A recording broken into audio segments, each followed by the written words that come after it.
No need to keep fighting. Xianxia walked over.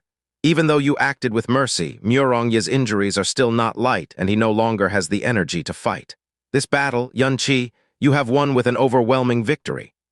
He had seen clearly that if Xianxia had not shown mercy in his third strike, the ferocity and matchless strength of that heavy sword would be enough to disperse the protection from his almost depleted profound energy and crush Murong Yi into a meat patty.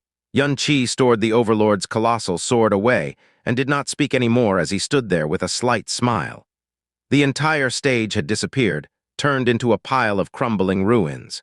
Every one of the surrounding disciples nearby had expressions of deep shock and disbelief written on their faces. When Xianxia had proclaimed the outcome, not only did no one cheer loudly, there was actually only a field of deathly stillness. A confrontation between a second ranker of the true profound realm and a ninth ranker of the true profound realm. The difference in profound strength in this battle was incomparably large. To everyone, the outcome of this battle had no suspense whatsoever.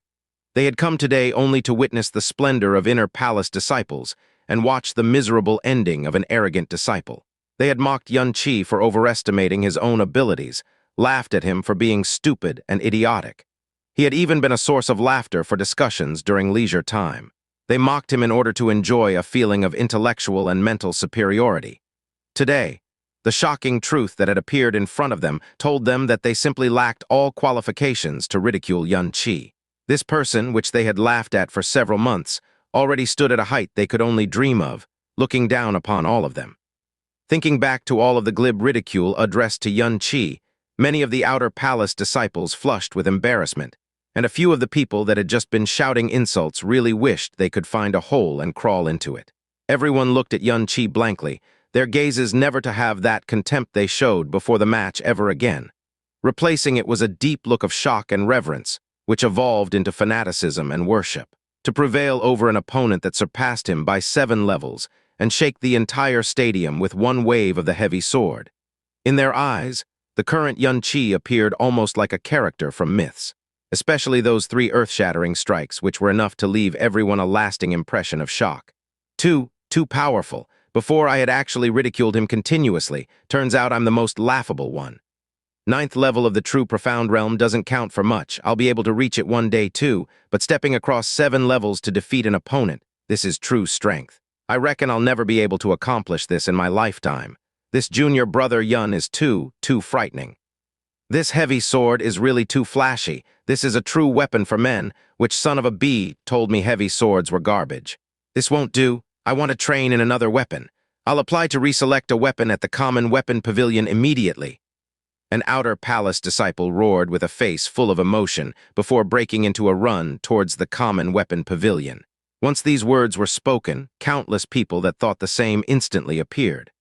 A huge expanse of outer and middle palace disciples clamored to head back towards the weapon pavilion area, afraid that all the heavy sword-type weapons would already be seized. Those 3 strikes from Xianxia had shocked them too much, and they burned with passion amidst the shock. The final result was that in not even half a day of time, the countless heavy sword-type weapons in the common and earth weapon pavilions were completely looted.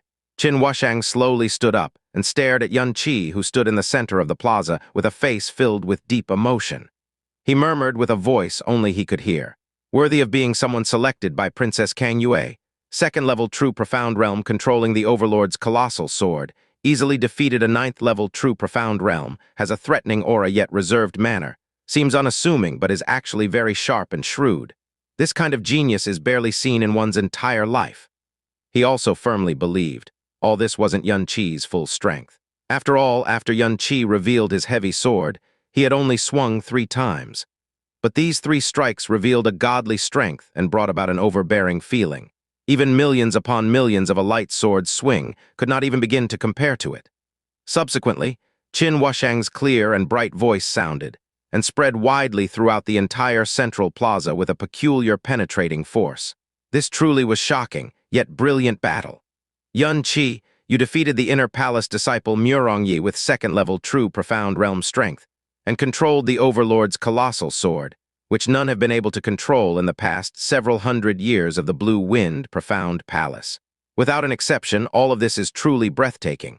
With just what happened today, addressing you as the #1 genius in the past 300 years of the Blue Wind Profound Palace would not be a stretch. And you are still young. Your future prospects are boundless.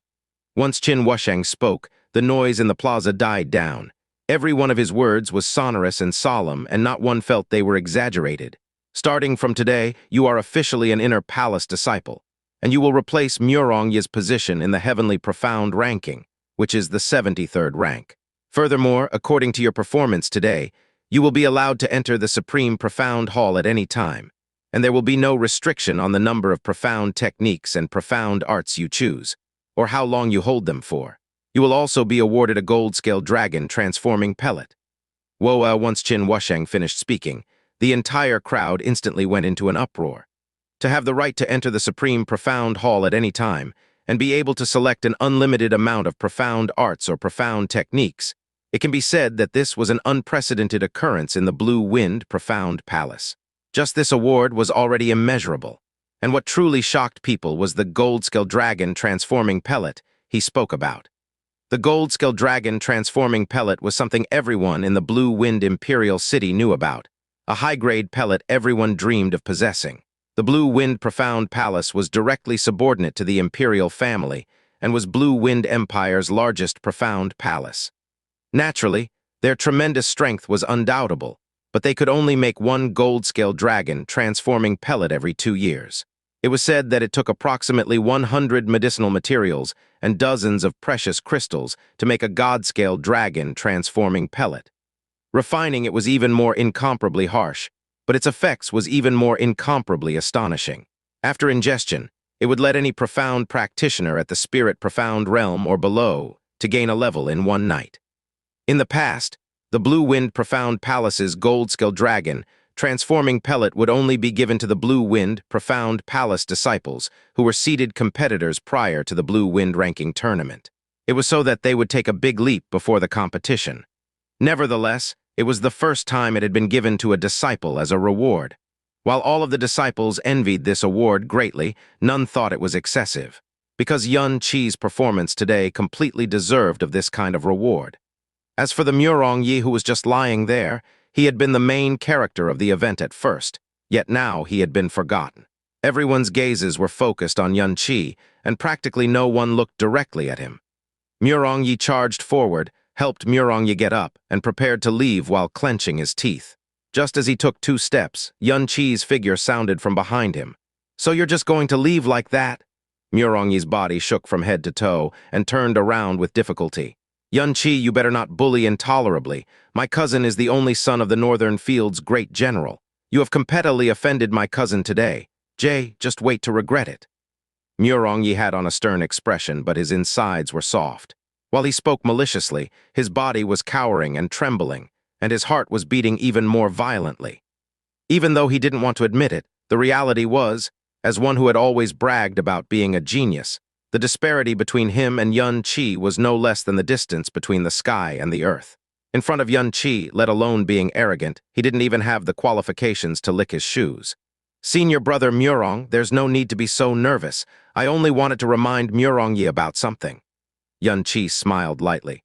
"Back then, when we scheduled the fight, we agreed in front of the crowd that if I lost, you could punish me however you like. But if you lost, you would have to agree to 3 of my demands, and you definitely cannot decline any of these demands.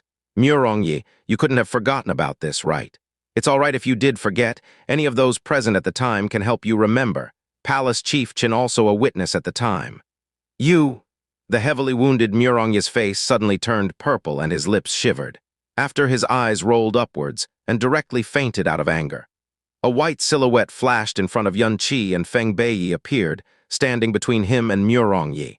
To have ended this appointed battle with such a conclusion, Feng Beiyi's expression was very ugly, but a cold smile still hung on the corners of his mouth. "Yun Qi brat, not bad, sadly. For a wild brat with no background like you to be so arrogant, you'll pay bitterly later." Yun Qi returned a similar cold smile. "There have been countless people who have wanted me to pay bitterly, but if they didn't end up crippled, they ended up dead. I'm actually really looking forward to see just who'll be the next that wants me to pay bitterly." Feng Beiyi's eyes narrowed ferociously, and a strand of coldness flashed in his eyebrows. He turned around and brought Murong Yi and the unconscious Murong Yi away. Brother-in-law, brother-in-law. Xia Yuanba wasted a considerable amount of energy to finally push through the layers of people and charged in front of Yun Qi.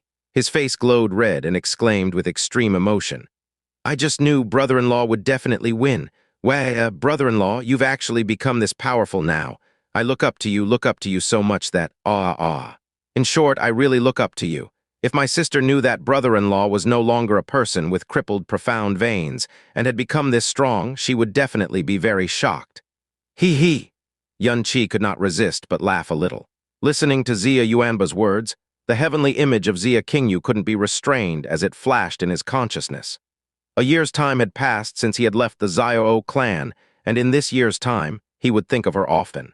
Without mentioning anything else, they had paid respect to the heaven and earth, entered the bridal room, and through the 16-year-old engagement, she had become Yun Qi's official wife.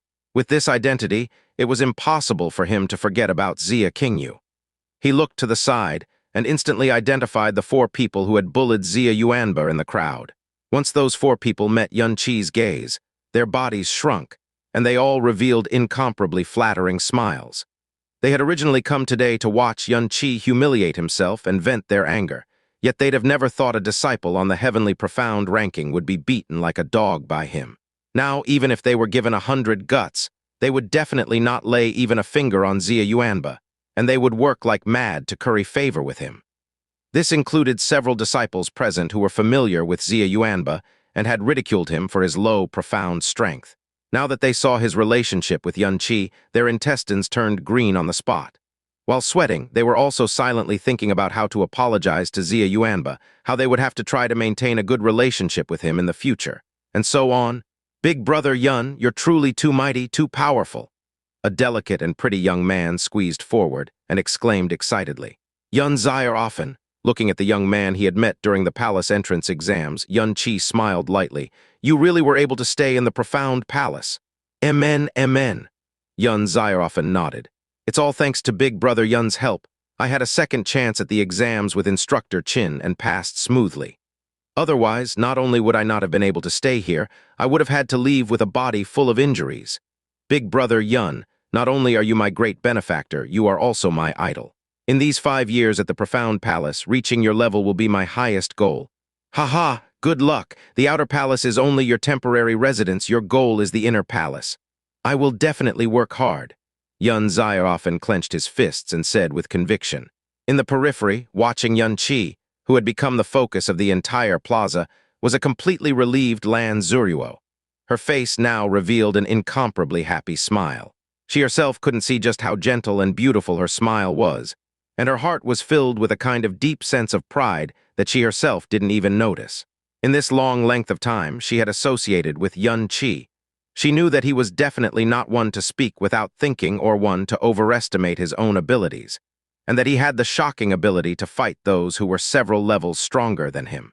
Because of that, when he had challenged Murong Yi, she didn't actually have a very pessimistic attitude. But she never would have thought Yun Qi had become strong to this extent. And not only did he defeat Murong Yi, he had utterly steamrolled him. But once the happiness passed, a deep anxiety began to spread in her heart.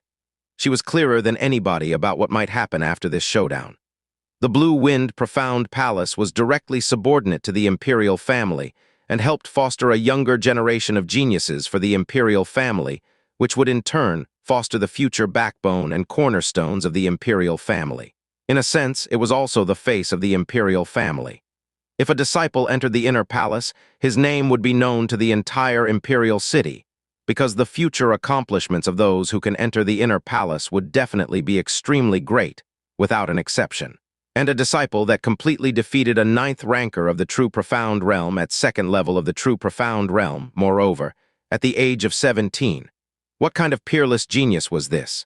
At least in the last several hundred years, the Blue Wind Profound Palace had never produced such an incredible person, and he was only 17 years old. His future accomplishments are practically unimaginable. Without a doubt, the name Yun Qi would spread throughout the entire city in a short duration of a few days, so much so that it would cause a commotion in the entire city. This would allow him to obtain an extremely great amount of attention and praise, but at the same time, he would also sink into a whirlpool of public opinion. But Lan Zuruo was actually not worried about all of this. What she was anxious about were her two brothers, the Crown Prince Kang Lin and Third Prince Kang Xiu. She believed they would definitely try to rope Xianxia in. Not only that, they would definitely try to rope him in much more vigorously than the other inner palace disciples, even more than the top 10 in the heavenly profound ranking. Hence, the duel between Xianxia and Murong Yi concluded. The outcome of this battle was out of everyone's expectations, shocking their state of mind. Naturally, right after, Xianxia's name swept through the entire Blue Wind profound palace like a huge storm, and even the entire Blue Wind imperial city. A second ranker of the true profound realm defeated someone at the 9th level of the true profound realm in a direct confrontation. This point alone was enough to shake the entire city. However, Xianxia, at the age of 17, who was only at the 2nd level of the true profound realm, was also able to wield the Overlord's colossal sword, which no one in hundreds of years was able to successfully wield as he pleased. This additional fact added a certain amount of colors to his legend. In just a short period of time, from all the different kinds of rumors about the duel, countless exaggerated names were posed upon Xianxia.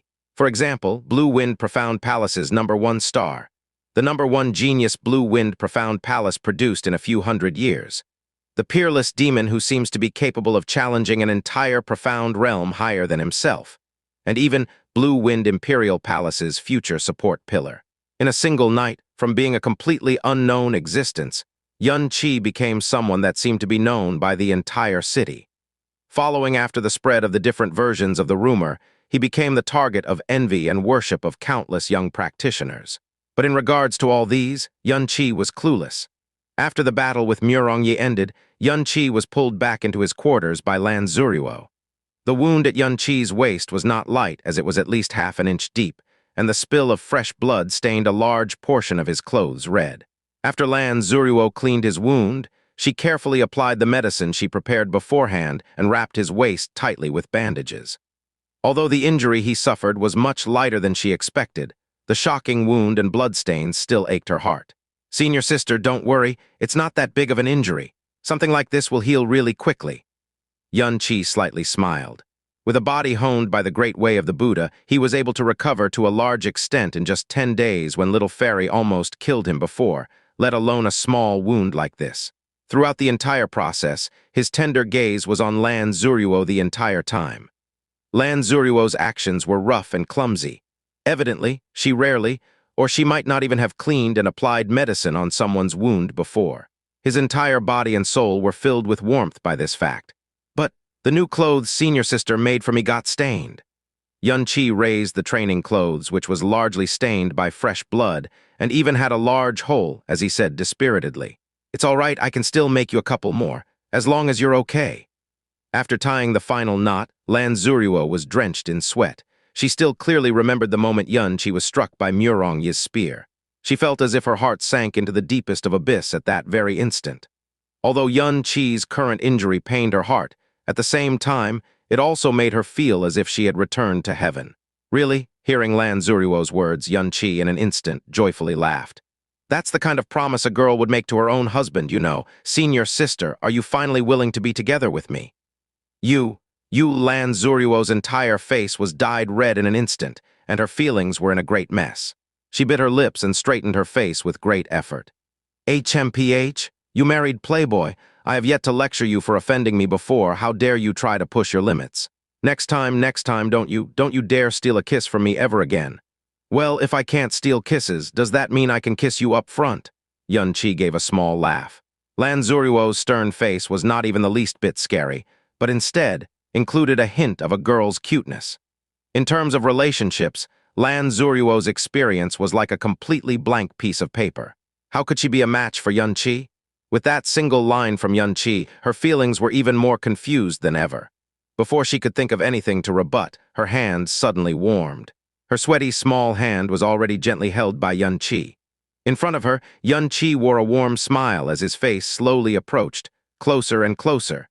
The scent of the man that made her heart beat slowly came closer. What are you trying to do?"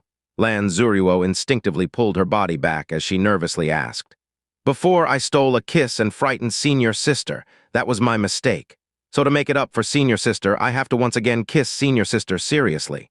Xianxia softly said. His every word caused Lan Zuruo's heartbeat to speed up. While she was muddled, Xianxia's face was already really, really close. She could clearly feel his warm breath gently caressing her face. If she did not retreat now in the next second, her lips would once again be kissed by him. Her reasoning told her that she must dodge it immediately, but women were never living beings who put reasoning first to begin with. Her heartbeat crazily accelerated. The blushing redness of her face was already spread down her neck, but she was still not making any sort of movement to avoid him, because deep in her heart, she was basically not able to reject this sort of offense. Rather, she had a certain feeling of longing and expectation that she could not understand. Suddenly, she could feel her own lips were finally lightly pressed against, and her waist was also sneakily wrapped around by an arm. Her body stiffened and her vision turned hazy.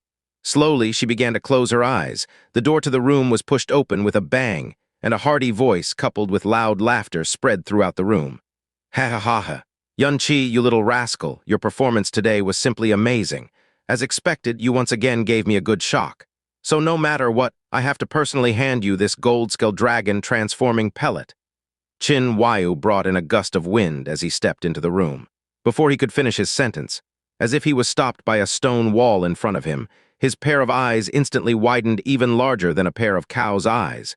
In front of him, Xianxia's chest was exposed. His waist was wrapped in bandages. His left arm was tightly held around Lan Zuruo's thin waist, and was currently kissing deeply against her lips. Ah! Lan Zuruo cried out of shock as she escaped from Xianxia's embrace with a lightning-fast speed. She helplessly turned around and covered her beautiful face, which was currently flushed red, with her pair of hands. Xianxia, however, kept his cool. As he unsatisfyingly licked the scented saliva at the corner of his lips, he calmly said, "Instructor Qin, you're here." I. Qin Huaiyu, one of the only few chief instructors of Blue Wind Profound Palace, was currently utterly dumbfounded. His lips were curved and his eyes were slanted as he revealed a terrified look. He stuttered. Entered the wrong room. Why, you two, go on, Qin Huaiyu said as he retreated. When he reached the door, he even fell heavily onto the floor from tripping over the door's sill. It was obvious that he did not even turn to look at where he was going. After struggling to stand up without even daring to raise his head to take another look at them, he fled from the lodging. Xianxia stared at his every movement up till the moment he fled. He then said softly, "He's already so old, but he's still not able to take the sight of senior sister and I'm making out. He's really exaggerating things. Amen. Senior sister, let's continue." Who would continue? I still have matters to attend to. I can't be bothered with you any longer. With one hand, Lan Zuruo grabbed Xianxia's torn and blood-soaked training clothes, then ran out of the room with a reddened face while leaving a tint of her fragrance behind. Xianxia did not chase after her. He raised his hand and pressed it against his lips as he laughed satisfyingly. He then softly muttered to himself, "That's why the strength of a man's charm is completely unrelated to whether or not he's married."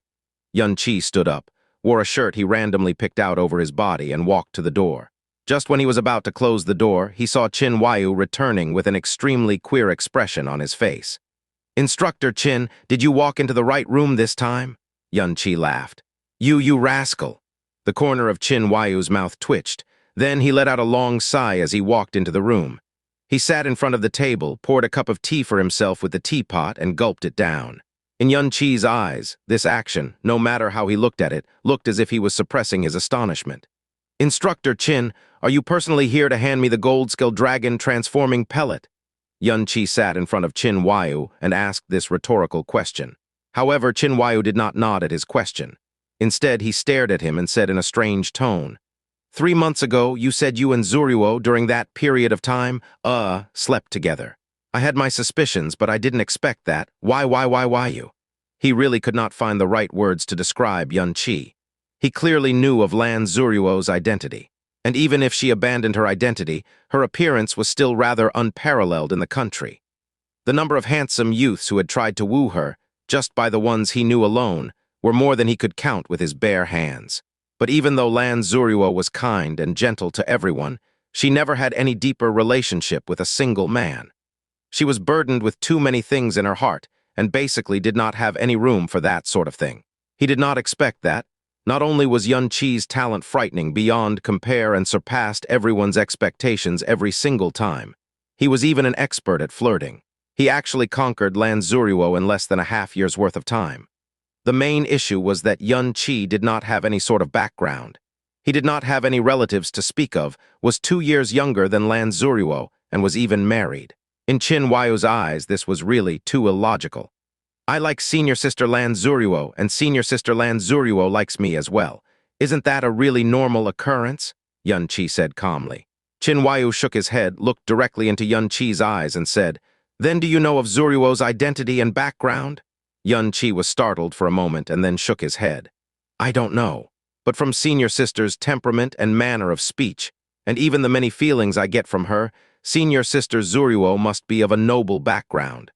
But I have never took the initiative to ask her about it, and had never intentionally inquire someone else about it. If she doesn't want me to know, I will only be making it difficult for her if I attempt to ask her.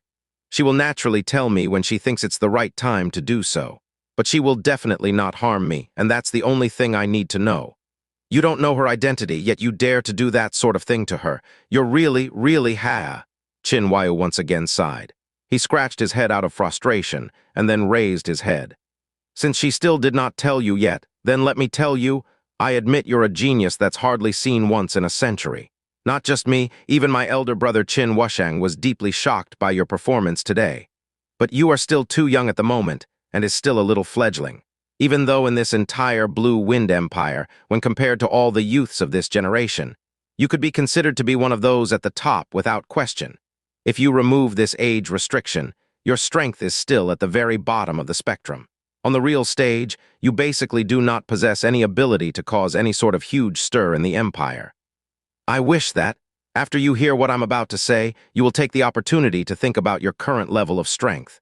Then objectively consider whether you have sufficient ability and courage to take on the things that might happen. If you think you can act without fear of the consequences, then protect Zuruo with all your might. If you lack this conviction, then please take the initiative to distance yourself from her, for her future and especially more so for your own life. Qin Huayu's words were extremely heavy. With a heavy heart, Xianxia furrowed his brows and asked with a stern expression, "Senior sister Zuruo's identity? Just what is it?" Every word that came from Qin Huayu was articulated very clearly. Kang Yue, the current Blue Wind Emperor's only daughter and Blue Wind Imperial Palace's only princess, titled the Blue Moon Princess. Xianxia's expression stiffened, and his pupils began to violently tremble. The name Lan Zuruo came from her mother. Princess Kang Yue's mother's surname was Lan, and she passed away when the princess was 14. Before she passed away, she changed the princess name to Zuruo, hoping that she would stay as pure as the white snow and distance away from the corruption and impurities of the world. Probably because at that time, her mother had already felt of the impending crisis in the imperial palace, and hoped that Princess Kang Yue could distance herself from the chaos and protect her own life. Blue Moon Princess? She's actually the Blue Moon Princess, Xianxia muttered somewhat listlessly. As a citizen of the Blue Wind Empire, Xianxia naturally wouldn't have not known the name Blue Moon Princess. The current Blue Wind Emperor Kang Wan had a total of 7 sons and 1 daughter. The crown prince was Blue Dragon Crown Prince Kang Lin, and the only daughter was Blue Moon Princess Kang Yue. When he was young, both the emperor and the princess were existences in legends. Even though he and Xiao Lingxi had occasionally fantasized about how the emperor and princess would look like, he had never expected to meet them one day. As a boy, there would always be a special type of fantasy toward the princess. It was because the title princess symbolized nobility, elegance, and beauty, the most flawless and grandeur of females in the world. Xianxia had never at all expected that Lan Zuruo was actually the Blue Moon Princess he had longed for and fantasized about countless times when he was young, just like many other men did. He ascertained that Lan Zuruo's identity must be incomparably dignified, but had never thought about her toward the identity of princess. It was because the princess originated from the imperial family and was also the only daughter of the emperor. Naturally, she would carry a thick, pampered aura and imperiousness. But he couldn't find the slightest of those within Lan Zuruo. There was only gentleness and kindness. She was so kind to any and everyone, never possessed a conceited attitude, and would never look down upon or discriminate against any single person. When seeing others in trouble, her first thoughts would be to help them. These dispositions were completely different from the Blue Moon Princess, image in his mind. She was even more approachable and gentle than a woman from an ordinary official's family. She's the Blue Moon Princess. But I am only a vagabond without any background, influences nor family who came from the insignificant floating cloud city. Why did she treat me like that in the first place? Since she is the Blue Moon Princess, why would she be in the New Moon City during that time? Xianxia asked absent-mindedly. Qin Huaiyu did not directly answer him and questioned back. Xianxia, do you know the current condition of the Blue Wind Imperial family? Xianxia thought for a bit and lightly nodded. I know a little senior brother Sikong had briefly mentioned it to me before. It seems as if the emperor is very sick, and Crown Prince Kang Lin, as well as the third Prince Kang Xiuo, is secretly preparing to scramble for the next seat of the emperor. They have also respectively hooked up with the Xiao sect and the Burning Heaven clan. As he said till here, Xianxia's heart stifled. The emperor was gravely ill. No wonder why the depth of her eyes had always hid such a deep melancholy. So that was the reason. That's right. Qin Huaiyu nodded, then started to narrate in detail. It was around 3 years ago. The emperor suddenly fell ill and could not recover, and none of the doctors in the palace had any curing methods. I invited the publicly accepted #1 genius doctor Gu Qiuhong afterwards to diagnose and treat the emperor. The conclusion he arrived at was that the emperor had overworked himself these years and already had hidden ailments in his entire body. With the wind chill that time, all of the hidden ailments broke out and damaged his life vein, making his vitality extremely feeble. Damages to the life vein can't be cured by any medicine. There is no other way but to be nourished throughout day and night with extremely nourishing items. How many years of hidden ailments to damage the life vein? Xianxia's brows locked together immediately. These sort of symptoms exist. Several tens of famous doctors throughout the land were also invited afterwards, and they all concluded that the emperor didn't have any ailment at all, only that his body is inexplicably feeble. And these conclusions all directly prove the genius doctor Gu Qiuhong's words to be true. And Gu Qiuhong had also said before, damages to the life vein can't be healed by any medicine. If the emperor is well nourished, he could live for 5 years at most. As the #1 genius doctor in the Blue Wind Empire, Gu Qiuhong had never spoke baseless words in medicinal arts. It's already been 3 years now, which also means that the current lifespan of the emperor is at most 2 more years. Last month, my elder brother had even entered the palace and met the emperor. When he came back, he said the emperor's complexion was extremely poor and his breath was weak. Let alone 2 years, it's difficult to say whether he can last 1 year or not. Xianxia, after the emperor's life veins were damaged and he could not get up from bed, troubles started everywhere in the palace. The crown Prince Kang Lin started to knock from the side for the emperor to let him succeed, and the third Prince Kang Xiuo had already eyed the emperor's throne for even longer. The two of them only secretly fought at first, but along with the escalation of the battle, it became an open war that everyone in the Blue Wind Imperial City knew about. The crown prince has the support of the second and seventh prince. The third prince, on the other hand, is being supported by the fourth, fifth, and sixth prince. The two used various methods to win over the power within the palace, even to the point of devouring the emperor's core power bit by bit. The two sides had always been evenly matched, and neither could completely suppress the other side. Originally, this kind of battle for the throne is perfectly normal in the imperial palace. Virtually before every succession of a new emperor, this kind of prelude will always happen. The emperor had always let it happen and didn't mind it. However, no one had ever expected that to suppress the third Prince Kang Xiu's camp, the first Prince Kang Lin actually borrowed the power of Xiao sect. To contend against that, the third Prince Kang Xiu also went along and borrowed the power of Burning Heaven clan. Sigh. Qin Huaiyu made a long sigh and said, the Xiao sect and Burning Heaven clan secretly had ambitions all along, eyeing the privilege that could control the world. The imperial family had always been careful when dealing with them, and the imperial family also had good relations with the Heavenly Sword Villa. With the Heavenly Sword Villa restricting them, the Xiao sect and Burning Heaven clan didn't truly dare seize the imperial family's power either. However, them directly seizing and the imperial family voluntarily borrowing their influences are two entirely different concepts. The latter, they can let their influence slowly penetrate into the imperial family bit by bit via Kang Lin or Kang Xiu. When the time comes, even though the surname of the imperial family would still be Kang, the main power will be in the control of Xiao sect or Burning Heaven clan. Even the Heavenly Sword Villa wouldn't be able to say anything. If that's the case, then there's a higher chance that Xiao sect and Burning Heaven clan are the ones who took the initiative in luring Kang Lin and Kang Xiu. Xianxia said calmly. That's right, Qin Huaiyu nodded. The emperor was extremely furious upon finding out about these, but it was already too late. Because at that time, no matter the crown prince Kang Lin or the third prince Kang Xiu, their influences had already spread throughout the imperial palace. Even if he was their father and the emperor, he could already no longer forcefully affect them. Not to mention that Xiao sect and Burning Heaven clan are also secretly helping them from their respective sides. It was to the extent where, if the emperor didn't possess a fragment of deeply rooted core power, as well as the Heavenly Sword Villa's protection, Crown Prince Kang Lin and Third Prince Kang Xiu may have already forced him off his throne long ago. As he spoke to her, Qin Huaiyu's face was brimming with anger. After he calmed his state of mind, a pained expression emerged on his face. These years, Crown Prince Kang Lin and Third Prince Kang Xiu became the main characters of the imperial family. Yet the emperor laid in the bedchamber all year long and is almost forgotten by the people. Out of the emperor's 7 sons and 1 daughter, the only one left who truly cared for and accompanied him in the end is his only daughter, which is also Princess Kang Yue. These 3 years, it was really tough for her. It's also fortunate that she's only a girl and didn't have any power and threat. Otherwise, she perhaps would have already received the crown prince and third prince's secret persecutions, She wants to prevent the crown prince and the third prince from inviting wolves into the palace, Xianxia said with a frown. She tried before but gave up, because it's simply impossible for her to prevent it at all. Qin Huaiyu sentimentally shook his head.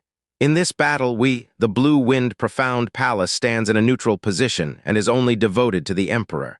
At the same time, we also became Princess Kang Yue's only backing. However, the will of the disciples cannot be controlled by us. Out of the 100 disciples in the inner palace, more than half have already been roped in under the flag of Crown Prince Kang Lin and Third Prince Kang Xiu, including the heavenly profound rankings 2nd place Feng Bufan and 3rd place Fang Feilong. Princess Kang Yue knows it herself that she cannot stop the ambition of Crown Prince and Third Prince with her insignificant power, and had always accompanied the king. 2 years ago, to satisfy a leftover regret of the emperor, she entered the Blue Wind Profound Palace with the identity Lan Zuruo. Leaving after 1 month, she then left the imperial city and transferred throughout the big branch profound palaces within the empire to look for someone to help her father, the emperor, achieve his wish. As he spoke to her, Qin Huaiyu looked at Xianxia with a fixed gaze. So I am the person she was looking for? Xianxia spoke with a face void of expression. What is her father's wish? Why was I chosen? Why does she think that I can help her father realize this wish? Blue Wind Ranking Tournament. Qin Huaiyu coolly spoke out 4 words. These 4 words shook Xianxia's heart all of a sudden. He said, "Could it be?" Qin Huaiyu sighed once again. After bringing up the Blue Wind Ranking Tournament, his expression also became very gloomy. He stood up, walked to the bamboo window with both hands behind his back, and spoke slowly. Speaking of Blue Wind Profound Palace, no one does not know that it was established by our Blue Wind imperial family. It is the biggest profound palace in the entire Blue Wind Empire, and is the cultivation dreamland of innumerous young profound practitioners. However, sects are like the trees in a forest in the Blue Wind Empire, and there are countless strong individuals. In the eyes of those great sects, us Blue Wind Profound Palace is no more than a joke. The Blue Wind Ranking Tournament was originally held once every 10 years, then was shortened to once every 5 years. 100 years ago, it was shortened once again to be held once every 3 years. From the first Blue Wind Ranking Tournament until now, it has been held exactly 99 times. The Blue Wind Imperial family, as the political core of the nation, will naturally be invited every time. However, after an entire 99 tournaments, no one of the imperial family was ever able to enter the top 100. No one ever. What kind of joke and humiliation was that? And when the current emperor ascended the throne, his biggest wish was to see the Blue Wind imperial family squeeze into the Blue Wind Ranking Tournament's top 100 during his reign. But after near 20 years since he ascended the throne, and having gone through the Blue Wind Ranking Tournament 6 times, this wish of his could never be realized. Now his lifespan is almost up, and this has become his lifetime's regret. In order to help the emperor realize this wish, Princess Kang Yue left the imperial family to search for gifted, profound practitioners who can represent the imperial family and enter the top 100 ranks. After 2 years of time, she chose you. So that's how it is.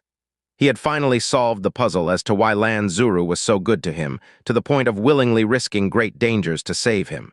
After knowing the truth, he couldn't really tell how he felt in his heart either. The Blue Wind imperial family possesses a special type of profound art called the Monarch Heart's secret art. Only those with the imperial bloodline who are also kind and pure in heart may cultivate it. Out of the 7 princes and 1 princess, Princess Kang Yue is the only one who successfully cultivated the Monarch Heart's secret art. With the Monarch Heart's secret art, one can peek into a person's fate and luck to a certain extent. Princess Kang Yue probably saw extraordinary fate and luck on you using the Monarch Heart's secret art. That, together with your shocking performance at New Moon Profound Palace, made her chose you without hesitation. Xianxia, now do you understand what I meant by conviction? Qin Huaiyu turned around and said meaningfully, I've basically understood. At least, I'll need to represent the Blue Wind imperial family to participate in the Blue Wind ranking tournament for her. Xianxia had dull expression on his face. It was unknown as to what he was thinking. No, just this point can't really be considered a conviction. After all, there is only success and failure in participating in the Blue Wind ranking tournament, and there's no relation with life and death. Qin Huaiyu continued. 2 years ago, finding the appropriate person was only one of the reasons why Princess Kang Yue left the imperial city. The more important reason is to escape from a frightening person. Who? Xianxia slightly raised his head. The 4th place in the previous Blue Wind ranking tournament, Burning Heaven Clan Master Fen Duanhun's eldest son, who's also the young clan master of Burning Heaven Clan. Fen Jucheng, author PS plus TL note. 3 sons of Fen Duanhun. Fen Jucheng, Absolute City, 22er. Fen Jubai, Absolute Wall, 19er. Yan Juchen, Absolute Dust, 17er, rank 1 in Blue Wind Profound Palace. Why must I avoid this person? Although Xianxia had already vaguely guessed the reason, he still asked while frowning. In the previous Blue Wind ranking tournament, Princess Kang Yue personally showed up to watch the fights. As for how charming Princess Kang Yue was, I suspect there's no need for me to give unnecessary details. Furthermore, at the time, Princess Kang Yue wore a luxurious rosy cloud dress and a purple gold phoenix coronet. Even though she's quite young, her beauty still overwhelmed everyone present and captivated the hearts of numerous young outstanding talents. Amongst them was Fen Jucheng. After the previous Blue Wing ranking tournament ended, Fen Jucheng did not immediately return to the Burning Heaven clan. He instead arrived at the Blue Wind Imperial City to seek attendance from the Emperor and sought for the hand in marriage of Princess Kang Yue. At that time, the Emperor did not consent to his request. However, he also did not refuse him. Instead, he tried to evade the issue with the excuse that Princess Kang Yue was too young for marriage. In actuality, the Emperor was roused by the proposal. Fen Jucheng was, after all, the young master of the Burning Heaven clan, and was extremely probable to succeed the Burning Heaven clan's clan master. Should Princess Kang Yue marry him, she would become the future Burning Heaven clan master's wife. Her status would be very high, so high that it would overshadow the position of an empress. It was undoubtedly an excellent destination for her. The strife between the crown prince and the 3rd prince would certainly not be able to harm her. Furthermore, this would bring the imperial family a connection with the Burning Heaven clan. Princess Kang Yue was after all a girl. She will marry off one day. Thus, there would be no need to be afraid of any consequences of her marriage, such as the Burning Heaven clan infiltrating into the imperial family. In regards to the Emperor's attitude, Fen Jucheng was delighted.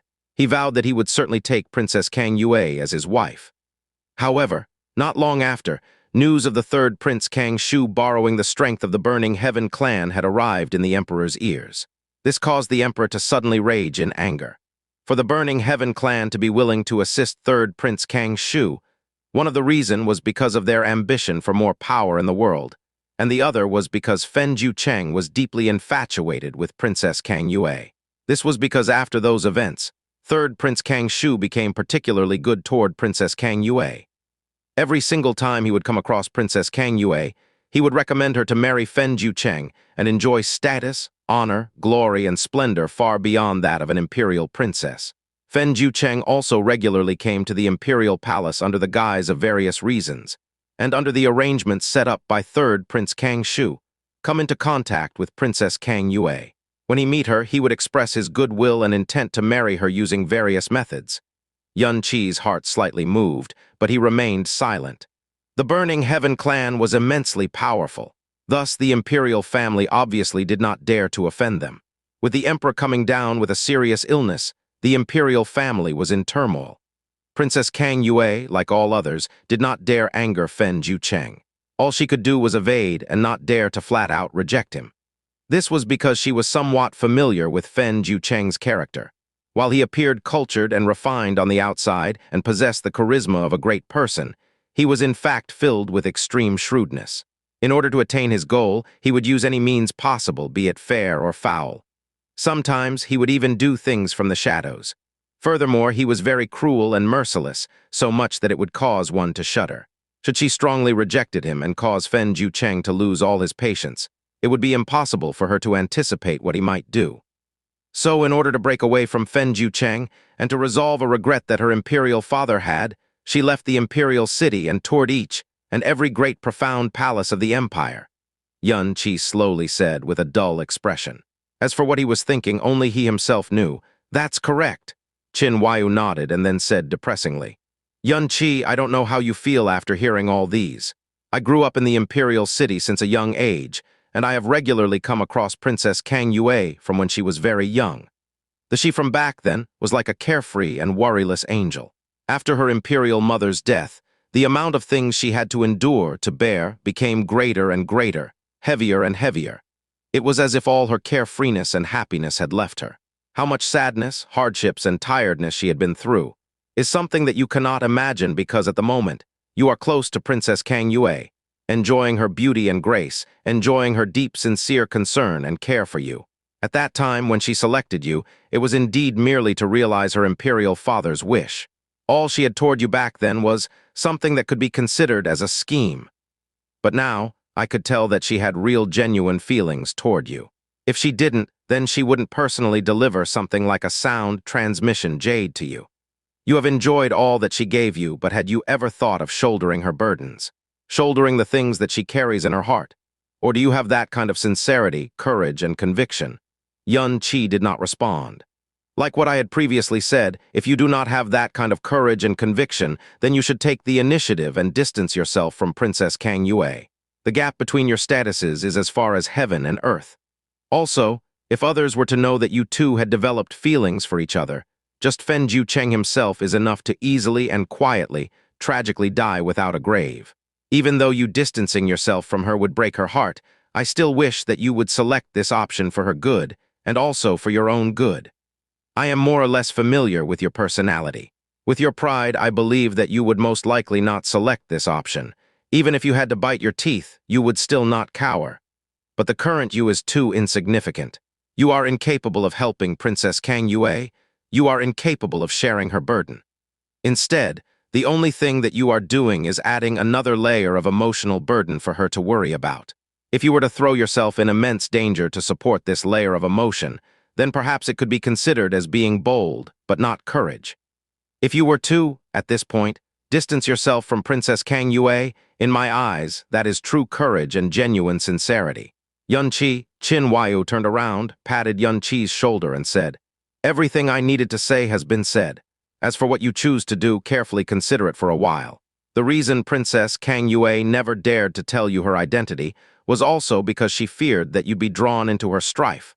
On the other hand, it was also because you're too insignificant. If you actually had enough strength, I believe that she would have told you everything long ago, for what she needed the most was a shoulder that she could depend on. But you, at least the current you, is fundamentally incapable of being that shoulder for at least 10 years' time. Instead, you will surely become her burden and another shackle to her soul. I have placed the gold-scale dragon transforming pellet on the table. If you are able to succeed in refining it, then it would allow your profound strength to rise all the way up to third level of the true profound realm. In short, Sai, just think over it. Qin Huaiyu left with heavy footsteps. Yun Qi did not send him off and instead stood baffled in place for a long time. Qin Huaiyu's words were like strikes from a heavy hammer. One by one, they ruthlessly pounded at Xianxi's heart. Previously, Xianxi believed that Lan Zuruo certainly possessed a high social standing. But he was also completely confident that the him now was worthy enough for her, or perhaps he was overconfident and arrogant, and had never thought that there would be any individual he was unworthy of. However, he was currently deeply astonished after knowing that Lan Zuruo was actually the legendary Blue Moon Princess. Furthermore, she was involved in the Blue Wind Imperial family's upheaval, and there was also the Burning Heaven clan's tremendous pressure from behind. While it was true that he was very impressive defeating an inner palace disciple who was ranks over his own, and he himself also felt very satisfied, this kind of impressiveness was merely limited to the Blue Wind Profound Palace. It was only limited to the younger generation under the age of 20. To the circle Lan Zuruo was involved in, his minuscule amount of strength was so small that it was simply negligible and wasn't even worth their time. What Qin Huaiyu had said was right.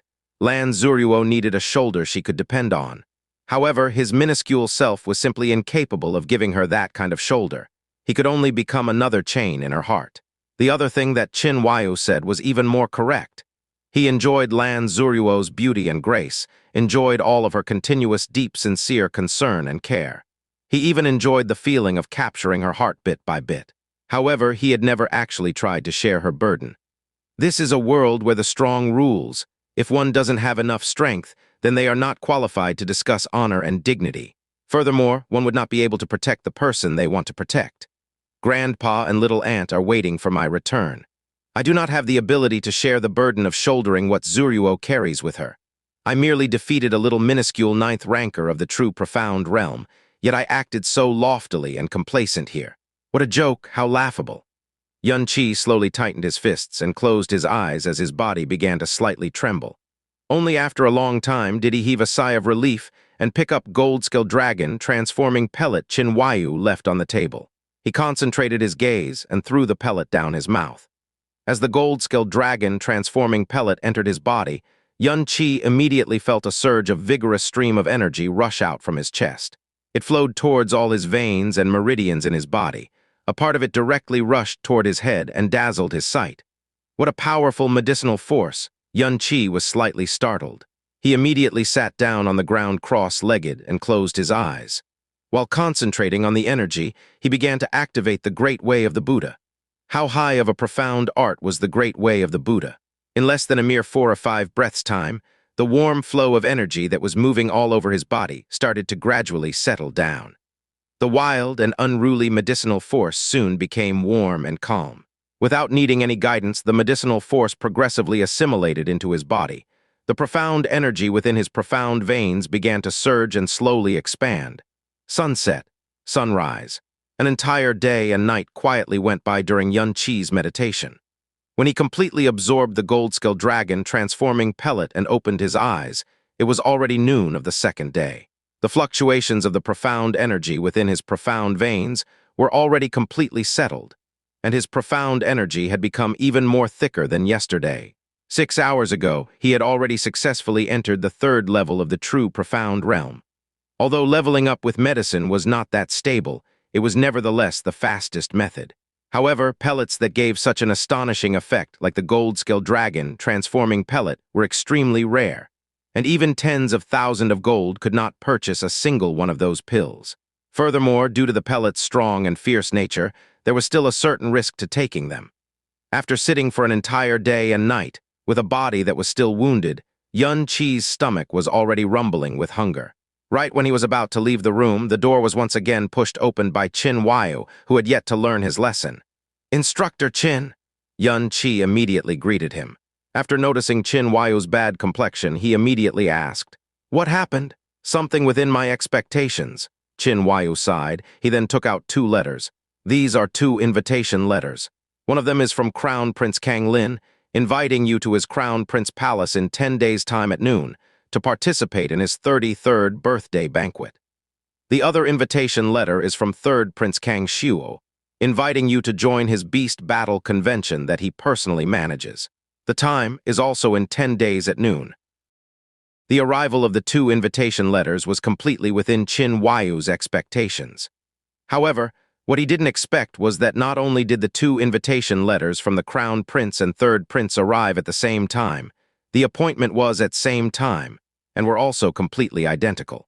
Xianxia accepted the two invitation letters and quickly browsed through them. The wordings of both invitation letters were very polite and believable. First, they spoke highly of Xianxia. They praised him as the dazzling star of the young generation, stated their admiration for him after hearing the results of yesterday's match with the inner palace disciple, and sought to personally see his grace. As a result, they respectively invited him to the birthday banquet and the beast battle convention, which were at noon in 10 days' time, and asked him to do the honor of showing up. Seeing that Xianxia had finished looking through the letters, Xianxia said, "I believe it was also within your expectations to receive invitations letters like these.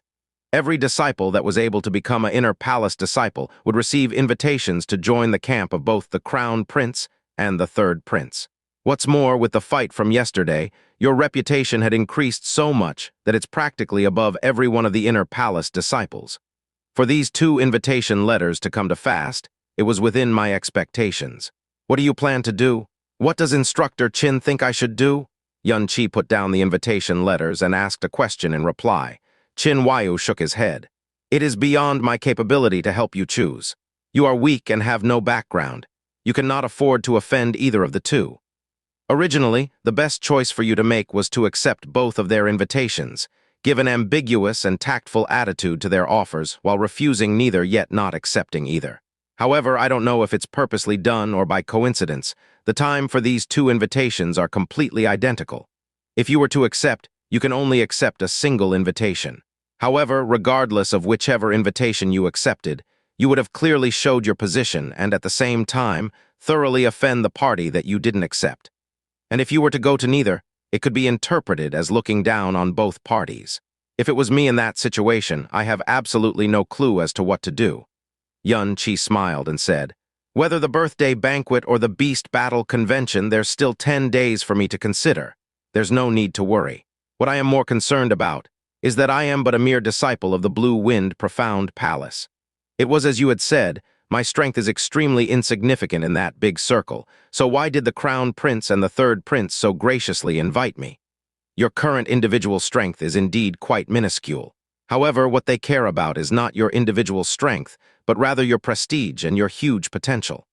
Perhaps you are not aware of this, but after yesterday's battle, your name had already spread through the entire Blue Wind Imperial City, and through the various versions of exaggerated rumors, you have become close to a legend. This was especially true for the younger generations. They had grown a strong adoration and yearn for you. Furthermore, the fact that you have no backing and is born a commoner gave rise to the approval and support of countless young profound practitioners of common birth. If you join either camp, with the influence that you currently possess, you would surely cause the young profound practitioners to tilt to the side of your choosing. On top of that, your current performance showed that you will certainly become extraordinary in the future. Although the current you is weak, in another 5 or 10 years when you have matured, you'll certainly become a great assistance. Thus, both the Crown Prince and the Third Prince would spare no effort to try to get you into their camp." After thinking for a long time, Xianxia slowly nodded. "I understand. How you will choose is completely up to you. However, I must remind you, if you actually join either the Crown Prince or the Third Prince's camp, then no matter how strongly Princess Kang Yue feels for you, she would still sever her relationship with you." Xianxia firmly looked at Xianxia and then departed with heavy footsteps. Had Xianxia been a mere profound palace disciple, then even if he was 10 times more gifted, he would not be this anxious. However, Xianxia's relationship with Princess Kang Yue had caused him to be unable to take this matter lightly. The information that Xianxia received invitations from both the Crown Prince and the Third Prince was somehow leaked. One person told 10 and 10 told 100. In an afternoon's time, practically everyone in the Blue Wind Profound Palace knew of the matter. One could hear people discussing the matter from every corner of the palace. "Hey, have you heard that Xianxia received invitations from His Highness the Crown Prince and His Highness the Third Prince at the same time? So enviable if one were to be able to join the camp of either the Crown Prince or the Third Prince, regardless of which, he will enjoy glory and splendor for his entire life. Tusk, you can admire all you want. For a genius like junior brother Xianxia, to be noticed by both His Highness the Crown Prince and His Highness the Third Prince at the same time is absolutely reasonable. If you were to be able to crush an opponent 7 ranks above you, then I can guarantee you that you'll also receive this kind of treatment the next day. Say, do you think junior brother Xianxia would choose the Crown Prince or the Third Prince? That's very hard to tell.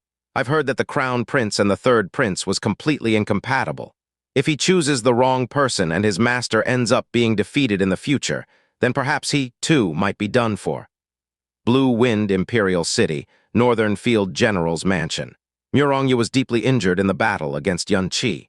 On that day, he was carried back into the mansion by Feng Beiyi to recuperate from his injuries. The rumors regarding Xianxia that was spreading like wildfire had led Murong Yi to gnash his teeth and fume with endless rage. In those rumors, he had become that pathetic and ridiculous side character, or more accurately, a stepping stone. Xianxia, I am going to kill you, kill you. In less than 2 days' time, Murong Yi had already roared those words over 300 times. Each and every time carried an immense hatred. He had grown up with flattery and honor. Never had he received such extraordinary shame and humiliation before. It was also the first time he had such an overflowing grudge against someone. Brother Murong, there is news that might be unpleasant to you. Feng Beiyi walked in and said with slanted eyebrows. What news? Murong Yi sat up from his sickbed and asked with a steady face. Is it about Xianxia? That's right. Feng Beiyi pinched his chin as his expression became gloomy.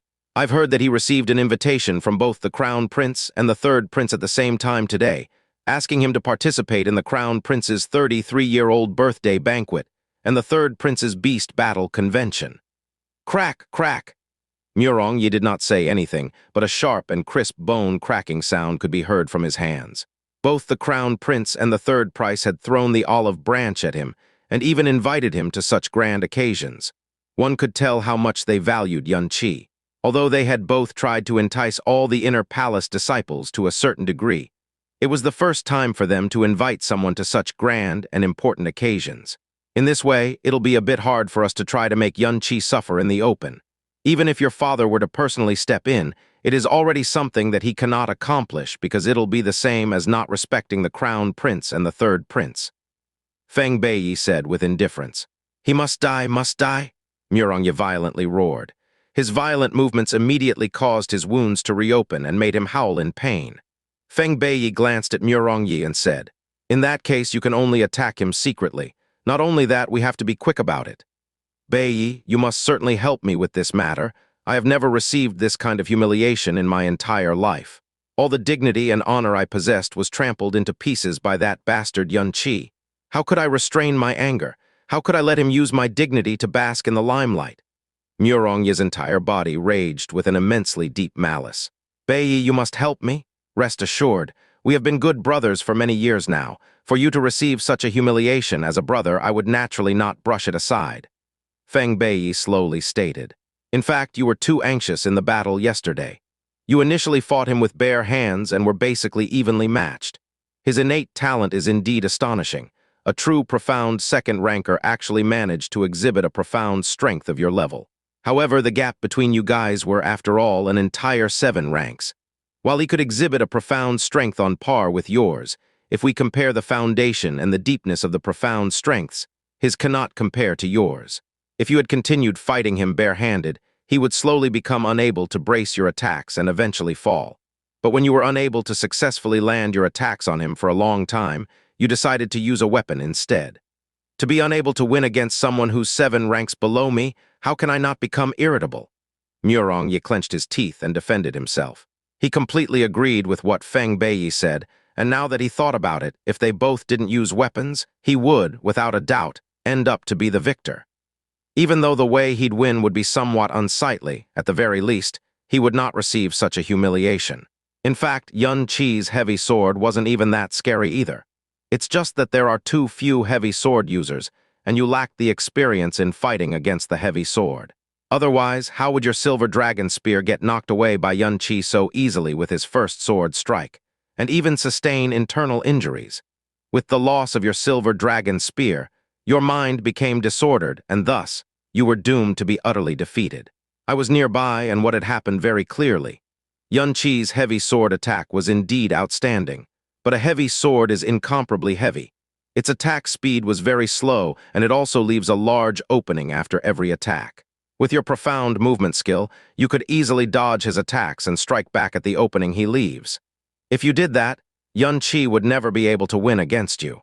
And the first time your weapon met his in a head-on collision, which was the strongest aspect of heavy swords, how could you not lose? Besides, that Overlord's colossal sword weighs 1,950 kilograms. Even if it was you and I, we wouldn't be able to swing that sword easily.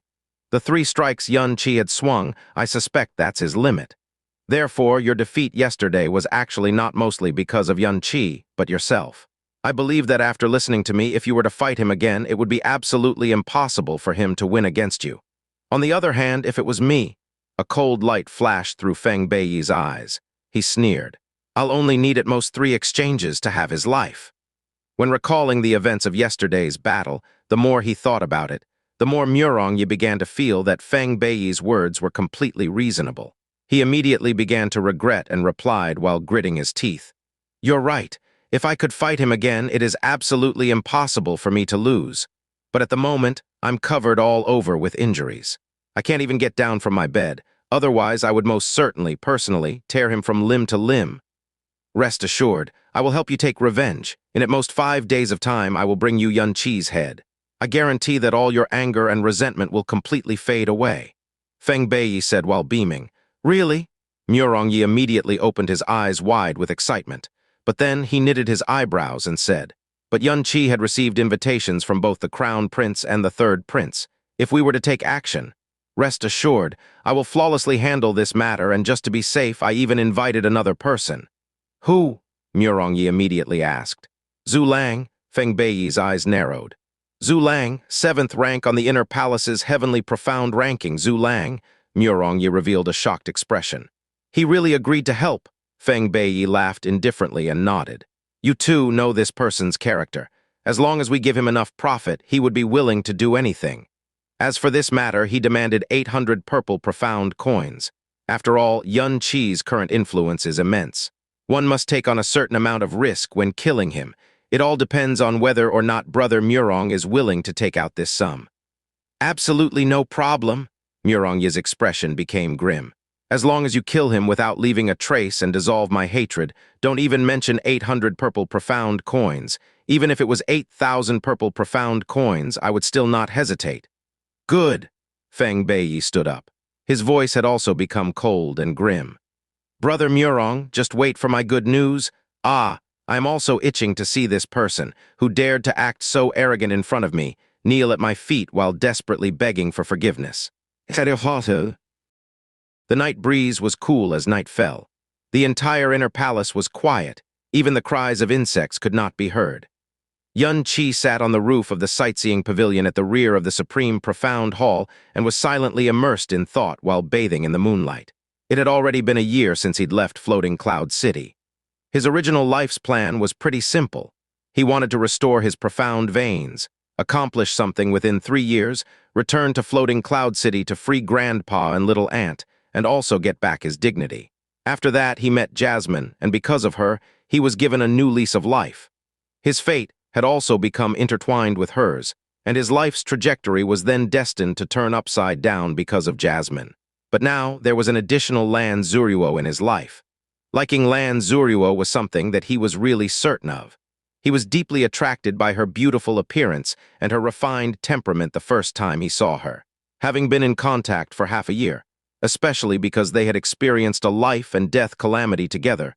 The feelings they had for each other had slowly ripened, and it was only until yesterday did he find out who Lan Zuruo's true identity, and also found out the things she had to bear, as well as what he would have to face if he wanted to stay together with her. What Xianxia said yesterday was extremely cruel. However, Xianxia was unable to deny that each and every word he said was the indisputable truth. His ability was way too minuscule. While he might be able to take care of any personal grudges, toward the disputes of the imperial household that even involved 2 enormous sects, if he were to force his way in, then, like the sand used to fill up the sea, he will immediately be engulfed and disappear without a trace. Junior brother Yun, so here's where you are. Lan Zuruo's gentle voice sounded behind Xianxia. Subsequently, a fragrant wind brushed by, and Lan Zuruo had already leaped onto the roof of the pavilion. She smiled at Xianxia. I had just went to your quarters to find you, only to discover that you were gone. I didn't expect that you're actually interested in sitting here to admire the moon. Is something bothering you? I won't consider it as being bothered. Xianxia continued to look ahead. I am just pondering about a decision that might be very important in my life. Lan Zuruo sat down next to Xianxia. She hesitated for a bit, and then carefully asked, Junior brother Yun, I heard that you've received invitations from both the Crown Prince and the Third Prince at the same time. Furthermore, the time of the invitations were exactly the same.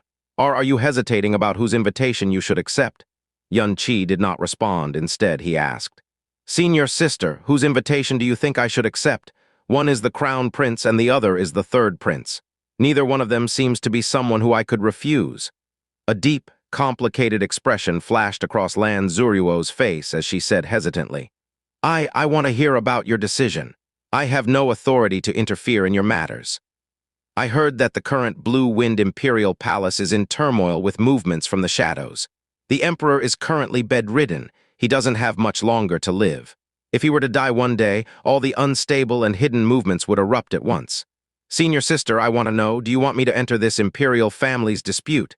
Xianxia asked with a calm and indifferent expression. No, I don't. I would never want that. Lan Zuruo hurriedly shook her head. Junior brother Yun, I know that you are not the type of person who lusts for power, and you would certainly not do that, right? What if I must join the fray? Xianxia faintly asked. Lan Zuruo stiffened as her large pair of eyes panikedly looked at Xianxia.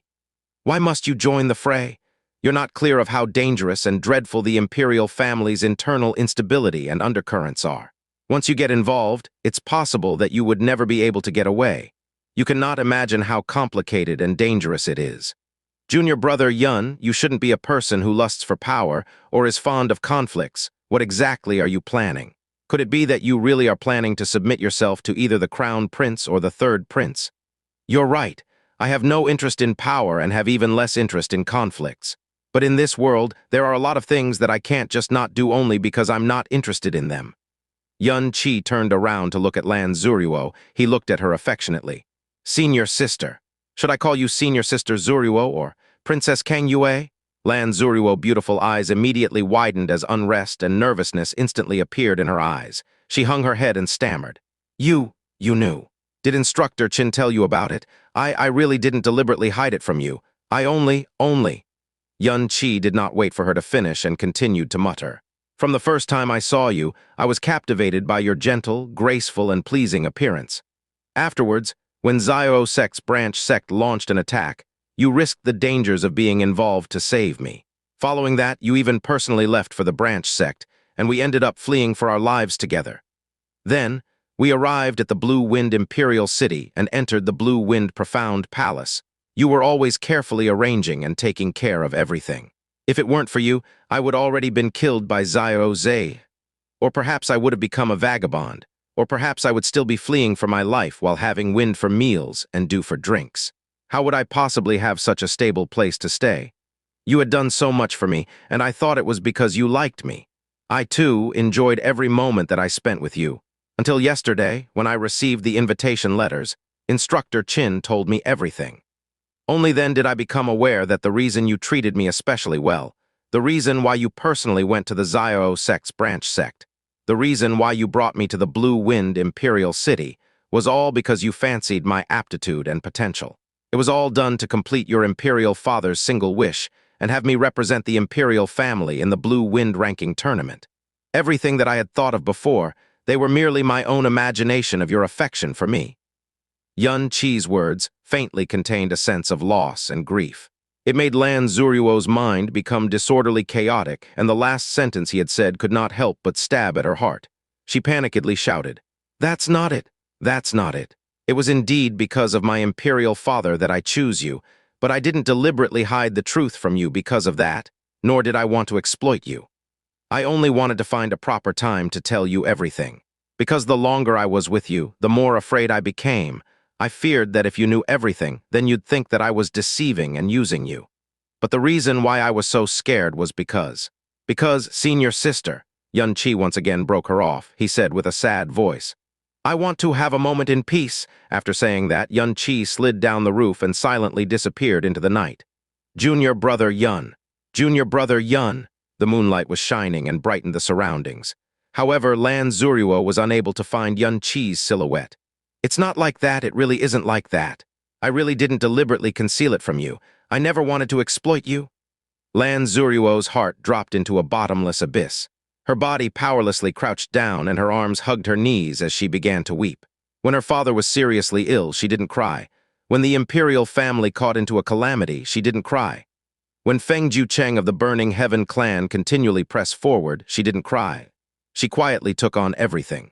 However, at this moment, with Xianxia leaving, she felt that her mind and spirit had become absolutely empty.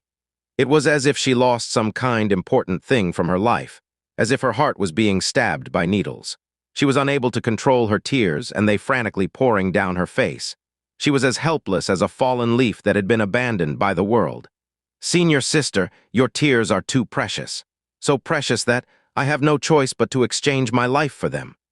A soft, dreamlike voice sounded near her ears. She immediately raised her head and saw Xianxia right in front of her through her tear-muddled eyes. He extended his hands and softly rubbed her cheeks to wipe away her sparkling teardrops. "Junior brother Yun, don't leave me." The words came with a deep sobbing noise and uncontrollably burst out from Lan Zuruo's mouth. Because those words had been buried deep in her heart for a long time, even she herself did not realize that she said those words. The heart-stabbing pain from earlier was like a sharp blade that sliced open her heart and soul. It released the deeply buried emotions within her and allowed her to be completely aware of how deep her feelings for this junior brother Yun had become. She threw herself into Xia's bosom and began to cry her heart out. She had never willfully cried like this before, but being beside Xianxia and leaning against his chest, she felt that she did not need to pretend anymore and no longer needed to constrain her emotions. The worry, pressure, pain, and remorse that she accumulated in her heart throughout the years flooded out and torrented willfully like a broken dam. "Senior sister, I'm sorry." Xianxia softly apologized as he embraced her. "I did not mean any of the words I said earlier. I have known you for all this time, so how could I not know about how soft-hearted of a girl you are? How could you possibly be willing to hide the truth from me and use me? The reason why I said those words was because I was uneasy and afraid. I do not know if I had actually entered Senior Sister's heart, because Senior Sister was so good to me and was also a princess. I, on the other hand, am powerless and of low birth. Other than my pride, hot-headedness, and my feelings for you, I have nothing else. Therefore, I was really uneasy and afraid. I selfishly wanted to see if you would shed tears for me. A man who makes his woman cry is the most repulsive man in the whole world. Senior sister, please forgive my unruly selfishness. I will properly treasure your tears in my heart forever. They will be my life's most valuable treasure and also become my largest motivation. It's not your fault. You don't need to apologize to me. It's my fault. It's all my fault. It was me who concealed the truth from you. It was me who had always possessed that sort of intent toward you." Lan Zuruo forcefully shook her head within Xia's embrace and mournfully wept. "I had always thought that all my worries, longing, and urges to see you were only because you held the potential to achieve my father's wishes. It was only just now, when you disappeared from my side, that I realized that I can't separate myself from you anymore. Ooh, don't leave me. I don't want to be a princess. I won't even make you participate in the Blue Wind ranking tournament. I just want you to stay with me so that I can always see you. Don't leave me." Lan Zuruo had at last completely revealed every last bit of her true feelings without restraint. Yuqi faintly smiled. He held Lan Zuruo closer and said softly, "The feelings that I have for Senior Sister are exactly the same as you have for me. Since our feelings are the same, then we share our burdens together. Senior Sister's matters are now also my matters. If I were to be unable to even accomplish such a minor desire that Senior Sister has, then how can I be worthy of Senior Sister's love? I will enter the Blue Wind ranking tournament, and I will also participate in the Blue Wind Imperial family's complications. Don't stop me yet. I had previously stated that I was making a really important decision in my life, and this is my decision. Even though I am currently a mere eagle chick, give me time, and I will one day obtain wings. Please give me the opportunity to use my wings to protect you from the rain. Even if the weather is too unstable and I cannot shelter you, I could still take Senior Sister and fly away. We can leave this land of unstable weathers forever to once again look for a place that only belongs to us. This is the privilege I have because I like senior sister. Even if it's senior sister, you still cannot take it away from me." Lan Zuruo did not respond.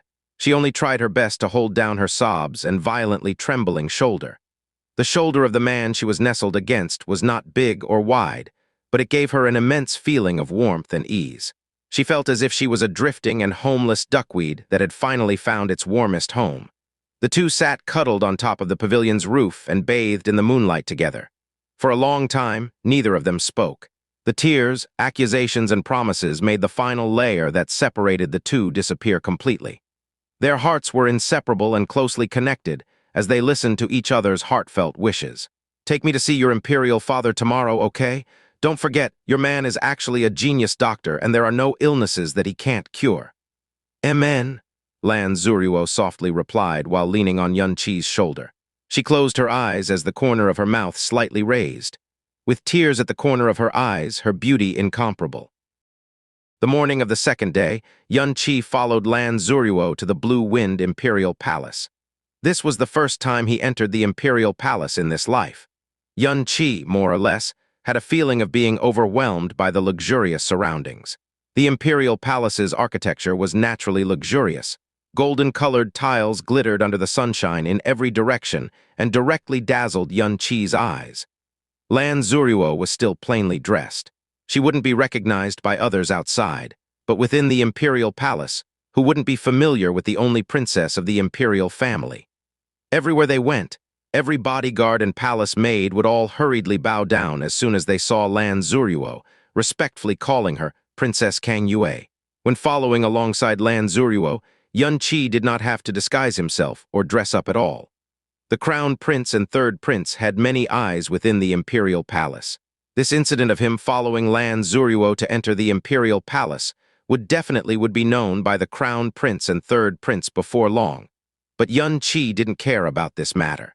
Contrarily, if he disguised himself, and news got out that Princess Kang Yue brought an unfamiliar person to the Imperial Palace to see the emperor, and the crown prince and third prince could not investigate this person, it could potentially inconvenience Lan Zuruo. The Imperial Palace was huge.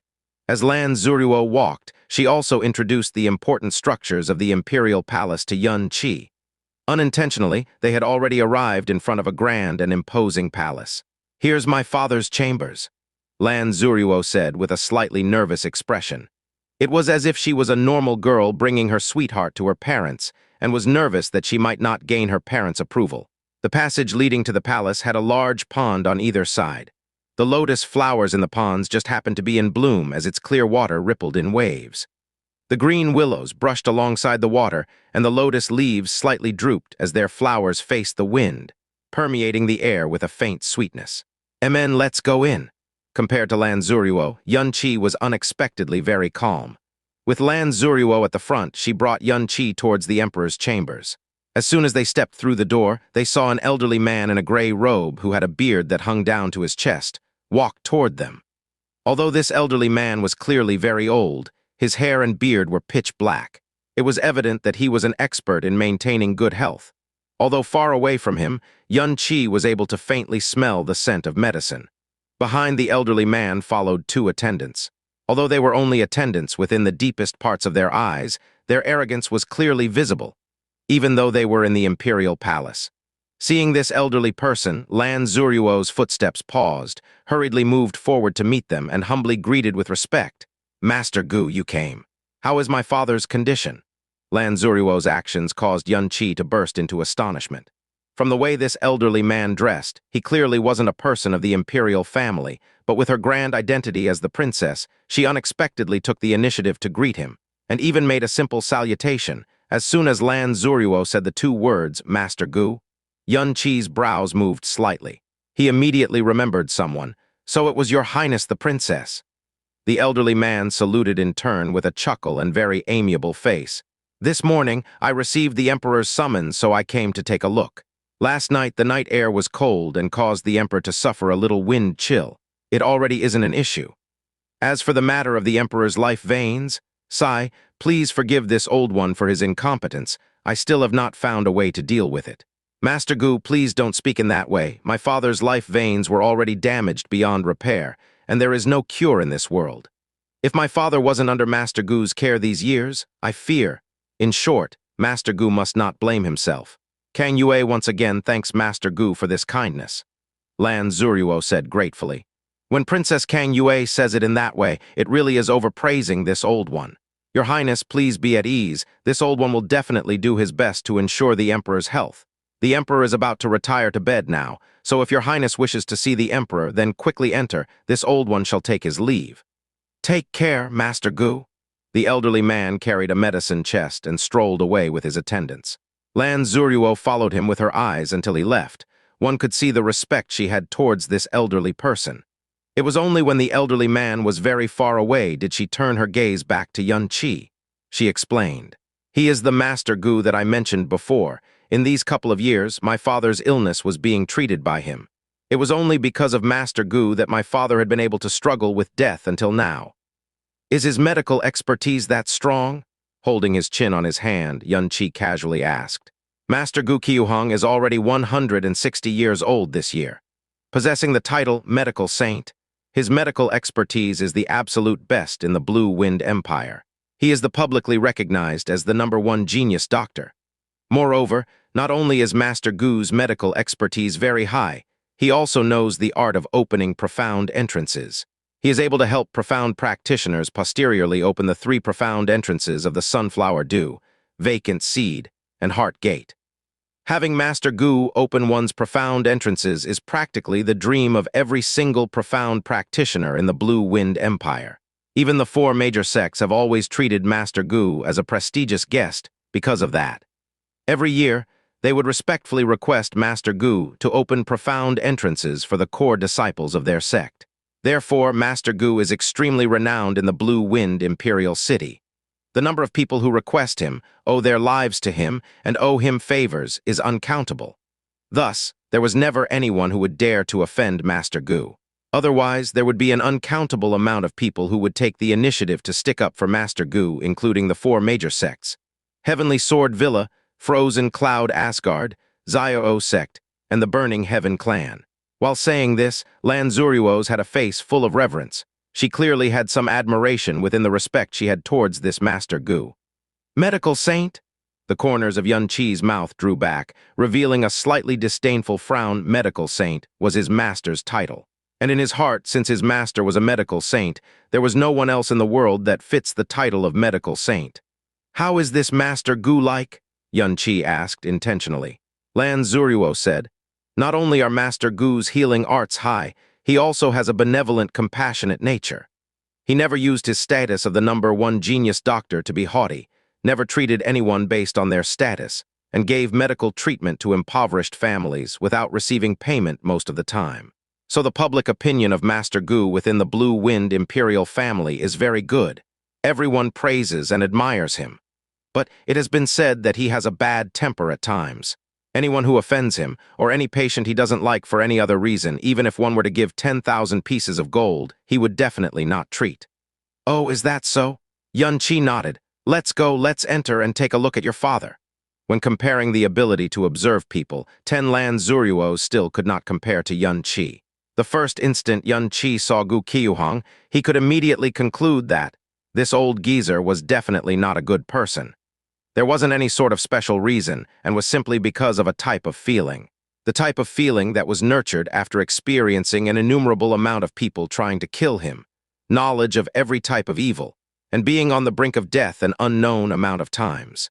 Upon entering the chambers, the Emperor's middle-aged eunuch immediately went ahead to report. Since 3 years ago, when father suddenly fell ill, he began to spend large portion of his time within his chambers and seldom went out. Because father's health was simply too poor, he was unable to bear the slightest bit of wind chill. Even if he were to catch some minor illness, it would still be possible for it to be a danger to his life. Lan Zuruo said sadly, "With the condition that father was in, he was no longer capable of managing the affairs of the nation. But my eldest imperial brother and 3rd imperial brother began to act imprudently and had to lead wolves into the household. Afterwards, not only were they disrespectful to father, they also occasionally tried to coerce father. which made it impossible for father to pass on the throne to either of them. He had no other choice but to use his life to stall day by day. Don't worry. Xianxia lightly grasped Lan Zuruo's hand and comforted her. I've already said this before, no matter what illness, as long as it is an illness, I will definitely have a way to cure it. These words weren't Xianxia's crazy talk. He was the successor of the medical saint. He definitely wouldn't allow himself to sully his master's name. I believe you, Lan Zuruo softly replied. Your Highness, as well as this young fellow, the Emperor is waiting for you inside. Please enter. The middle-aged eunuch standing at the door bent at the waist and respectfully saluted. After entering the Emperor's chambers, Xianxia saw an elderly person leaning on an imperial bed at first glance. Lan Zuruo was 19 years old. The crown prince would be 33 in 8 days. Logically, the emperor should be around 50 or 60 years old.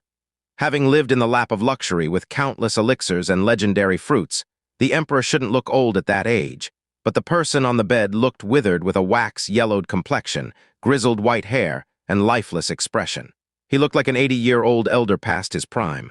Xianxia's eyebrows abruptly raised. This is... Father! Seeing how bad Kang Wan looked, Lan Zuruo's heart ached. She hurriedly rushed toward the bed and asked worriedly, just a moment ago, in front of the chamber's doors, we bumped into Master Gu. He said you caught another cold last night. How do you feel now? Is it a little better? Heh heh, Kang Wan looked towards Lan Zuruo affectionately. Nowadays, he could only feel the warmth of being a parent from this daughter. It isn't an issue anymore. We were afraid that you would be overly worried again, so we didn't tell you. Yue, the person you brought with you, shouldn't you introduce him? Xianxia walked forward and cupped his hands. Blue Wind Profound Palace Inner Palace disciple Xianxia pays his respects to your majesty. Oh, you're Xianxia? Kang Wan revealed an astounded look, and then started laughing. Although we have resided in this chamber for a long time, we too have heard that a youngster with an incomparably shocking talent had emerged from the Blue Wind Profound Palace. He defeated an inner palace disciple 7 levels above him at such a young age, and also successfully wielded the Overlord's colossal sword that no one had been able to use for several hundred years. Simply astonishing. Xianxia slightly smiled and said modestly, Your Majesty is flattering me. This one is just an ordinary disciple of the Profound Palace who is unworthy of your Highness praise. Xianxia's words made Lan Zuruo incapable of withstraining her laughter. Junior brother Yun, normally you are overbearing and always have an air of arrogance wherever you go. Why are you suddenly so modest in front of my father today? When Kang Wan heard the name Xianxia earlier, he only had a slight admiration for him. However, as soon as Lan Zuruo's words left her mouth, the way Kang Wan looked at Xianxia immediately changed.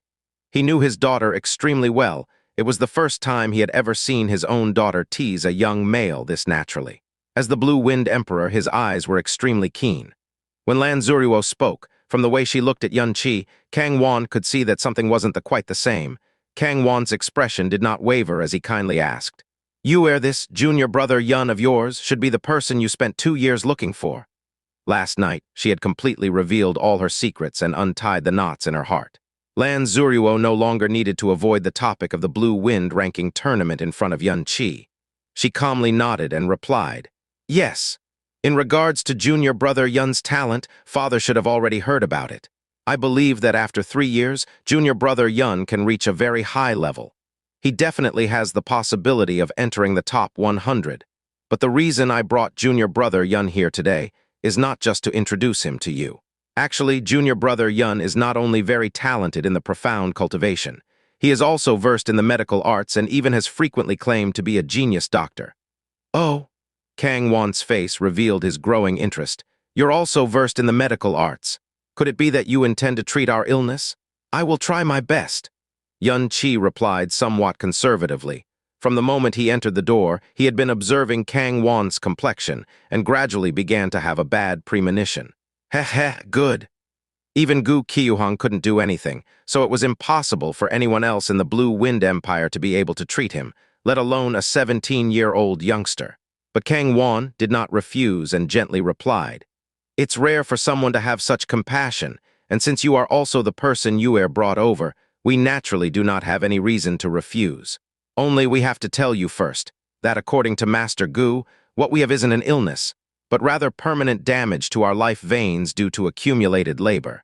Therefore, there is no need to force yourself if you don't know what to do. Your Majesty, let me see your pulse first. Kang Wan's appearance gave Xianxia a terrible premonition, but he did not dare to make any assumptions. He walked forward a couple of steps and arrived in front of Kang Wan. After pressing 2 fingers on his right hand on top of his pulse, he closed his eyes. Lan Zuruo suddenly held her breath. Kang Wan also did not say any more. His slightly muddied vision silently sized up the man that his daughter chose. But in his heart, he didn't have any hope that he would be able to aid his condition in any way.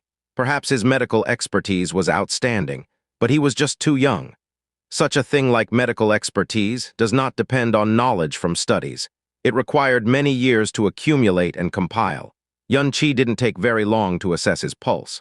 10 or so seconds later, he said softly, "Your Majesty, next I will use profound energy assess your internal organs. Please do not resist." "All right. Just go ahead and do your best. We have already said that you are the person Yuer had brought over. We can definitely trust you." Kang Wan nodded. Immediately afterwards, Xianxia released a very small amount of profound energy that flowed through Kang Wan's internal organs. He also did not continue for too long and withdrew his profound energy soon after. Then he opened his eyes with a complicated expression. "How is it?" Lan Zuruo asked hurriedly. Although the total time of Xianxia's observation was not more than a minute, it was apparent to anyone that an illness, which made even Gu Qiuhong helpless, could not possibly be diagnosed by a 17-year-old youngster's short observation. But a young girl whose heart belonged to a man would always had a sort of blind trust towards their own man, no matter what.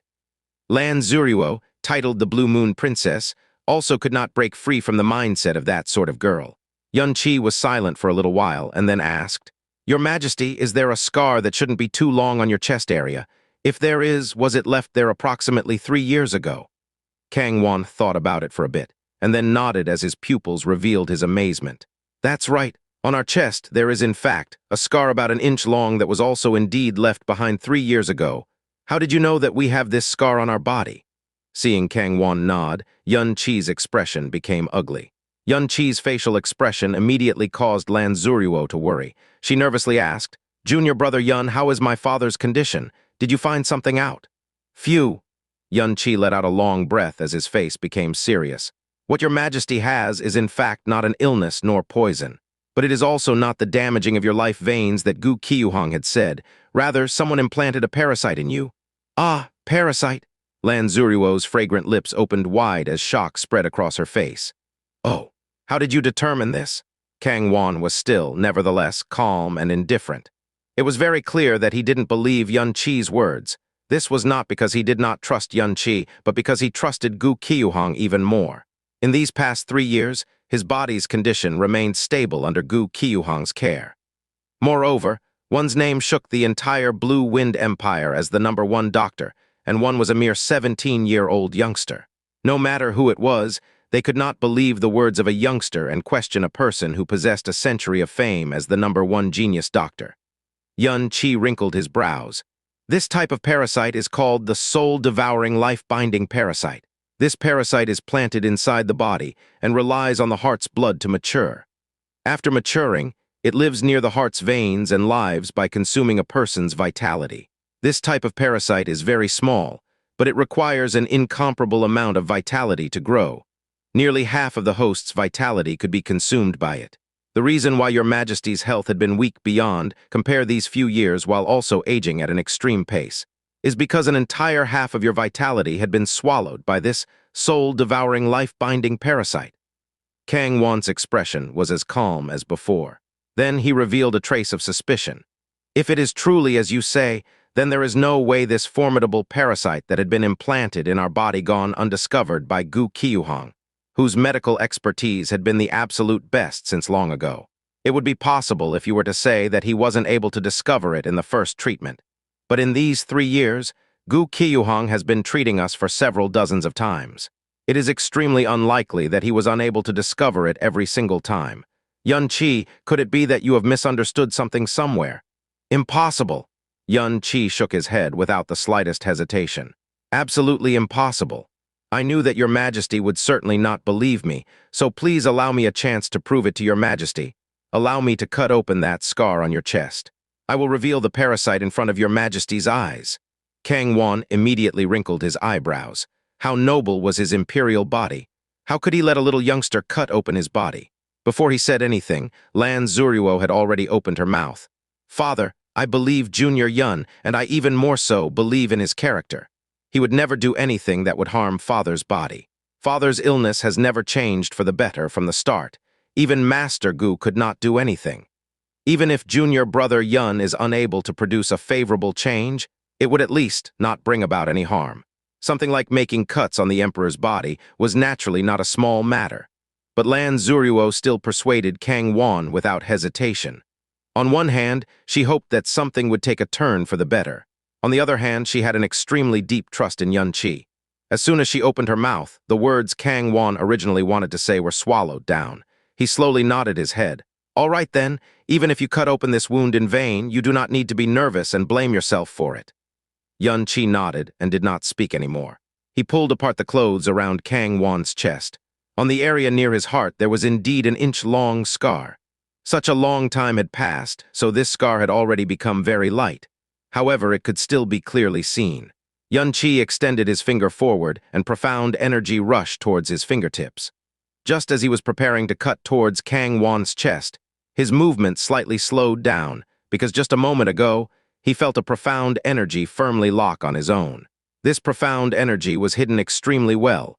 Normal people would definitely find it hard to discover, but how sharp was Yun Qi's perception? Not only that, he also sensed that this profound energy came with an incomparably terrifying piece of information. The strength was of, at least the sky profound realm. After the instant of astonishment, Yun Qi immediately calmed down. How the Emperor not have top experts protecting him at his side? But he was not trying to harm this Emperor, so he didn't have the slightest fear of the consequences. As his finger lightly cut Kang Wang's chest, it directly cut the 1-inch-long scar open, and drops of blood quickly flowed out. Yun Qi then quickly placed his other hand upon the cut, and carefully let his phoenix's flame energy enter. In an instant, he found the place where the soul-devouring life-binding parasite was hiding. Parasites naturally fear fire, and the phoenix flame just happened to be the king of flames. The frightened, soul-devouring life-binding parasite immediately fled in the opposite direction, away from where the phoenix flame was, and was slowly lured towards the position of the wound by Yun Qi. "It's coming out." Yun Qi opened his eyes and said softly. After his voice fell, the wound on Kang Wan's chest suddenly started abnormally wiggle. Afterwards, a slender, completely golden parasitic worm about half an inch long stretched out half of its body and violently wriggled. Ah! Lan Zuruo was so frightened that she cried out in fear. Her rosy face lost all its color. Even the Emperor, Kang Wan, was struck dumb as his entire body stiffened. "Don't move!" Yun Qi roared out, putting a stop to all of the possible movements from Lan Zuruo, Kang Wan, and the secret person. He quickly lifting his left hand, and used the phoenix flame to force the gold-colored parasite to quickly return back into Kang Wan's veins. Then, he released his profound energy, sealed Kang Wan's wound, and staunched the bleeding. Our body actually had something like that inside of it. Kang Wan seemed as if he had already calmed down, but his stiff body showed that he was still in the frightened state he was in before. "Junior Brother Yun, why didn't you take that parasite from before out, instead letting it return back into Father's body? It had already been clearly drawn out by you." Lan Zuruo's small face was completely white. Girls usually had a natural fear for these types of unusual insects. What's more, it was still in Kang Wan's body. Yun Qi shook his head and replied, "It's not that I don't want to take it out, but that it is simply impossible. If this were any other type of parasite, regardless of whether it was even more terrifying, as long as its location is found, it is possible to find a method to lure it out or directly kill it. But this type of parasite, it is called the soul-devouring life-binding parasite, because not only does it swallow a large amount of the host's vitality. After this parasite drinks the blood of its host, it turns the host's life into its own, and thus shares life and death with its host. In other words, the soul-devouring life-binding parasite within your Majesty's body is sharing a life with your Majesty. If your Majesty were to die, it would die. Conversely, if it were to die, your Majesty would also die." "Ah!" Lan Zuruo widened her beautiful eyes as they trembled dramatically. What? In this world, there actually exists this type of sinister creature." Kang Wan also had a face full of fear. Yun Qi continued to speak. "It also needs to absorb your Majesty's vitality to live. If it leaves your Majesty's body, it would immediately die. And for its entire life, it can only have one host. Even if it was moved to another host's body, it would still be of no use. So not only should this type of soul-devouring, life-binding parasite not be removed from your Majesty's body, it also needs to be carefully supported. There is no other choice but to helplessly allow it to swallow the body's vitality at all times, and it mustn't be allowed to die. Xianxia paused as his voice became even more serious. Senior Sister Zuruo, Your Majesty, my following words will be a bit cruel. The lifespan of a parasitic worm isn't too long. According to what I know, this soul-devouring, life-binding parasite's life expectancy is 5 years, and the time it has been in Your Majesty's body already exceeds 3 years. After 2 more years, this soul-devouring, life-binding parasite will die. In other words, Your Majesty's remaining lifespan is at most 2 more years. How could it be like this? How could it be like this? Lan Zuruo covered her lips and soundlessly sobbed. Kang Wan gasped in a large breath of air. The parasite within his body and Xianxia's words undoubtedly threw his mind into complete disarray, so much that it also seized him with terror. He spoke in a deep voice. Who could it be who infected us with such a malicious parasite? We will definitely find him, and dismembering his body into 10,000 pieces. Xianxia's vision fell on Kang Wan and said, If Your Majesty wants to know who implanted the parasite, you can actually find that out right away. Kang Wan's body jolted. He immediately asked, Xianxia, could it be that you know who implanted the parasite? I do not know, but Your Majesty definitely knows. Xianxia calmly said, This type of soul-devouring, life-binding parasite can only be planted inside the body, and it must soak in the host's heart's blood to grow. A person's heart blood also happens to exist near the area of the heart. So if a person wanted to implant a parasite into a body, then he would need to make an incision near his heart and release the parasite into the cut. The parasite would be unable to grow if it went into one's food or entered the body through drink. Putting it in the blood anywhere else also has the same result. All Your Majesty needs to do is remember who made the incision on your chest and left the scar 3 years ago. Then you will know who implanted the parasite in you. As soon as Xianxia's words came out, Kang Wan and Lan Zuruo's expressions went completely blank. Impossible. It can't be Master Gu who implanted the parasite. Master Gu has put his heart into taking care of Father these years. His relationship with the imperial family has always been very good. It can't be him. He simply has no reason to harm my father. Lan Zuruo's face was overwhelmed with shock. She knew the person who made the cut on her father's chest 3 years ago. It was the medical saint, Gu Qiuhang. That time, Kang Wan had a serious cold. Gu Qiuhang claimed that the cold was too serious and he needed to bleed some of the cold blood from his chest.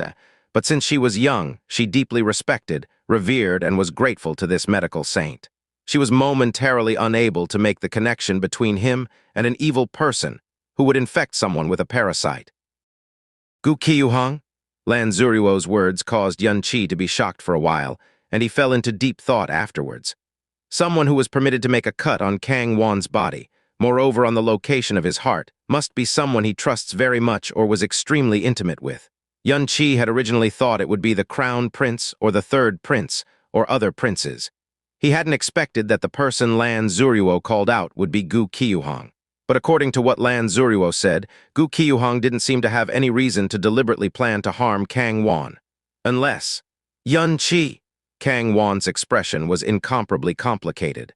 He asked with some difficulty, This type of parasite that exists in the heart's vessels, is it extremely difficult to be discovered?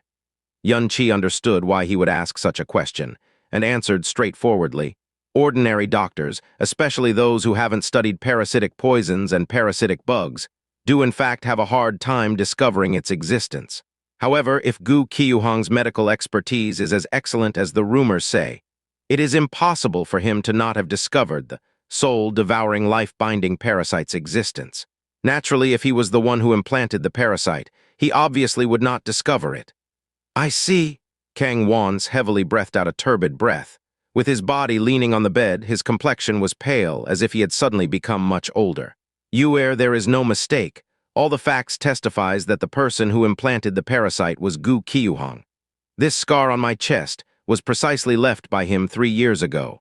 It was also after that day that I was bedridden with a serious illness for 3 years. Xianxia already forced the parasite out for us to see. It truly exists. This is the truest of facts, and everything else is all fake.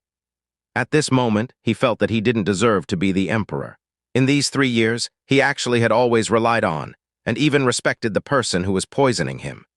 Thinking back on it now, he, who was the revered Blue Wind Emperor, was virtually being toyed around in their palms like a fool. It really was stupid to the point of being extremely laughable. But why would Master Gu do this? Our imperial family has always been on good terms with him. Even father deeply respects him. So why would he do such a thing? Lan Zuruo still had a hard time accepting it, and she tightly bit her lips together. Perhaps he doesn't have a direct reason, but he definitely has an indirect reason. For example, he could have made some sort of deal with those unfilial sons Kang Lin and Kang Shuo. It also could possibly involve the Xiao sect or the Burning Heaven clan. Moreover, you are too pure and kind in nature. You had always respected Gu Qiuhong so much that you viewed him as a saint. But when we had associated with him in my early years, I had already discovered that his nature was not as virtuous and harmless as he seemed on the surface. On the contrary, there are times that he would secretly do despicable acts. But the excellence of his medical expertise was unquestionable, so we had always tried to be on good terms with him. But the people who want to be on good terms with him are too many. Compared with those enormous sects, our title of emperor perhaps cannot be considered very much at all. Kang Wan shook his head, revealing a sorrowful expression on his face. Even though he was the emperor, he was actually devastated to this extent in secret. Bedridden for an entire 3 years while facing difficulties in his bedchamber, he was virtually not too far off from a dead person. And if he hadn't fallen ill, how would Kang Lin and Kang Shuo dare to act recklessly? They more so would not have had the opportunity to lead the wolf into the house. Yun Qi, thank you. If not for you, perhaps even until we died, we still would not have known why we died. At the end of my life, perhaps we would even be grateful to the one who harmed us in our ignorance. Kang Wan self-mockingly laughed. I actually doubted your medical expertise earlier. I am honestly ashamed. Please don't say such things, Your Majesty. Yun Qi promptly waved his hand. Your Majesty, about this matter of you being infected with the parasite, I have a suspicion, and I wish Your Majesty would give me an answer. Of course, if this matter involves the imperial family's secrets, then Your Majesty obviously does not have to answer me. Go ahead and ask. We are already a lingering life. My final wishes are all on Yuer. You are Yuer's most trusted person, so towards you we also have no secrets. Kang Wan's eyes were closed. His complexion was tranquil without any turbulence. Yun Qi was moved. These words coming from an emperor's mouth, one can imagine the weight. These few sentences projected the gloom in his heart, and more so contained his pampering and love for Lan Zuruo. After being bedridden for 3 years, he finally saw what the most valuable treasure he had always possessed in his entire life was. Not the seat of emperor, not his beloved subjects and 7 sons, but his only daughter. Yun Qi said slowly, according to what I know, this soul-devouring, life-binding parasite is extremely difficult to raise. Not only is the parasite's origin hard to find even if one had an immense amount of money, in the process of raising it, only 1 in 1,000 would succeed. All of the others would die. Thus, obtaining a single soul-devouring, life-binding parasite would require enormous time and money. And once this soul-devouring, life-binding parasite entered the body, it would be extremely difficult to discover. The victim's body would weaken, deteriorate very quickly, and will certainly die within 5 years. The soul-devouring, life-binding parasite would also simultaneously die with the host, become a pool of watery blood in the person's body, and not leave behind any trace of its existence. And so, this type of parasite is normally used to secretly kill someone without leaving a trace. It would make others unable to realize how they really died, and believe that it was due to an illness. But rumors say that the Crown Prince and the Third Prince are both anxiously fighting over the throne, while the Xiao sect and Burning Heaven clan secretly fueled the fire. Gu Qiuhong implanting the parasite in your body definitely has something to do with them.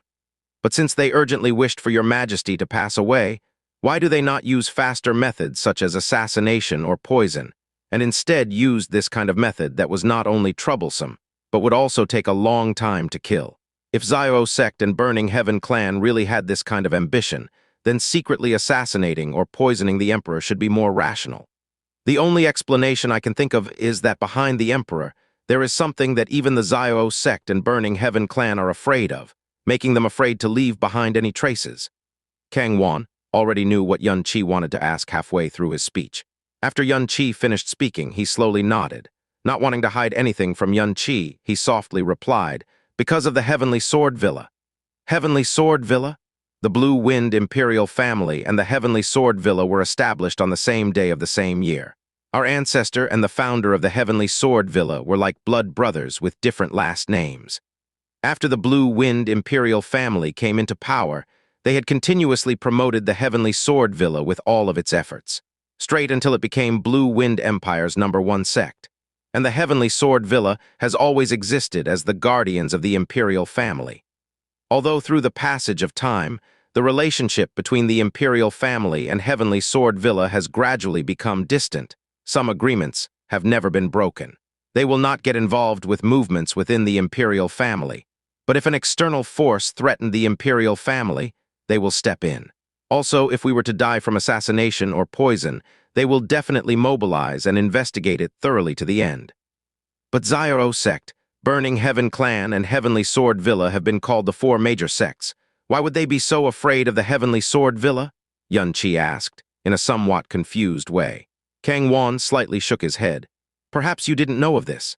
Even though they have been named the four major sects, in theory, the combined strength of Frozen Cloud Asgard, Xiao sect, and the Burning Heaven clan cannot compare to the Heavenly Sword Villa.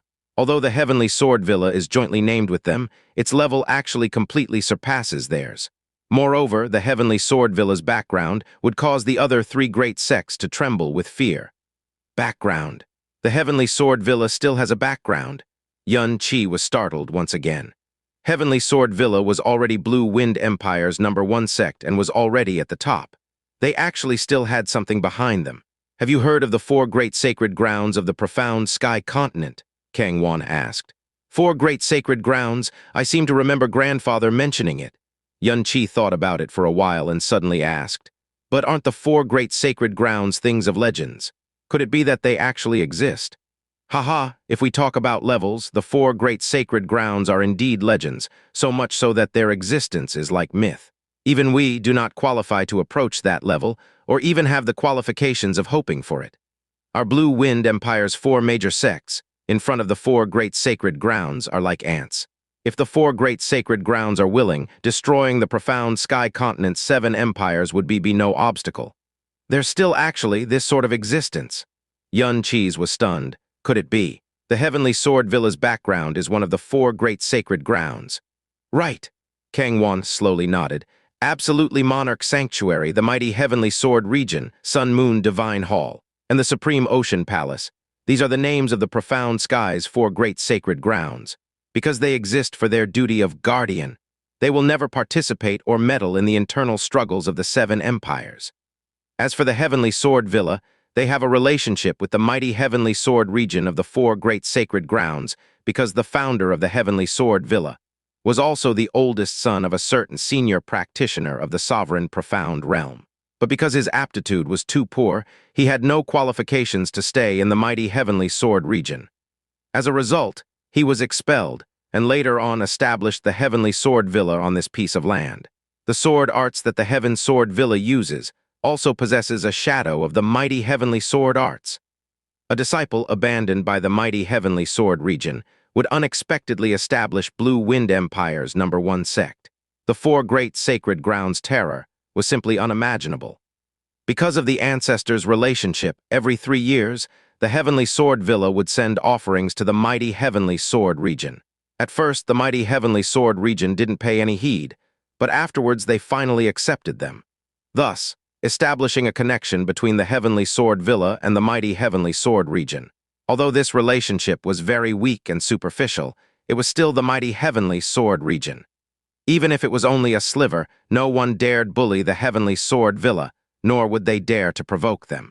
We have also heard that the mighty Heavenly Sword region secretly imprisoned an extremely important demon within the Heavenly Sword Villa 100 years ago.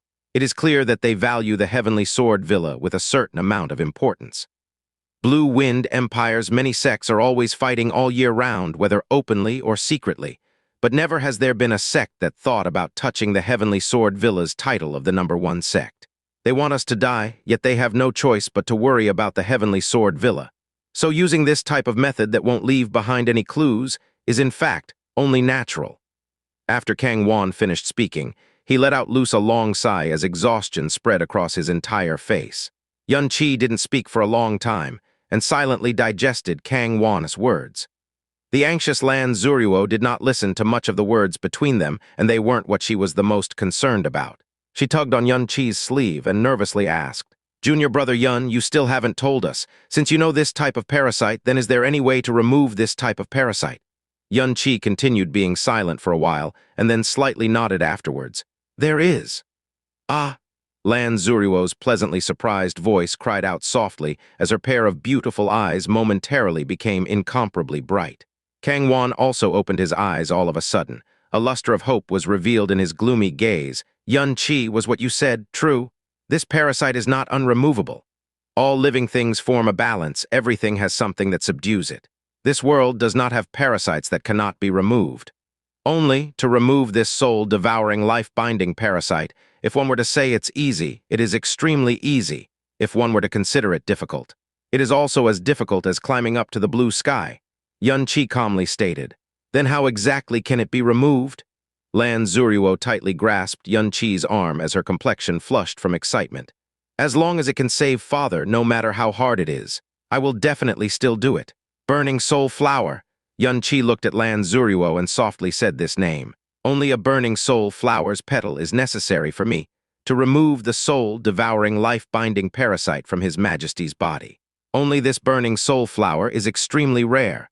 Author note, the key word in this chapter is actually demon. The rest is all bullshit. The burning soul flower was a type of toxic organism that had a mystical and frightening soul-detach function, and was also the only thing Yun Qi could think of that could remove the soul-devouring, life-binding parasite. But the number of burning soul flowers in existence was extremely small.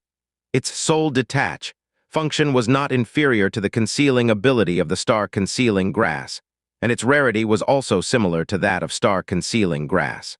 No more than 10 plants should exist in the entire profound sky continent. "Burning soul flower, burning soul flower." Lan Zuruo repeated the name several times in succession and firmly engraved it into her mind. Yun Qi's simple statement of extremely rare manifested just how difficult it was to find it.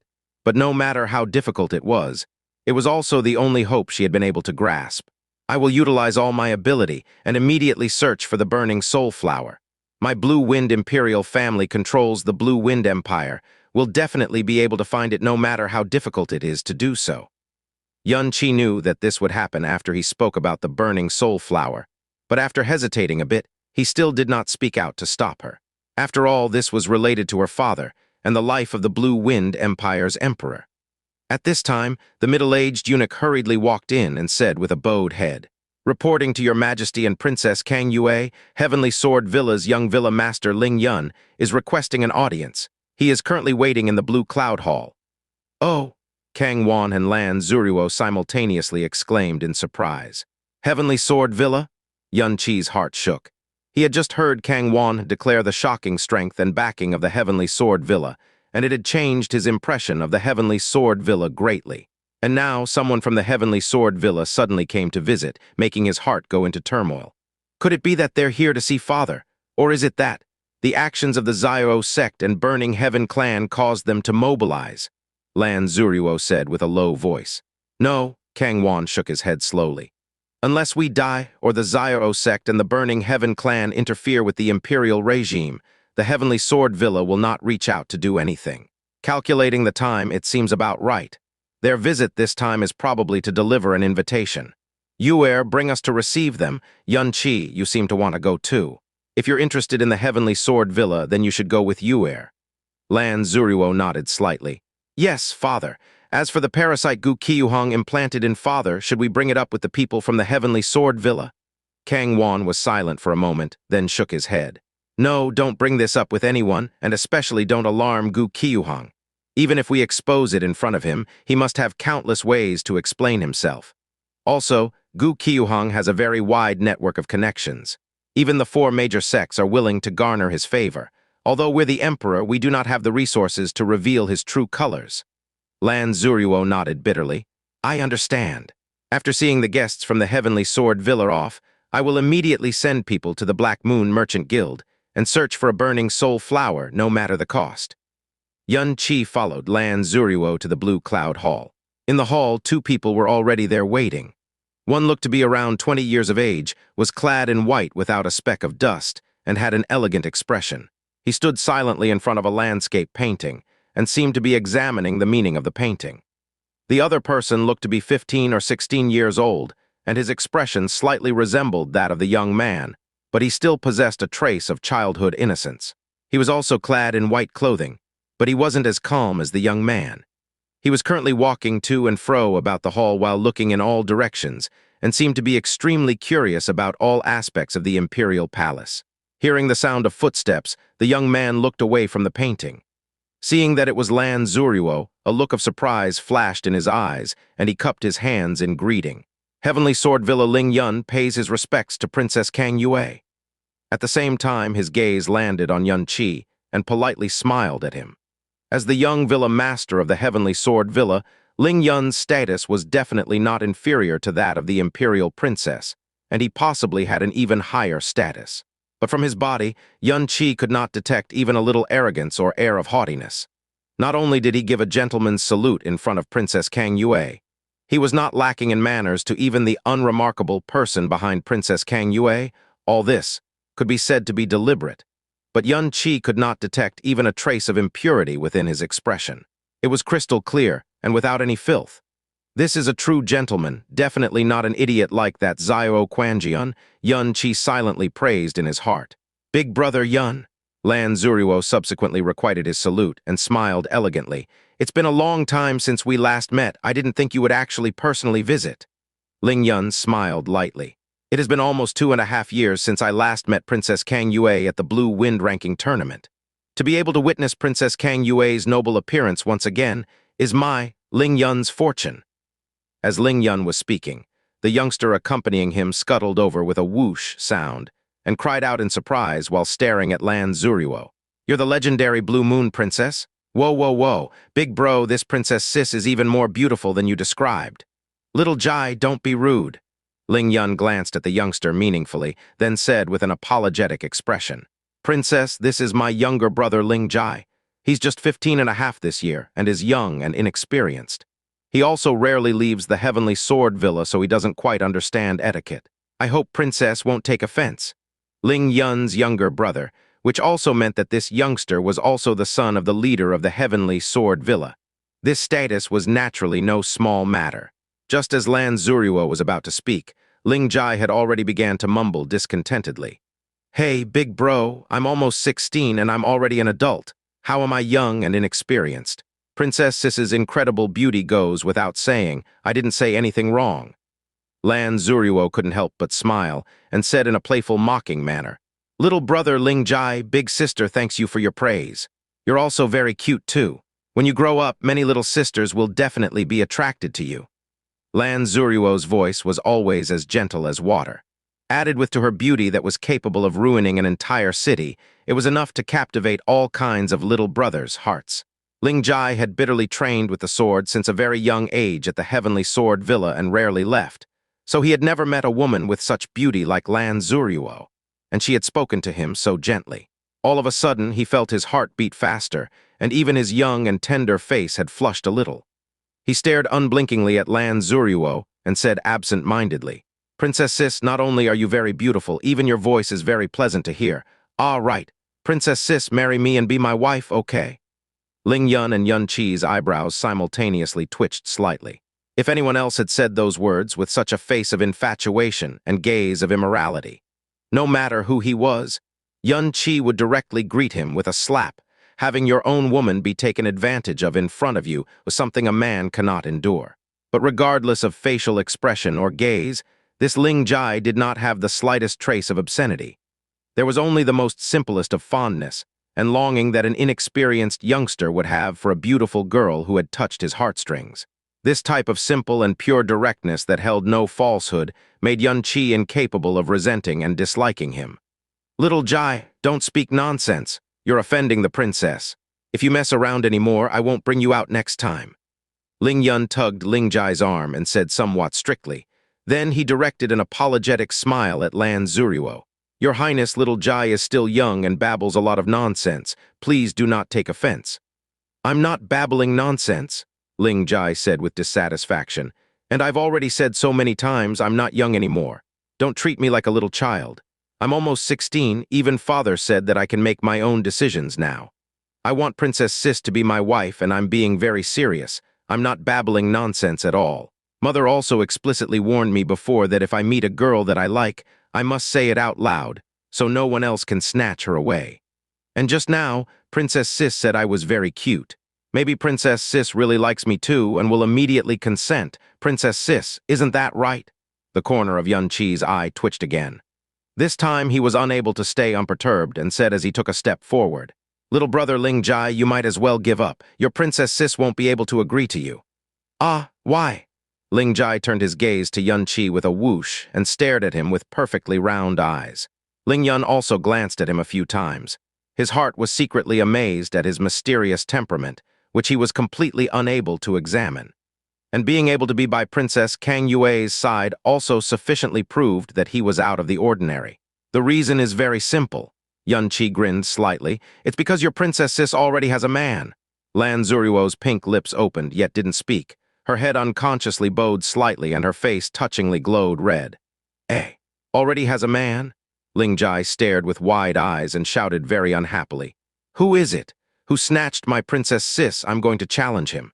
Mother had said that one can yield other things, but one must never yield the woman they like. Even if she has been snatched away by someone else, one must use the most masculine of methods to snatch her back. I've fallen for Princess Sis. I want to defeat him and snatch Princess Sis back. Yun Qi curled his lip indifferently, then stepped forward, took Lan Zuruo's small hand and said while beaming, This person is seemingly far away, yet is actually right before your eyes. It's me. This was Lan Zuruo's first time holding his hand in front of others, and was also the first time she was intimate with a man in her princess identity. She initially panicked subconsciously, but she did not let go and allowed him to gently hold it. Evidently, Yun Qi was being impetuous. A good deal of trouble would come if others knew about their relationship, because it may attract Kang Lin and Kang Shu's attention, as well as assassination attempts from Fen Jucheng. She was very clear why Yun Qi was being this impetuous. He was trying to uphold his claim on her. Even though being jealous of a little kid made her feel a bit silly, she also felt and enjoyed this almost overbearing feeling of care. Yun Qi's actions and Lan Zuruo's reactions caused Ling Yun's eyes to reveal a flash of amazement. He was very clear about the foolish love Fen Jucheng, the young clan master of the Burning Heaven clan, expressed to Lan Zuruo, and how he had even sworn in front of the Blue Wind Emperor that he would not marry anyone other than her. If Princess Kang Yue really had this person in her heart, it would, without a question, evoke Fen Jucheng's jealousy, resentment, and desire to kill. You, Ling Jai sized him up. Just as he was able to voice his disbelief, he suddenly saw him take Princess Sister's hand. He immediately opened his eyes wide and exploded out like a young tiger gone mad. Why you actually dare to take my Princess Sis's hand? How are you fit for Princess Sis? You're so weak, and you're not even as good-looking as me. I want to fight you. To take back my Princess Sis. Yun Qi also instantly became angry. It was all right to call him weak, but this little brat had actually said that he wasn't as handsome as him. This was completely unacceptable. Fight. Why would I be afraid of a hairless brat like you? What do you want to compete in? Come at me. Watch me educate you to the point of making you look for your teeth all over the ground. Once Yun Qi said this, Ling Yun's gaze at Yun Qi instantly became very complicated. And Jasmine's voice sounded from within Yun Qi's mind, clearly enjoying a feeling of schadenfreude. Are you sure you want to compete against him? Even though this person named Ling Jai is much younger than you, his profound strength is already at the 3rd level of the spirit profound realm. Jasmine had only spoken halfway, and Yun Qi was already extremely shocked. 3rd level of the spirit profound realm. This 15-year-old little kid's profound strength was actually at the 3rd level of the spirit profound realm. How could this be possible? Number 1 on the Blue Wind Profound Palace Inner Palace's heavenly profound ranking, Fen Juchen, was only at the 2nd level of the Spirit Profound Realm, and he was 17 years old. The other 2 at the Spirit Profound Realm were both a full 20 years old. And this person, Ling Jai, in front of him who looked completely harmless, and also a little stupid and adorable, was actually a 15-year-old at the third level of the spirit profound realm, an existence scary enough to be called a freak. And that's not all.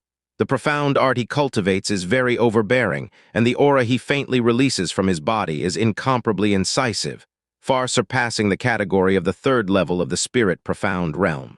This is enough to prove that, not only is he at the third level of the spirit profound realm, he should be able to fight those of a higher level. If you reveal all your trump cards, you may be able to meet face-to-face for 4 or 5 strikes with difficulty after encountering an ordinary third ranker of the spirit profound realm, but facing him, you're simply asking to be abused. Author's note: Star Soul Sword Saint. My name is Ling Jai.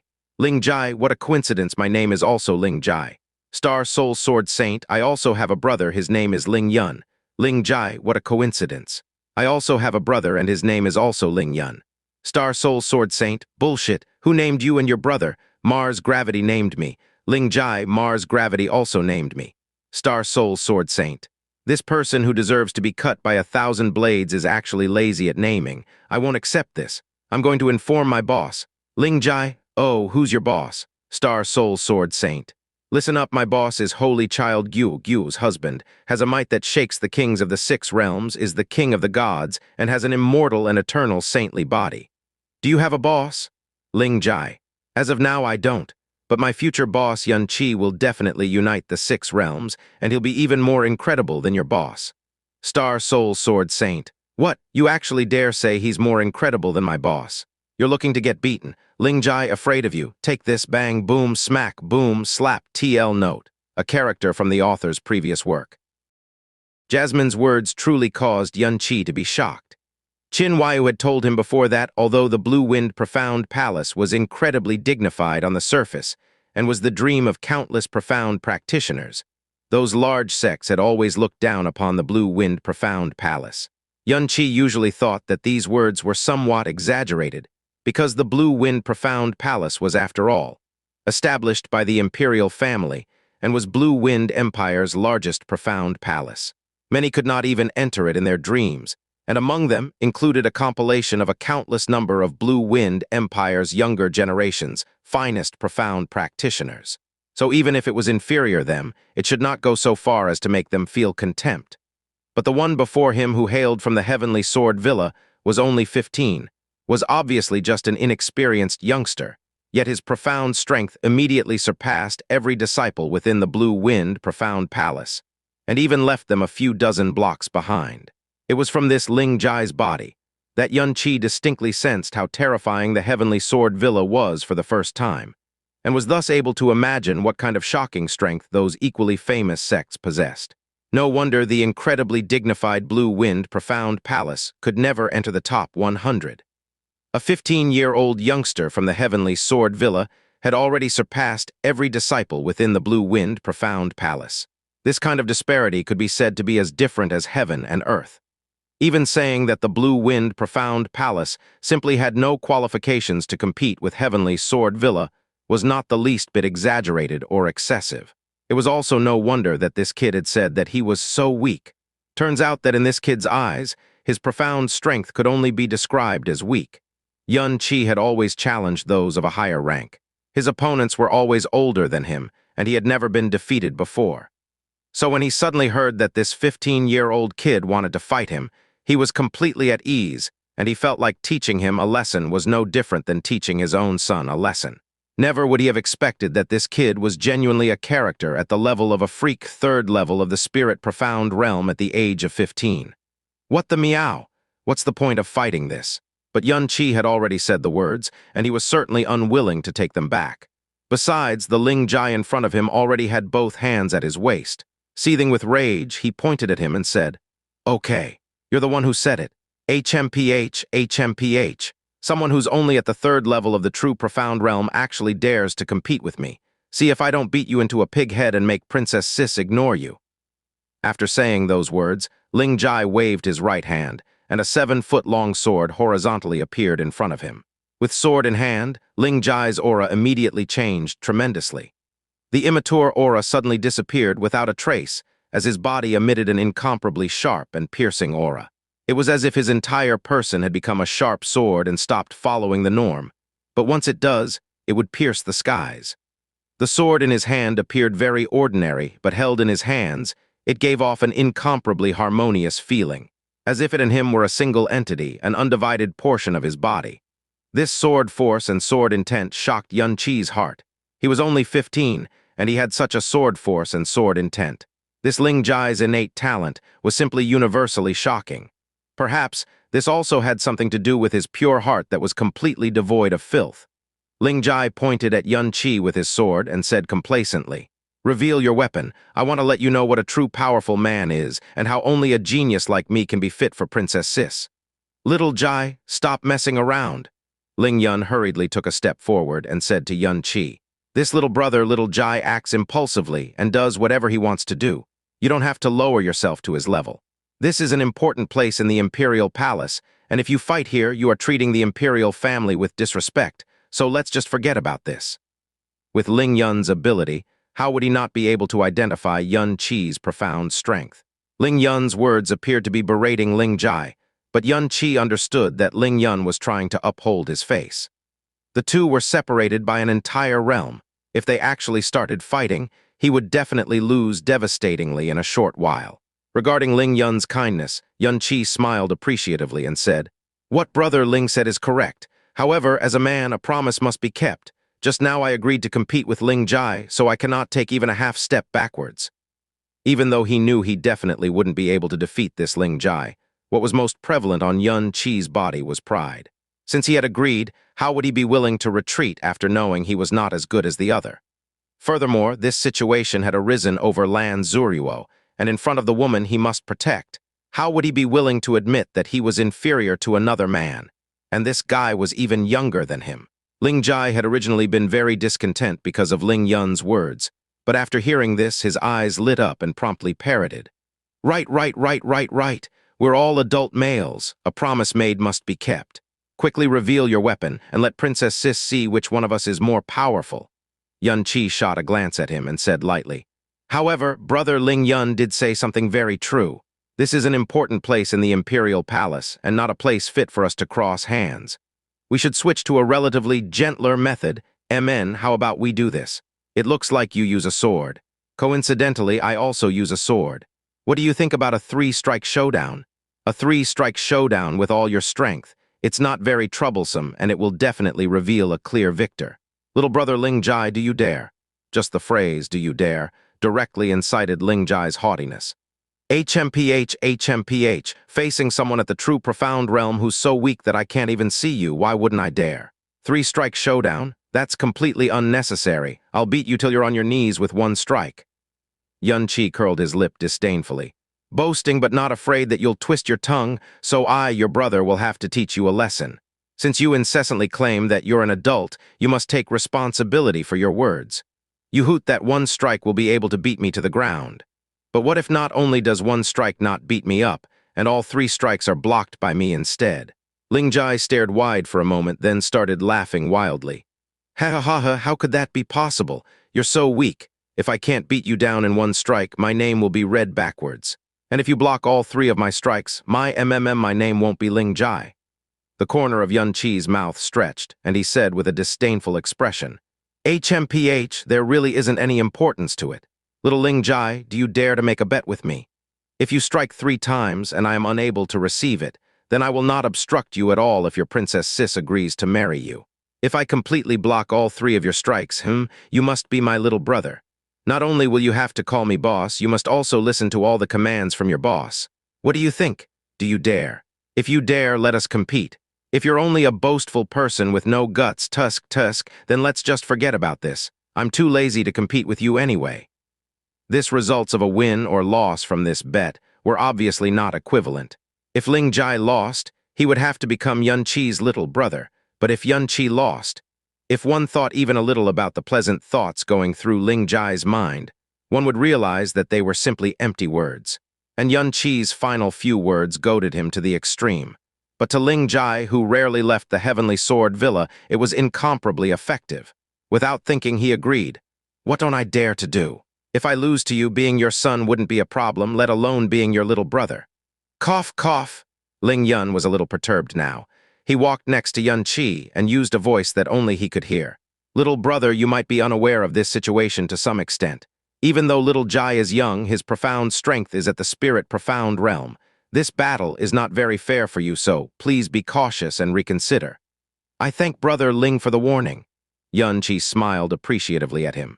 His ordinary response shocked Ling Yun slightly. This response signified that Xianxia obviously already knew Ling Jai's level of profound strength, but still wanted to make this kind of gamble with him. Ling Yun's eyebrows moved a little and he didn't speak anymore. Let's begin. Xianxia stood in front of Ling Jai. Just as he spoke, the Overlord's colossal sword appeared out of thin air. Both his hands grasped the hilt, and the sword body sunk downwards, slamming on the floor with a boom. The surrounding ground up to 3 steps from the collision instantly shattered. At the same time, an aura as heavy as a mountain emitted from the Overlord's colossal sword and Xianxia's body, flooding the entire blue cloud hall as everyone's breathing became sluggish. Heavy sword? Ling Yun was shocked as Xianxia flashed the weapon, and taking in account Xianxia's age and profound strength, he suddenly spoke out. Could it be you're the profound palace genius Xianxia that everyone in the imperial city has been talking about? That's right. Xianxia nodded. I'm Xianxia. Brother Ling Yun actually knows my name. I'm extremely honored. Haha, little brother Yun, you're being too modest. Ling Yun smiled warmly. After little Jai and I arrived at the imperial city, everywhere we went, we heard people discussing you. We heard that you can control a heavy sword that weighs several thousand kilograms and can defeat an opponent that is 7 levels higher than you. It really makes one feel shocked, and we wanted to find an opportunity to personally meet you the entire time. I'd have never that I would encounter little brother Yun here. It's truly fortunate. Ooh, so it turns out you're Xianxia? This Ling Jai had obviously heard some rumors regarding Xianxia in the imperial city with Ling Yun. He disdainfully twisted his mouth. You're only at the true profound realm, yet others are actually calling you a genius. Isn't it a bit too cheap to call you a genius? This young master will immediately let you know what it means to be a true genius. Take this. Ling Jai gave a low growl, took a step forward, raised the longsword, and cut downwards. This was an extremely simple strike.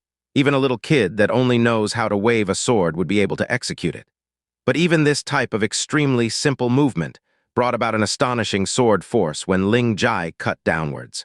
The plain, undecorated sword trembled with an unimaginably high frequency, and an unceasingly surging enormous power crashed towards Xianxia's chest. Xianxia, proposing to strike against each other 3 times, was clearly trying to use the advantages of the heavy sword against the shortcomings of the light sword. Because if it was a showdown, under the same conditions, the light sword would not be able to compete with the heavy sword at all. In addition, the Great Way of the Buddha bestowed 1,950 kilograms of strength to the user. In this form of competition, even if he were facing against someone an entire realm above him, he should be able to withstand 3 strikes at the very least. But when an astonishing sword force charged over, Xianxia's expression changed a little. Ling Jai was very young, a little competitive, and didn't scheme much. He practically didn't scheme at all, so it was very easy to guess at his thoughts. Xianxia could predict that his first strike wouldn't be too serious, at most 50 or 60% of his strength, so he would definitely hold back on his first strike too. He wouldn't use any profound techniques, and only around 70% of his strength. Indeed, Ling Jai's first strike didn't contain any power, and judging from his appearance, he probably hadn't even used 40% of his power, let alone 50 or 60%. But the force of that one casual strike was like a rolling wave and was impossible to resist. Ha! Xianxia, who had originally planned on using 70% of his strength, suddenly did not dare to hold back even a little. With a low growl, he opened Evil Soul, and the profound strength in his body began to revolve. Brandishing the heavy sword, he struck out with 100% of his strength. As the heavy sword traveled, it brought about a whistling sound akin to a hurricane. Bang! The heavy sword and the light sword collided without even a trace of flare, and the power of the enormous heavy sword and surging sword force instantly exploded outwards. A storm of profound energy instantly formed between the two, then simultaneously blew both of them outwards. Ling Jai took a few steps back and looked at Xianxia with an expression of shock. Ah, you actually blocked it. Oh, you appear to be a bit more powerful than I'd expected. It looks like I'll have to be a bit more serious now. Xianxia had been blown back almost 10 meters. His expression was tranquil, but raging waves tossed about in his heart. What Jasmine had said was correct. This brat was definitely not a simple third ranker of the spirit profound realm. Although he was young, his attainment of the sword could already be regarded as that of a great master. He would definitely be able to easily fight those several levels above him. To receive 3 strikes with a profound strength an entire realm lower than him, even with the advantage of a heavy sword, was going to be incomparably difficult. The enormous sound from the great hall naturally alarmed the imperial guards outside. Hurried footsteps sounded, and several tens of silver-armored guards entered in single file and said with faces full of worry, "Princess, are you all right?" "I'm fine, all of you can leave," Lan Zuruo said as she cast a sidelong glance. "But—" The head guard looked at the shattered ground, as well as Xianxia and Ling Jai, who were both grasping weapons, and revealed a deeply alert expression. "Leave," Lan Zuruo's voice suddenly became more imposing. "Without my order, no matter how great the commotion is later, you may not enter." "Yes." The head guard hurriedly bowed his head and brought his men out. As expected of the rumored heavy sword that weighs 1,950 kilograms, no matter its strength or imposing aura, they're both eye-opening. Ling Yun praised sincerely. Ling Jai's early strike looked extremely simple and ordinary, but he was fully aware of the amount of sword force and resolve brought about by that one strike. For someone at the 3rd level of the true profound realm to block that attack could basically be called a miracle. HMPH, he's indeed a little bit stronger than I imagined him to be, but it's only a little. Ling Jai turned up his nose, and his face had a look of disdain. For that earlier strike, I simply did a casual wave of my sword. As for my next strike, you will definitely not be able to block it. While saying that, he pointed his sword to the sky with a single hand. Rays of sword force rose from the sword and charged towards the sky.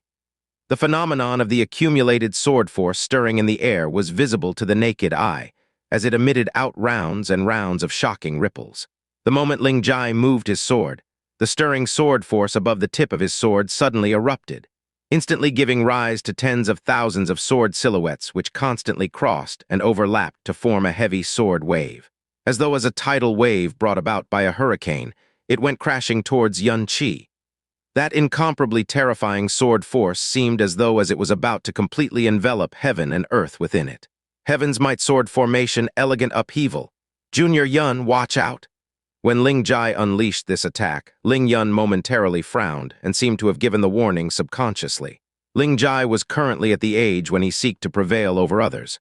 When his first strike was completely blocked and had even happened right in front of Princess Sis, his pride evidently suffered a blow.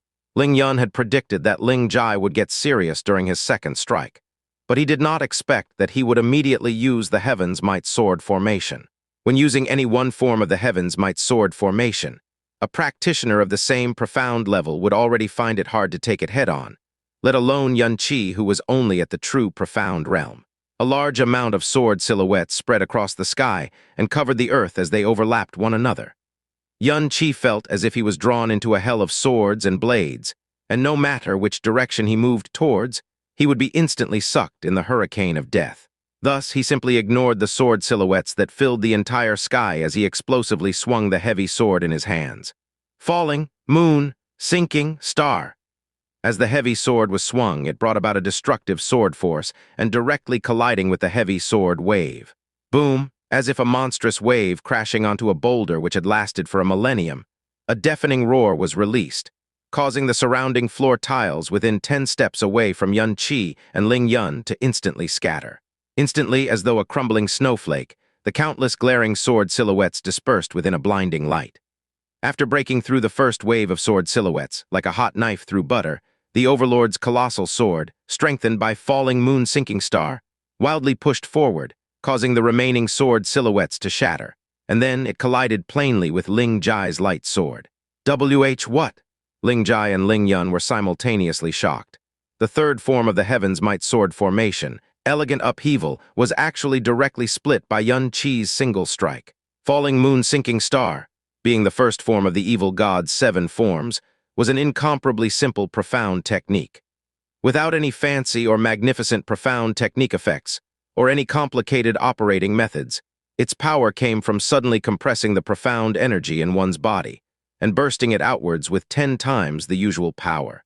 It was extremely compatible with the berserking property of the evil god arts, It was simply explosive power. After the Overlord's colossal sword slashed apart the heavy sword wave, its strength had basically reached its limit as well. When it was struck against Ling Jai's sword, the strength behind the blow was nearly exhausted. But the momentum brought about by merely its weight of 1,950 kilos was no small matter. Ling Jai was pushed back by 7 to 8 steps from the impact, and he nearly fell flat on his butt.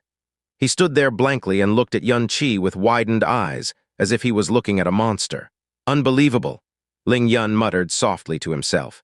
Looks like the rumor of him obtaining victory over an opponent 7 levels higher than him was not the least bit exaggerated at all. With a difference of an entire realm, he actually really took it head-on. If he was at the same level, that strike of his would have been a complete oppression. For this strike, Xianxia used all of his strength, and did not hold back even a little. Although his current profound strength was not like before, where one usage of falling moon sinking star would basically exhaust all of his profound energy, it still consumed quite a bit of profound energy, for the energy and blood within his entire body suddenly began to churn. He used 7 or 8 breaths of time to suppress the churning energy and blood in his body, adjusted it to a sufficient condition, and watched Ling Jai calmly. So, you were actually this amazing. This time, Ling Jai was truly a little dumbfounded, because in that earlier strike, not only did he use 70% of his profound strength, he even used the Heaven's Might sword formation. He did not expect him to actually block that as well. He was even pushed back from the impact, losing in that exchange of blows. If the opponent was the same level as him, or had a profound strength 1 or 2 levels below him at the spirit profound realm, he would be able to accept it. But not only was the opponent in the true profound realm, he had only just entered the true profound realm. This feeling was like a fierce tiger pouncing on a little cat, only to find himself unexpectedly struck away by the little cat. Now then, unleash your final strike. If I'm able to block this 3rd strike as well, it will be your loss. You had best not forget that you will have to call me boss if you lose. Xianxia steadied his body's aura and said with his eyes narrowed. Lose? I'll lose. With a whip of the longsword in Ling Jai's hand, the shocked expression on his face gradually receded, replaced with the same disdainful expression from before. I was afraid your loss would be too devastating, so I basically didn't use any strength at all for the last 2 strikes. Let's see how you'll block this strike. While saying that, the sword in Ling Jai's hand suddenly pointed forward. The profound energy in his entire body erupted like an open floodgate as his profound energy poured into the sword in his hand. The long sword began to tremble tremendously, and a ring of airstreams suddenly swirled around the blade. Right after, this surge of sword energy actually condensed and wrapped around the sword's blade, causing the entire sword to look 2 times thicker than before. The surrounding air suddenly surged, and Xianxia felt an incomparably overbearing aura charge over, causing chills all over his body. The long sword held in Ling Jai's hands made him clearly feel as if it was already lying on his neck, and it would directly sever his throat in the next second, claiming his life. Faintly discernible ripples of air could be seen around Ling Jai. But the most shocking thing was, the ripples in the air were not like water ripples with non-uniform lines, but perfectly straight lines, just like numerous transparent sharp swords that appeared out of thin air. What a strong sword force! The astonishment in Xianxia's heart began to increase bit by bit. According to Jasmine's description, he had already overestimated this 15-year-old youngster's achievements with the sword as much as possible. However, when he felt this astonishing surge of sword force, he realized he had still underestimated this youngster who came from the heavenly sword villa. Ling Yun's eyebrows furrowed after seeing Ling Jai's actions. Once he realized what Ling Jai was trying to do, his gaze forcefully shook and he said with a low voice, "Little Jai, what are you doing? Quickly stay your hand. Are you trying to kill him?" "Hey, big bro, I'm not as useless as you think I am. I have already practiced this move to the point where I can freely wield it. When this move is about to take his life, I will naturally retract it." Ling Jai laughed and then turned his gaze towards Xianxia. "HMPH, since you dare provoke the dignity of our young master Ling Jai, then I will let you thoroughly experience how formidable I am. Try to receive this strike, Heaven's Might sword formation, Sun Piercer." The sword in Ling Jai's hands was entirely coated with an intense sword aura and appeared to be around the same size as the heavy sword in Xianxia's hands. He bellowed loudly and suddenly whipped the longsword outwards, bringing along the inexhaustible sword aura and directly pierced at Xianxia's chest. The surrounding air swirled wildly. Xianxia's hair and clothes were substantially lifted by the incoming wave of strongly blowing wind. At the place where the tip of the sword stopped at, a thin, pitch-black spatial fracture momentarily flashed. This time, there were no longer tens of thousands of sword silhouettes, but a single sword. It was a definite killing blow which gathered all of Ling Jai's sword intent. Xianxia's body suddenly retreated and raised his heavy sword once more.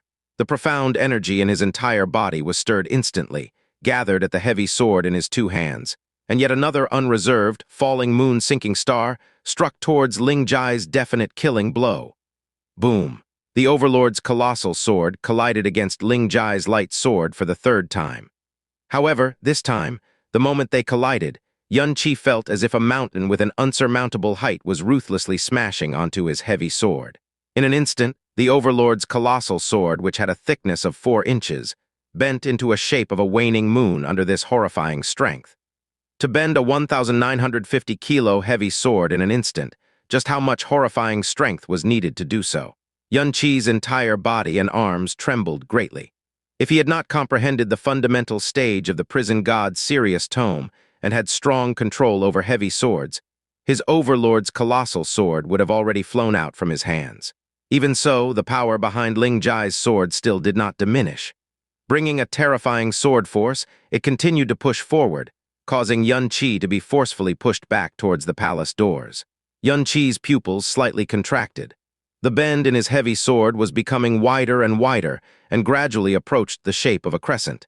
His entire body was rapidly pushed back by the strong attacking force. His 2 feet formed 2 long gullies in the firm ground, and his body was being damaged from continuously taking the assault of sword force head-on. "Little Jai, withdraw your sword right now," Ling Yun immediately shouted out. He was very clear of the strength the move, Sun Piercer, possessed. If Ling Jai did not pull the attack back now, Xianxia's heavy sword being destroyed was only secondary, as Xianxia himself would definitely receive heavy injuries and might even lose his life. "I know," Ling Jai's arm had always been stretched out in front of him. Although the sword had left his grasp, he had not lost control of the sword. Seeing Xianxia, who was about to be pushed out of the palace, he laughed complacently. "Hee, now do you know of how formidable I, Ling Jai, am? You're still far from being able to go against me," Ling Jai said arrogantly, and when he was about to retrieve his sword, a deafening roar rang in his ears. "Who you are?" Within the roar, Xianxia's star god's broken shadow activated, and he instantly took 10 steps back. Without taking a breather, he gritted his teeth as his gaze became fierce. The Overlord's colossal sword was instantly raised up into the air, as it then came crashing down towards the incoming Sun Piercer. "Sky, Wolf, Slash!" Within Xianxia's explosive roar, a majestic aura similar to a roaring sea was released from the tip of the Overlord's colossal sword. Instantly, the surrounding space frantically surged, as the air was tyrannically split open. In the short moment when the heavy sword slashed downwards, an illusion of a blue wolf roaring towards the sky flashed for an instant behind Xianxia. Boom! The heavy sword, which was brimming with prison god serious might, collided fiercely with Ling Jai's definite killing blow. A windstorm of energy suddenly erupted and soared towards the sky, instantly pulverizing the floor tiles and roof tiles of the main hall. Even the space looked as if it had been torn apart. The ground had shattered, the roof of the hall had caved in, and the rocks and sand that had been strewn about completely surrounded the area Xianxia was in, making it impossible to see anything clearly. "Ah!" At this time, Ling Jai exclaimed in shock, because he suddenly discovered that his connection with his sword had suddenly vanished. At the same time, within the sandstorm, a silver longsword spun out, drawing a long arc in the air, and finally landed in front of Ling Jai. The instant it landed on the ground, an ear-piercing ding sound suddenly rang out. The originally intact longsword suddenly shattered like fragile glass, scattering fragments all over the ground. Ling Jai's entire person stood in stupor while looking at the fragments of the longsword beside his feet, and didn't recover from his shock for quite a while. The sandstorm in the hall finally began to die down. Xianxia, dragging the heavy sword, began walking over with slow steps. His complexion was particularly tranquil, and it was completely impossible to see any traces of his complete exertion of his strength just then. "Little brother Ling Jai, your third strike, I have also blocked it. You have lost." Xianxia stood in front of Ling Jai and said slowly, Blocking the third strike had been extremely breathtaking and also had some suspicions of cheating, because he had used 2 strikes in succession, a falling moon, sinking star, and sky wolf slash, to doggedly shake off Ling Jai's single strike. But Ling Jai had been hooting about blocking his 3 strikes the entire time. He didn't actually say how many strikes he could use to do so.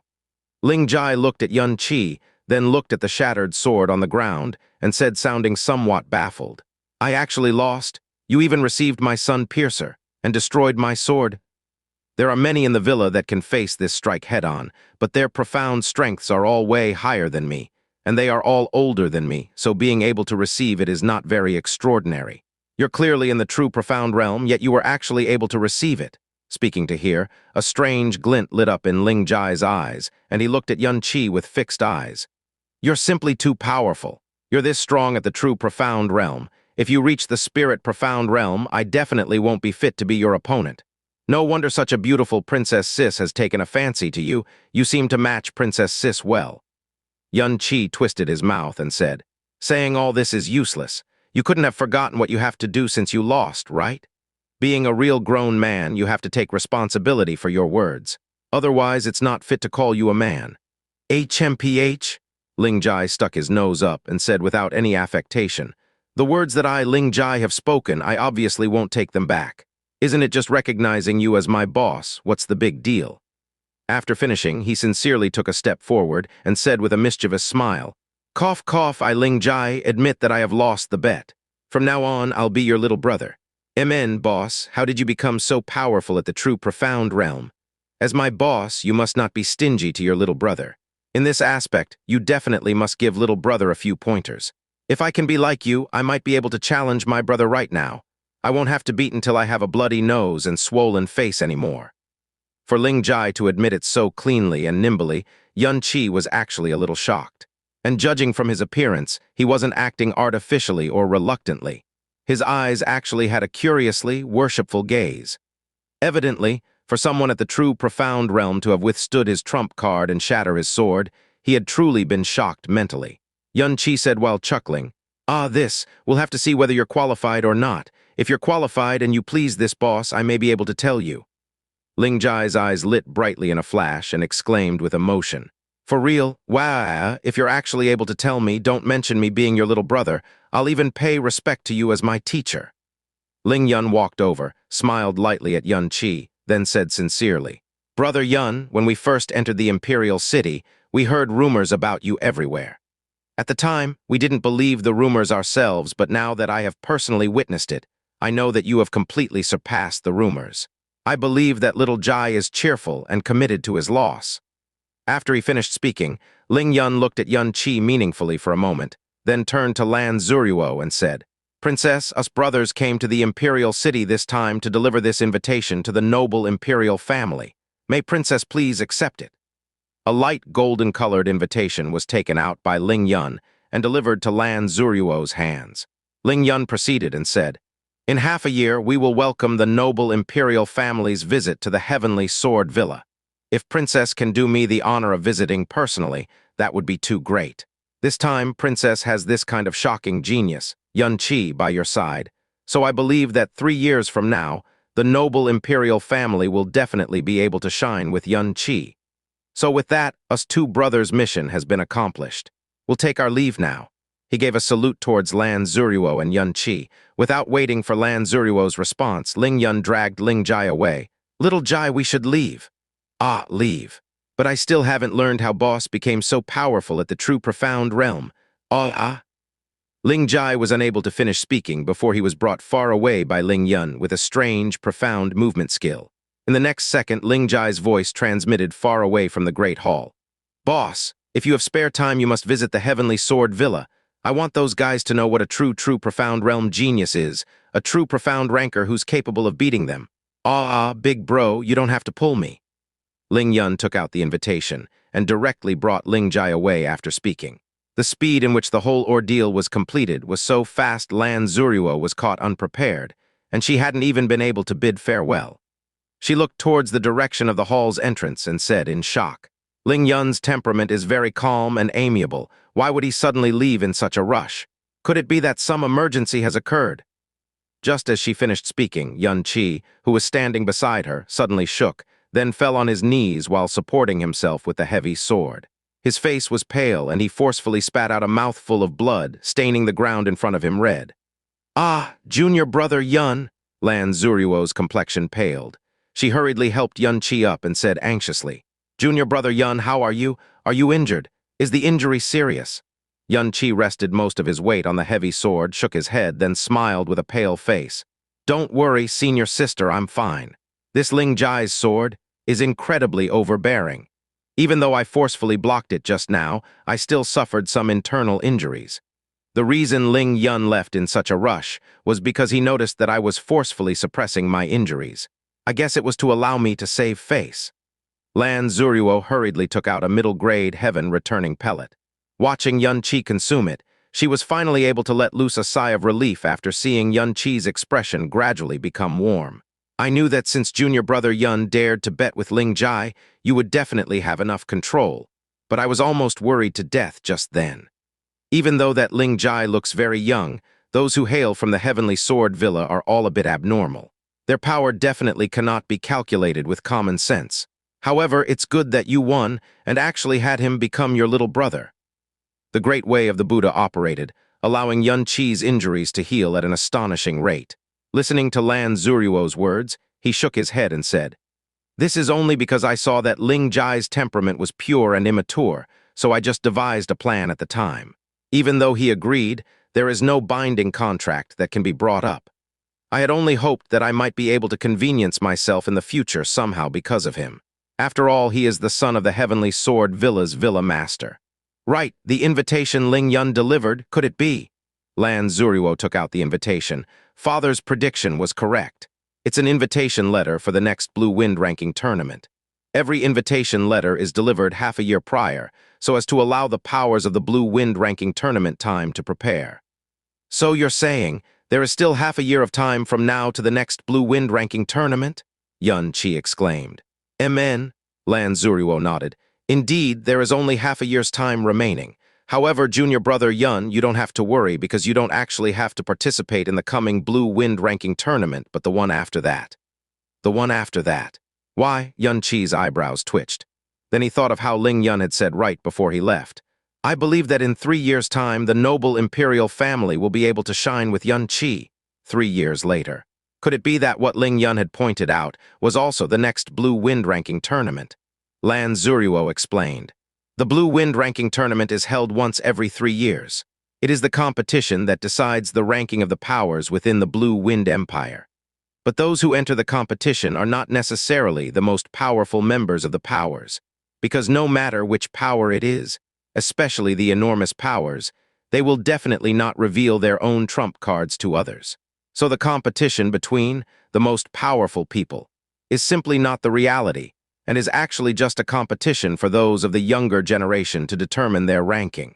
Because the strength of those of the younger generation is sufficient to display concrete and comprehensive information about the strength of the powers, the ranking is more or less fair. Every Blue Wind ranking tournament, there are around 500 powers that receive invitations, and every power can have at most 3 young disciples participate. Their ranking is decided by the disciple with the highest ranking in the tournament. The age of the disciples that participate in the tournament range from 16 years to 20 years. Those who are younger than 16 or older than 20 may not participate, and they test age through bones prior to the tournament, so there is no way to cheat. So, in order to guarantee the maximum fighting power, the age of most disciples who participate is usually 20, 19, or 18, and very few people under the age of 17 participate. Junior brother Yun has just turned 17, and your starting point is low, so you're simply not fit to participate in the coming Blue Wind ranking tournament. But come next tournament, junior brother Yun will be a full 20 years old, and with the accumulation of 3 years' time, it would be the best opportunity to participate in the tournament. So that's how it is.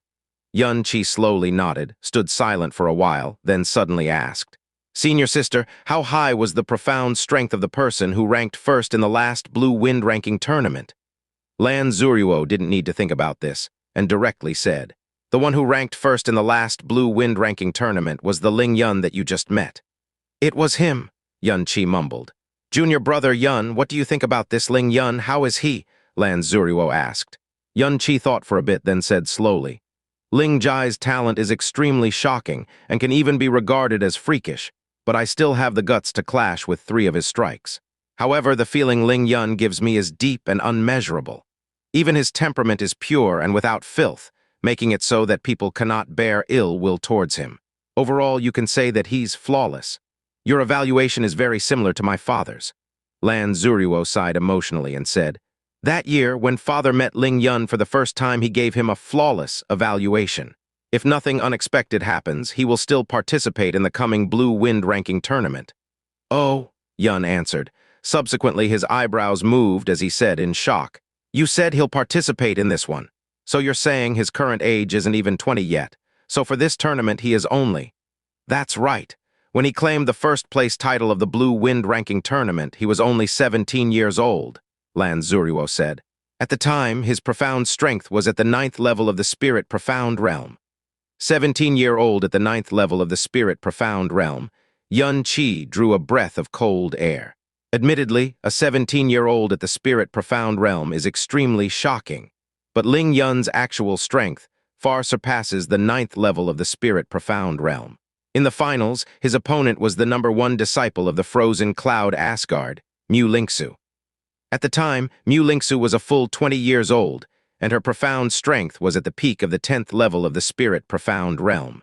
She was only half a step away from the Earth Profound Realm and was the disciple with the highest profound strength at the time.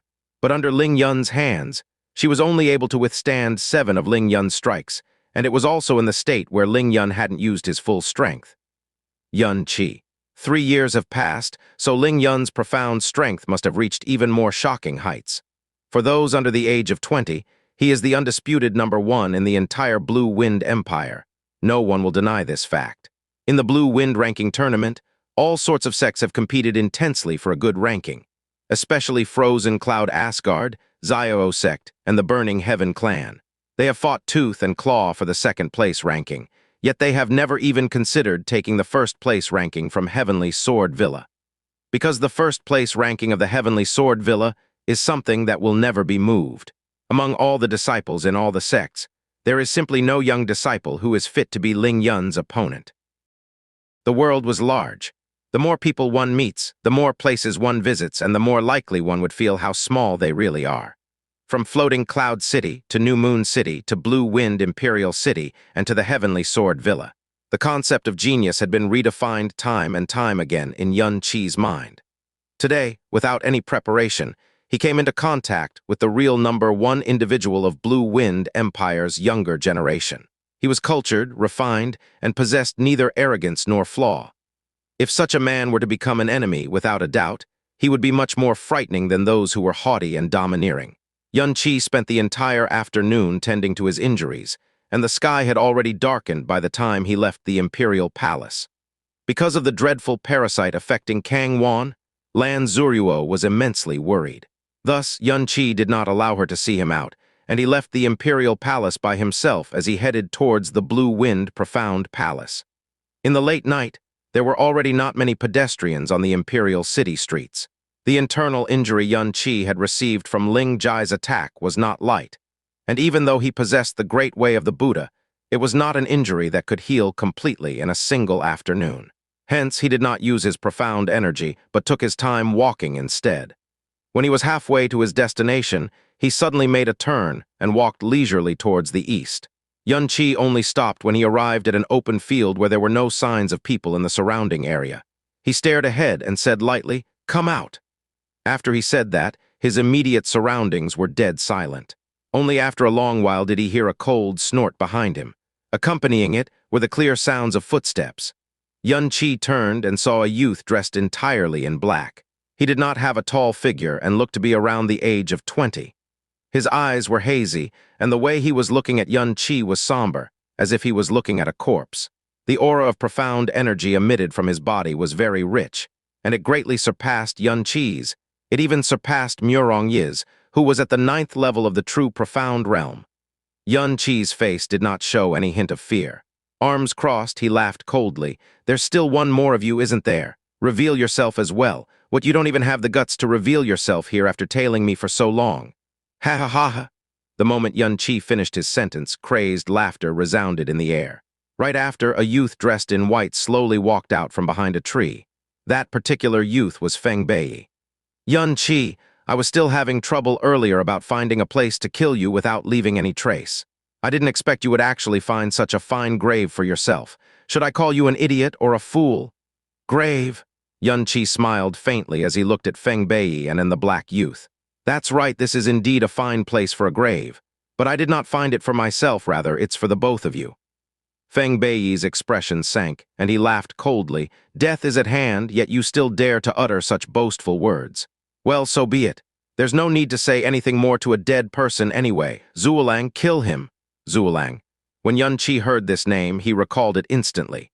It was a name listed in the inner palace's heavenly profound ranking, and that person was ranked 7th. The profound strength he possessed was at the peak of the 10th level of the true profound realm. The moment Feng Bei gave the instruction, a thin sword covered entirely in red appeared in Zuolang's hand as his figure shot out explosively. Under the night sky, a faint black shadow swept through the field. His red blade sliced through the night like a poisonous snake and thrusted towards Xianxia's throat. Zuolang's attacks were clean and crisp. His movements and the speed of his sword were extremely quick, as though it was a stream of light. Killing intent flashed through Xianxia's eyes.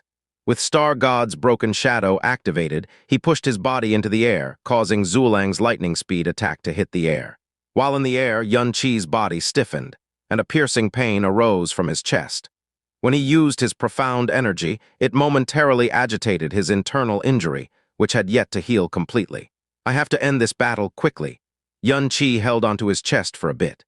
With a wave of his hands, the Overlord's colossal sword appeared in his hands within a fleeting flash of dark light, and crimson-red phoenix flames suddenly began to envelop his body as well. The moment he realized his attack had missed, Zuolang changed direction with lightning speed. Lifting his red sword, he thrusted towards Xianxia, who was descending from the skies. Die, Empyrean dance of the Phoenix Wing! Cold flames flashed through Xianxia's eyes. The phoenix flames around his body soared, and a pair of phoenix fiery wings appeared on his back, bringing about a frightful heat wave, as Xianxia dove towards Zuolang. Zuolang specialized in speed, be it his movements or the speed of his sword. They were both as fast as a stream of light. But right in front of him, Xianxia, who was initially still about a dozen meters away from him, had suddenly appeared right before him. The frightening speed he displayed was akin to that of a falling meteor. He was completely unable to react in time, and what's more was that the impact which struck him head-on was terrifying enough to cause him to pale in fright. In the next moment, only an explosion could be heard. A large fireball exploded between Xianxia and Zuolang, instantly dispersing the afterimage of the slashing red sword. Even his red sword broke into 3 pieces, as if it was scrap metal. The momentum of Xianxia's heavy sword did not decrease as it ruthlessly smashed onto Zuolang's waist. Bang! Zuolang's protective profound energy, under the combined might of the heavy sword and the energy of the phoenix flames, broke apart like a piece of scrap paper. As he screamed, his ribs and vertebrae were smashed into pieces, and his entire person flew like a broken sack. The large pool of blood and internal organs which scattered through the night sky separated into 2 portions, falling onto the ground in front of Feng Bei one after another. What? Feng Bei took 2 steps back. Looking at the broken corpse on the ground, he lost his initial prideful sneer. It was replaced by an aghast expression. When Murong Yi lost to Xianxia, Feng Bei firmly believed that it was because of Murong Yi's complacency and underestimation of his enemy. He even gave Murong Yi a well-ordered analysis on the reasons for his failure. He was even more confident that, if he were to exchange blows with Xianxia, he would be able to kill him within 10 moves. And as for the reason why he brought Zuolang along, it was mainly because he did not wish to do the deed himself and leave any form of evidence. At the same time, it was to provide another level of guarantee to Xianxia's death. In today's assassination, he had thought of many possible situations, which even included Xianxia escaping by unique tricks and means. But what he did not think of was that Zuolang, who was a level stronger than Murong Yi, would actually be horrendously killed by Xianxia with a single blow. Feng Bei, it's your turn, Xianxia said coldly. With his sword pointed at Feng Bei, he slowly walked towards him. Earlier, when he activated the Empyrean dance of the Phoenix Wing, his internal injury worsened slightly, and he was currently in unbearable pain. However, his face was still as calm as ever. Even though his internal injury had worsened, it was still enough for him to kill Feng Bei. "Xianxia, you think you're capable of killing me?" Although Feng Bei was still as arrogant as before, his face evidently paled, and his voice began to tremble. Zulang's rank in the Heavenly Profound ranking was nearly 30 ranks higher than his, but he was still dismembered by Xianxia with a single blow. How could he not feel afraid? Watching Xianxia approach him slowly, Feng Bei suddenly roared. He grabbed onto a green-colored long spear with both hands, and a raging windstorm swirled around the spear as he swept it towards Xianxia's neck. Blue Dragon Stirring Sea. Like Murong Yi, Feng Bei also trained in the Blue Dragon spear art. Back then, when Xianxia exchanged blows with Murong Yi, Xianxia had suffered a small injury from this very same attack. Facing this spear attack, which was even stronger than Murong Yi's, Xianxia smiled coldly. Back then, the reason why he had suffered an injury from this attack was mainly because Murong Yi had done a sneak attack, and Xianxia did not have a weapon to block it. But currently, with his heavy sword in hand, how could an attack of this level trouble him? Scram! Without even caring about Feng Bei's attack, without even using any profound skills, Xianxia continued to walk towards him as he swung his sword across. This overly simple horizontal slash of his sword brought about a powerful windstorm which was much stronger than Feng Bei's Blue Dragon Stirring Sea. With a bang, Feng Bei's windstorm attack brutally dispersed. Feng Bei was taken aback. That moment Xianxia swung his sword, he finally, fully understood the terror that was known as Xianxia. At the same time, he understood why Murong Yi and Zulang could suffer such miserable defeats under his heavy sword. This was because the wave of air brought about by a swing of his sword was as strong as a tidal wave, which could envelop his entirety within. It was not because Murong Yi or Zulang did not want to dodge his swings. Rather, under the terrifying pressure of the tidal waves, their bodies were basically unable to move, let alone dodge the swings or counterattack. Everyone's impressions of heavy swords were always wild and tyrannical, but every swing of the sword would be heavy and slow. At the same time, it would leave large openings. But whenever Xianxia swung his heavy sword, it was as though he was wielding a nimble light sword. Feng Bei's windstorm attack was completely dispersed, and a large force came assaulting from the front, ruthlessly smashing onto his long spear, causing it to instantly bend and fly out of his hands. His entire body felt as if it was being smashed by a heavy mace as a violent force penetrated through his body, causing dozens of his meridians to rupture. "Ah!" Feng Bei screamed as his body flew a dozen feet away and heavily smashed onto the tree which he had hidden behind earlier. The tree shook for a moment, and leaves began to flutter onto the ground. Feng Bei sprawled on the ground and coughed out a couple of mouthfuls of blood. Even after a long while, he could not bring himself up. Xianxia's internal injuries worsened by another level, and his face began to pale as a thin line of blood trickled down from the corner of his mouth. He spent no more time delaying as he leaped forward and swung his overlord's colossal sword towards Feng Bei's neck without hesitation. If this attack were to really land, it was enough to smash Feng Bei into smithereens. As death loomed close, Feng Bei's body shrank back in panic. At the same time, he let out an extremely horrified roar, "Uncle Fang, hurry and save me." The moment Feng Bei howled, an old man's angry, ear-splitting roar suddenly came from the sky. "Junior, don't you dare harm my young master." From the angry roar came a force with the weight of a mountain that pressed down upon Xianxia. The strength of this force was something Xianxia could not hope to block. If he had taken another step forward, he would have been ground into dust by that force.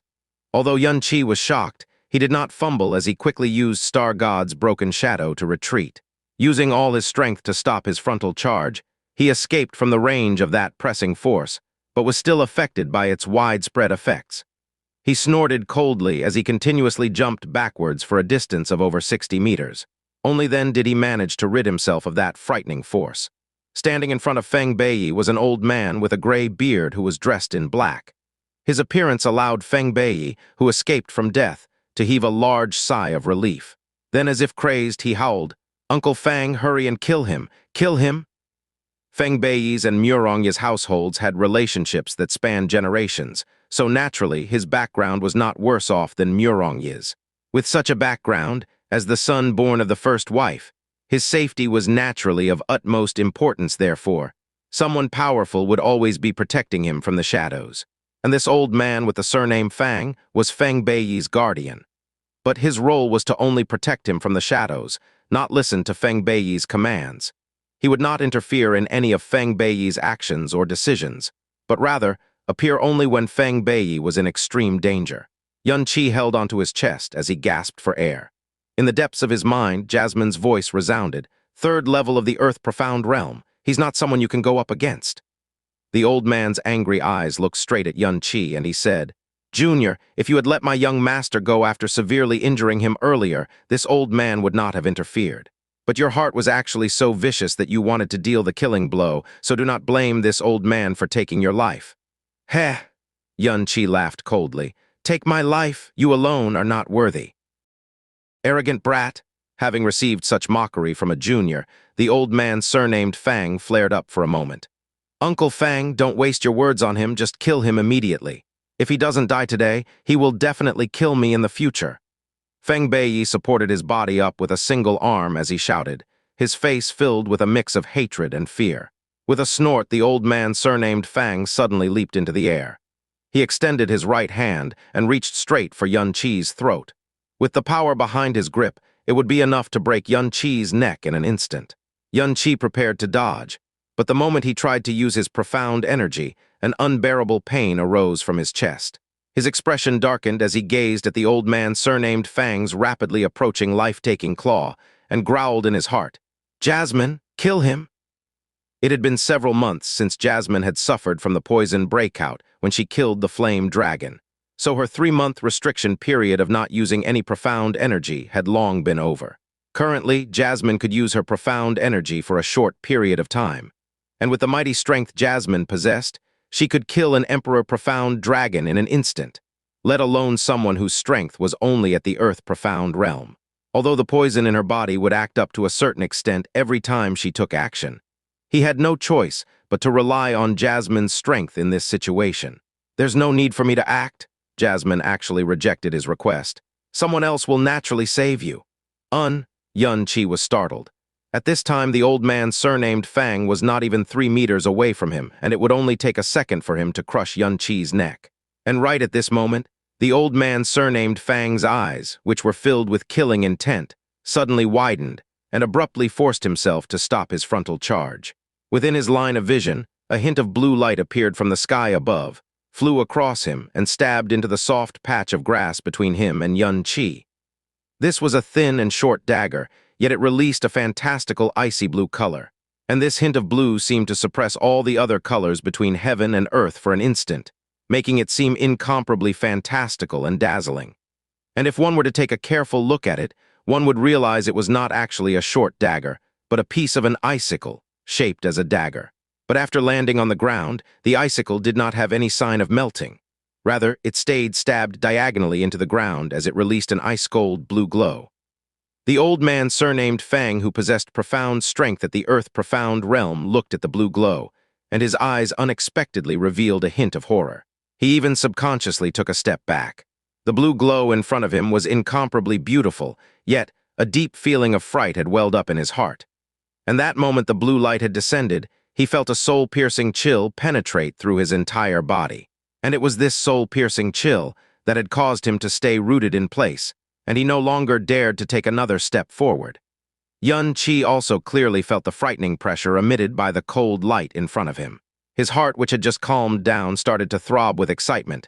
Could it be? "This one wonders which senior is present. May you reveal yourself." The old man surnamed Fang took a deep breath and saluted to his surroundings. His tone carried a hint of respect. At the same time, he no longer dared to act against Xianxia. He suspected that this person in the shadows was most possibly the guardian of the youth in front of him. Also, that person's profound strength was stronger than his own, surpassed him by at least a great realm. And to have a guardian of such strength, the identity of this youngster was definitely not ordinary. His background might even surpass that of his household's young master, Feng Beiyi. The night sky was tranquil, and even a long time after he had shouted, there was not even a single reply. "Uncle Fang?" Feng Beiyi shouted from behind him. "I have already investigated this Xianxia's background. He simply comes from a small city called New Moon City. He doesn't even have a single parent, let alone a family. It's basically impossible for him to have a guardian of any sort. But this person is very tricky and sly. That blue thing must be a sort of trick of his. Uncle Fang, don't let him intimidate you. Kill him immediately. If you don't kill him now, there will be a day when I will die by his hands. The old man surnamed Fang hesitated when hearing Feng Beiyi's words. He looked at Yun Qi's expression and realized that after Feng Beiyi had said those words, Yun Qi evidently revealed a hint of panic on his face. Although he covered it up really well, it was still seen clearly with his old, keen eyes. Although the blue glow on the ground was still releasing an intimidating chill, the old man surnamed Fang, who had figured everything out, was not the least bit afraid. His expression also immediately darkened. "Junior, you actually dared to make a fool of this old man. Die." After saying that, he stretched his arm out, instantly crossed over the icy blue glow on the ground, and grabbed at Yun Qi once more. Ding, an extremely light sound faintly rang, as if a thin metal needle had dropped onto the floor. And the moment that faint sound rang, the old man surnamed Fang's body strangely stopped on the spot. His right stretched-out hand was less than a foot away from Yun Qi's neck. Yet, as if they were separated by a chasm, he was unable to take even half a step forward. The old man surnamed Fang's pair of eyes were extremely wide as his pupils seemingly shrank to a size of a needle. He opened his mouth, but was unable to make a single sound. A small icy blue glow slowly spread from the center of his body, quickly enveloping his body from his four limbs, head, hair, then to his clothes. In only a span of 2 breaths' time, his entire body had been enveloped by an icy blue glow and transformed into an unmovable ice sculpture. Whoosh, a gentle night breeze blew over, passing Yun Qi's ear, and lightly caressed the body of the old man surnamed Fang, who had already turned into an ice sculpture. The old man surnamed Fang's body suddenly disintegrated into icy blue dust and dispersed into the faraway sky. From head to toe, in the blink of an eye, he completely disappeared from where he had stood, while the night sky became adorned with thinning icy blue glitters of light. Yun Qi was dumbfounded, and his throat made a difficult gulp sound. In his entire life, this was the first time he had seen a killing method of such elegance. It was so beautiful it could cause someone to hold their breath, yet at the same time it was cruel to the extreme. After the old man's death, don't mention a corpse, not even a trace of him remained. Feng Beiyi, who was right in front of him, slowly fell onto the ground. His entire body was trembling furiously, and his entire face paled from the intense horror. Suddenly, he began to scream. Mustering the last bit of strength from who knows where, he forcefully crawled up from the ground. While screaming in horror, he fled for his life, as if he was a crazed dog whose courage had been broken from fear. Trying to flee? Obviously, Yun Qi would not let him flee right in front of his eyes. Without moving a single step, he swung his hands wildly. Carrying the heavy howling of the wind, his overlord's colossal sword shot towards Feng Beiyi. Its thick, blunt tip easily broke through his body and ruthlessly pinned the fleeing Feng Beiyi to the ground. Yun Qi did not retrieve his heavy sword immediately. Rather, he looked around his surroundings and shouted agitatedly, "Little fairy! Little fairy, where are you? I know it's you. Hurry and show yourself, little fairy!" However, his shouts were answered by no one. Back then, little fairy promised him that 2 months after the agreement, she would protect him for 3 months. Right now, it had been exactly 2 months since she left, thus, she came back due to the promise she made, and had saved him from the life-threatening situation just then. "Little fairy, hurry up and show yourself. You finally returned, yet you're playing hide-and-seek. I already know it's you, so hurry and come out. At least let me give you a proper thank you. Hey, little fairy!" After Yun Qi shouted continuously for a long time, little fairy's soft yet bone-piercing chilling voice finally came from within the night sky. "I only promised to protect you for 3 months. I did not promise to meet you nor follow your orders. You do not need to waste any more of your effort." After that, no matter how Yun Qi shouted, there was no other reply. "Phew, this little fairy sure is prideful. She finally returned, yet she isn't willing to show herself." Yun Qi sighed and then muttered to himself, "Since you're not coming out no matter how I call you out then, hee, I will wait for you to take the initiative to appear." With this thought in mind, Yun Qi smiled. No longer calling little fairy out, he started walking towards to the side of Feng Beiyi's corpse. He pulled out the overlord's colossal sword from his body, and then used his profound energy to clean off the bloodstains on the sword. You could have simply enjoyed your unfettered life as a young master, but you just had to court your own death. Xianxia laughed coldly with a hint of disdain in his tone. He then retrieved Feng Beiyi's spatial ring. There were many and various things within Feng Beiyi's ring. A purple gold card with 800 purple profound coins stored inside, a copy of the blue dragon spear art, a copy of his household's hereditary profound collapsing dragon art, a bunch of jewels and pellets, and a few set of his clothes, etc. While searching through Feng Beiyi's belongings, Xianxia came to understand his identity, the son of the Western Plains' great general. His father governed the Western Plains, while Murong Yi's father governed the city north. They were practically next to each other, and both of them held military might. It was no wonder they were old family friends. Xianxia released his phoenix flames, burning Feng Beiyi's and Zulang's corpses along with the surrounding traces. Within the flames, Xianxia stored his heavy sword and slowly left. However, he did not leave in the direction of the Blue Wind Profound Palace. Rather, he headed towards the north of the city. Feng Beiyi bringing Zulang along to kill him was definitely related to Murong Yi. Since you acted against me, I will answer in kind. I have never permitted those who wish to take my life to continue living in this world. Xianxia muttered softly to himself. His internal injury had yet to heal, so he had not planned to act today. However, since he had just killed Feng Beiyi's disappearance would definitely be found out by tomorrow, and he was not able to predict how the situation would progress after that. In a long night with many people asleep, it would be best for people who should die to die as soon as possible. This was one of Xianxia's beliefs in life. Xianxia asked a random person for the whereabouts of the Northern Field General's residence, and his figure crossed through the heavy night. When he arrived at the large entrance to the Northern Field General's residence, he had already changed into the set of clothes Feng Beiyi had stored in his ring. He'd even changed his face to look exactly like Feng Beiyi's. The arrogant expression and demeanor, as well as his loose parts, were no different from the actual Feng Beiyi. When the guard at the entrance saw Feng Beiyi, he hurriedly took the initiative to welcome him and respectfully greeted him. "Young Master Feng, you're arrived. Are you here to see our young master?" "Amen," Xianxia replied with his nose in the air. Then he extended his arm and pointed at him. "Since I'm here this late in the night, naturally, I have important things to discuss. You follow me inside. Don't ask any questions and lead me to his room." Even if he were to enter the Northern Field General's manor, he would not know which room was Murong Yi's bedroom.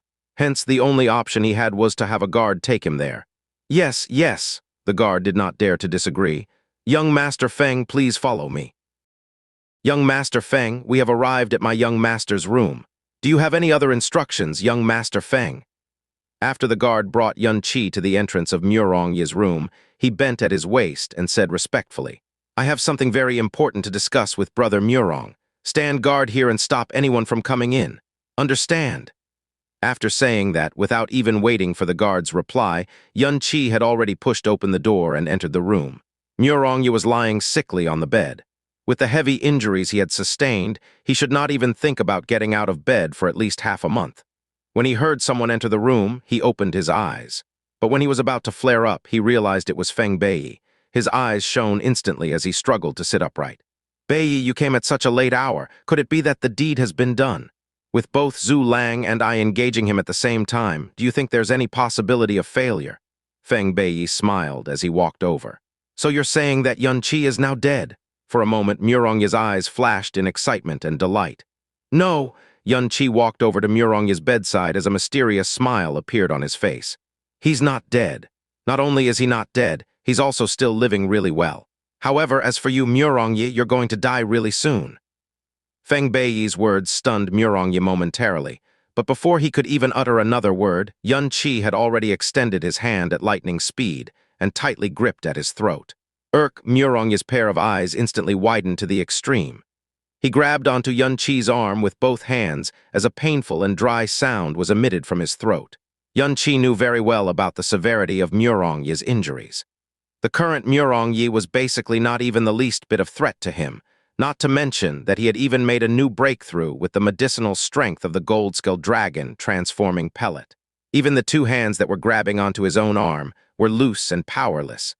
Looking at Murong Yi, who could no longer make any other sound but a painful groan, Xianxia smiled cruelly. With his left hand, he rubbed his face, and Feng Beiyi's face instantly disappeared, revealing Xianxia's original appearance. Seeing Xianxia, who was less than an inch away from him, Murong Yi's eyes instantly widened. His two eyes, under extreme horror and fear, bulged out greatly and almost burst out of his eye sockets. Your good brother Feng Beiyi and Zhu Lang, whom you guys hired, wanted to kill me. But what a pity they were the ones who died instead, and their corpses were not even spared either. Xianxia looked at Murong Yi and gave a low laugh. As for you, Tusk, after beating you to this state, it must be painful to be unable to do anything but lie in bed all day. I might as well be a good person to the very end and end your pain. I shall send you directly to the King of Hell. This will give you an opportunity to have an early reunion with your good brothers as well. Eh. Murong Yi's widened eyes were filled with fear as he pleaded for mercy. In your next life, you'd best not incur my wrath again. The moment Xianxia's cold voice fell, he fiercely exerted force from his hand. With strength enough to swing the Overlord's colossal sword as he wished, breaking Murong Yi's neck was too easy. Along with a crack, the bones in Murong Yi's neck shattered completely. Murong Yi's pair of eyes stuck out once again. His entire body suddenly stiffened and no longer moved. You're really cruel and firm in your killing. And after you kill, your heart rate actually does not change at all. Before we had met, did you kill a lot of people? Jasmine suddenly asked coldly. Many. Xianxia retracted his hand and answered calmly. I may even have killed more than you. HMPH, you're too naive. Jasmine snorted in disdain and no longer made a sound. Naive, the term naive is only used to describe kids. Such as a cute little girl like you, Jasmine. Xianxia said very softly. When Xianxia left the room, he had already changed the appearance of his face back to Feng Beiyi's. The guard he had ordered to keep watch outside the door had not left, and when he saw Feng Beiyi leaving the room, he quickly said with his head lowered, Young Master Feng, are you leaving? Amen. Xianxia irritatedly added, Brother Murong has already fallen asleep. You people had best not enter and disturb him. Yes, young Master Feng, have a safe return. After killing off the great young master of the Northern Field Great General's household, Xianxia was still able to openly leave the place while being sent off with respect by the household's servant. This sort of feeling was simply incomparably pleasurable. On the second day, the news of the brutal death of the Northern Field Great General's son spread throughout the entire capital like wildfire, and Feng Beiyi was labeled as the culprit for Murong Yi's murder. Murong Yi's violent death had occurred last night, and yesterday night, Feng Beiyi was the only person who had entered Murong Yi's room. But when the Murong household searched everywhere for Feng Beiyi's whereabouts, they found that it was as if Feng Beiyi had disappeared from the face of the earth, and they were not able to find any trace of him, no matter what methods they used. This obviously gave rise to suspicions that Feng Beiyi might have killed Murong Yi and fled. When he was unable to locate Feng Beiyi, the Northern Field Great General was absolutely furious. He brought thousands of troops and mightily blocked the entrance to the Western Plain General's residence. The long-time brotherhood between these two military generals was thus broken there and then. And when he too was not able to find Feng Beiyi, the Western Plain General started to suspect that it was a ploy set up by the Murong household. And thus, the two great families began to fight a battle that set the heavens spinning and the earth in gloom, where only one of them would survive. As for the true murderer, Xianxia, not a single person suspected him. There was a definite possibility that Murong Yi had been assassinated by someone other than Feng Beiyi. But what sort of place was the Northern Field General's residence? To kill Murong Yi silently without leaving any trace behind under the heavy surveillance in the Northern Field General's residence would require someone with strength at least in the late stages of the Earth-profound realm. And thus, Xianxia would never be suspected for his death. So while the Imperial City was in a state of huge turmoil, Xianxia, who returned to the Blue Wind Profound Palace, was as calm as ever. After a single night, Xianxia's internal injuries were already roughly healed. Currently, he was holed in his quarters with dozens of different medicinal ingredients and treasures placed on the table in front of him. At the very front were the 3 pieces of cyan profound crystals he had bought from the Black Moon Market 2 months ago. In the middle, on a small piece of green leaf, were a few dozen drops of the flame dragon's dark blood. It was time to refine the dragon blood pellet. 2 months ago, he had already planned on refining the dragon blood pellet, and that was why he had visited the Black Moon Merchant Guild, which had led him to his encounter with Little Fairy. But back then, his great way of the Buddha had yet to reach the first stage of cultivation, so the amount of the flame dragon's blood he could take was limited. he would have only infused 3 drops of the flame dragon's blood per pellet at most. This would waste the cyan profound crystal to a certain degree, and after deliberating, he decided to give up on refining the pellets temporarily. And now, he retrieved 12 drops of flame dragon's blood from the flame dragon's corpse. That's 12 drops of blood from an emperor profound dragon. In other words, in the 3 dragon blood pellets he was going to cultivate, there would be 4 drops of dragon blood in each pellet. To endure 4 drops of an emperor profound dragon's blood at once with a body at the true profound realm, if someone else were to attempt it, it will definitely be a suicidal act. However, Xianxia had cultivated in the great way of the Buddha, so the resilience of his body could not be compared to that of regular people. He was confident that his body would be completely capable of enduring the 4 drops of dragon blood. Xianxia arranged the medicinal ingredients in order and placed both his hands on the ingredients. He closed his eyes, and a short while later, the purification ability of the sky poison pearl activated. A green glow enveloped the flame dragon's blood and the other ingredients. After a long while, when Xianxia took his 2 hands off the table, different colored slags filled the entire table and 3 red, shining sphere beads appeared at the center. They were sparkling and clear, like 3 scarlet pearls. A mysterious medicinal scent also slowly dispersed in the surroundings. 100% pure, perfect. Xianxia picked up the 3 medicinal pellets and said to himself in satisfaction. The Xiao branch sect's few hundred years of heritage was clearly not a joke. Refining a single dragon blood pellet requires many medicinal ingredients, and most of them were extremely valuable. Aside from the core ingredients, dragon blood and cyan profound crystal, the other 14 ingredients were obtained from the Xiao branch sect's treasury, and the amount was more than enough to cultivate 3 pellets.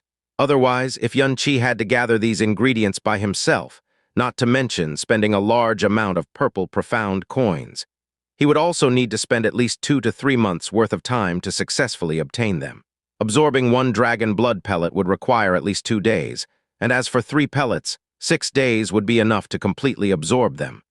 By then, his profound strength would be raised by 2 levels at least, and this increase in profound strength was only secondary. An emperor profound dragon's blood would bring about unmeasurable benefits to his blood, body, profound veins, and bones. What's this medicinal pellet? Just when Xianxia was about to taste the medicinal pellet he had cultivated with the use of his sky poison pearl, a cold and soft voice came from his back.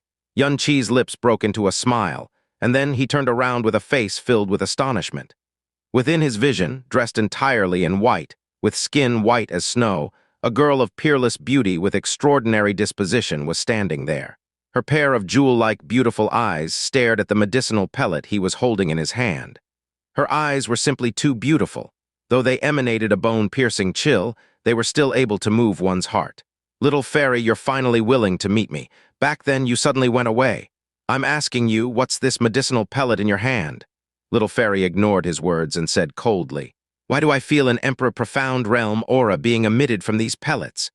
Why would she appear of her own accord with just the aura from regular medicinal pellets? Xianxia's expression grew solemn, and he could only explain as he was told to. This is called the dragon blood pellet, and it is a medicinal pellet which was refined from dragon's blood. After taking it, not only will it raise your profound strength, it will also strengthen your body and increase your resistance to thousands of illnesses. As for why it's emitting an emperor profound realm's aura, Xianxia pondered this for a moment, before truthfully saying, that's because the dragon blood that was used to cultivate this pellet came from an emperor profound dragon. Little fairy's eyes twitched slightly as a faint feeling of astonishment flashed by. She took a step forward and once again took a look at the pellet in Xianxia's hand. Her lips parted. You're actually able to cultivate pellets as well, and you're even capable of refining medicinal pellets with such high-grade aura. Even within this entire blue wind profound palace, it's impossible to find a medicinal pellet that's better than the one in your hand, and I have never actually heard of, nor seen the method you used to cultivate your medicinal pellets. Earlier, she had seen Xianxia's medicinal pellet refining process very clearly. There was no usage of furnaces, no usage of flames, no mixing or gathering of profound energy. With nothing but his hands, in just 10 breaths, a pile of ingredients transformed into 3 medicinal pellets. If she had not seen it with her own eyes, she would not have believed that it had happened. And from what she knew, People who were capable of refining medicinal pellets which emit such high-grade auras in this entire Blue Wind Empire number less than 10, and their refining processes were long and difficult. Earlier, Xianxia did not even look like he was refining medicinal pellets. He simply looked as if he was performing a magic trick. "Have you heard of pellet formations?" Xianxia asked with a mysterious expression. "Pellet formations? Pellet formations are a type of formless formation, a type of special formation used to refine pellets. My master once said that using furnaces and flames is the most common method, but is also the most basic method to refine medicine, because this method will cause a large percentage of the medicinal effects to be lost and also has the highest failure rate. But by deploying the pellet formation, you will achieve different effects. By using a formation to directly extract and fuse the ingredients, basically none of the medicinal effects will be lost during the process. The failure rate is low, and the time used is much shorter as well. What I used earlier was the pellet formation I spoke of." Xianxia finished his explanation without any change to his facial expression and heart rate. But what he had said was not entirely a bluff. In this world, there indeed exists this kind of thing called the pellet formation. His master in the Azure Cloud continent knew how to use it, and in this profound sky continent, extraordinary people who knows how to deploy pellet formations might exist as well. But no matter how experienced or skilled one was with pellet formations and purification abilities, it was impossible to compare with the heavenly profound treasure, the sky poison pearl. Little Fairy's eyebrows slightly curved. The words, pellet formations, were not entirely unfamiliar to her. Rather, she seemed to have a slight impression of it. And as her impression of it was this blurry, it proved that pellet formations appear very rarely, which also proved that people who were capable of deploying pellet formations were even rarer. At the very least, the #1 genius doctor of Blue Wind Empire, Gu Qiuhong, did not know how to use it. And similarly, the main pharmacist in her sect also did not know how to use it, nor had she ever mentioned it before. But the youngster before her, by just covering the ingredients with his hands, was able to turn a pile of ingredients into 3 pellets which emitted an emperor profound aura. The pellet formation he spoke of, though it did shock her, was not completely unbelievable. "Mind if I have a look at that pellet of yours?" Little Fairy stretched out a snow-white hand towards Xianxia. Without even waiting for Xianxia's consent, a chilling wind blew and a dragon blood pellet flew to her hand. Holding up the dragon blood pellet with her fingers and sensing the aura contained within, Little Fairy's eyes lit up slightly once again. What was hidden in this dragon blood pellet was undoubtedly the aura of a dragon, and it had the aura of the Emperor Profound Dragon. Dragons were revered as the king of beasts.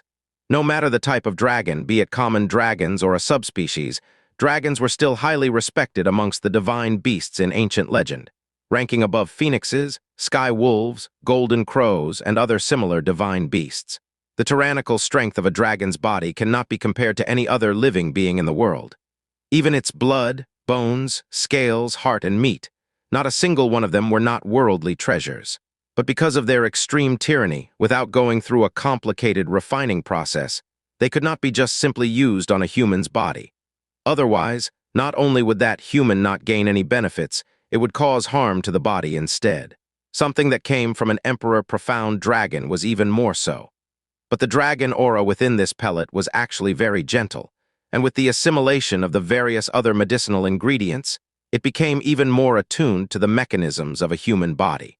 Although it possessed the aura of an Emperor Profound Dragon, even a practitioner at the Spirit Profound realm might be able to cultivate it within his body.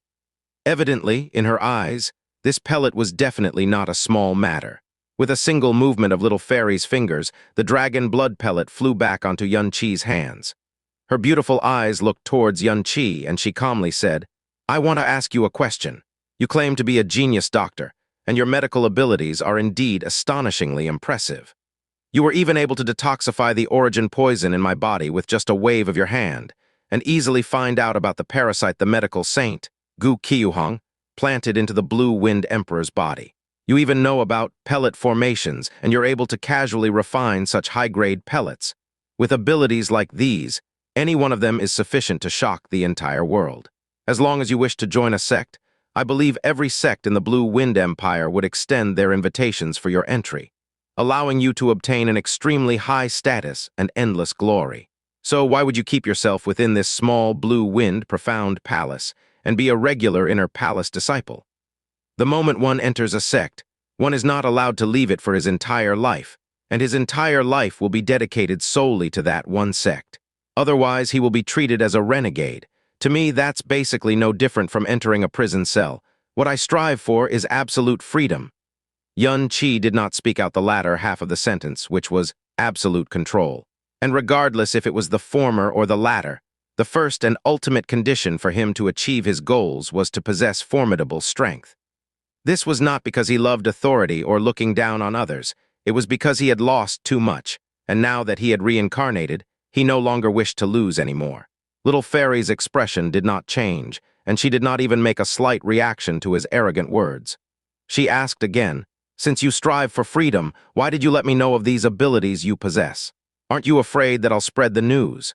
If those sects are to know of the incredible medical techniques and refining ability you possess, and since you do not have the strength to protect yourself or retaliate, by then, you will not even be able to think of being free and safe from harm. You will either submit or be forced to submit." "That's because I believe in you," Xianxia smiled. "For someone like me, given your level of strength, there is simply no need for you to spare an extra glance at me. But even for such an insignificant being like me, back when I suffered a heavy injury, you did not leave right then and there. Rather, you watched over me for several days and even used your profound arts to heal me. And you even came back after 2 months because of the promise we made and saved my life when I was in danger last night. From all this, I can deduce that even though you look ice-cold on the surface, you're actually kind at heart.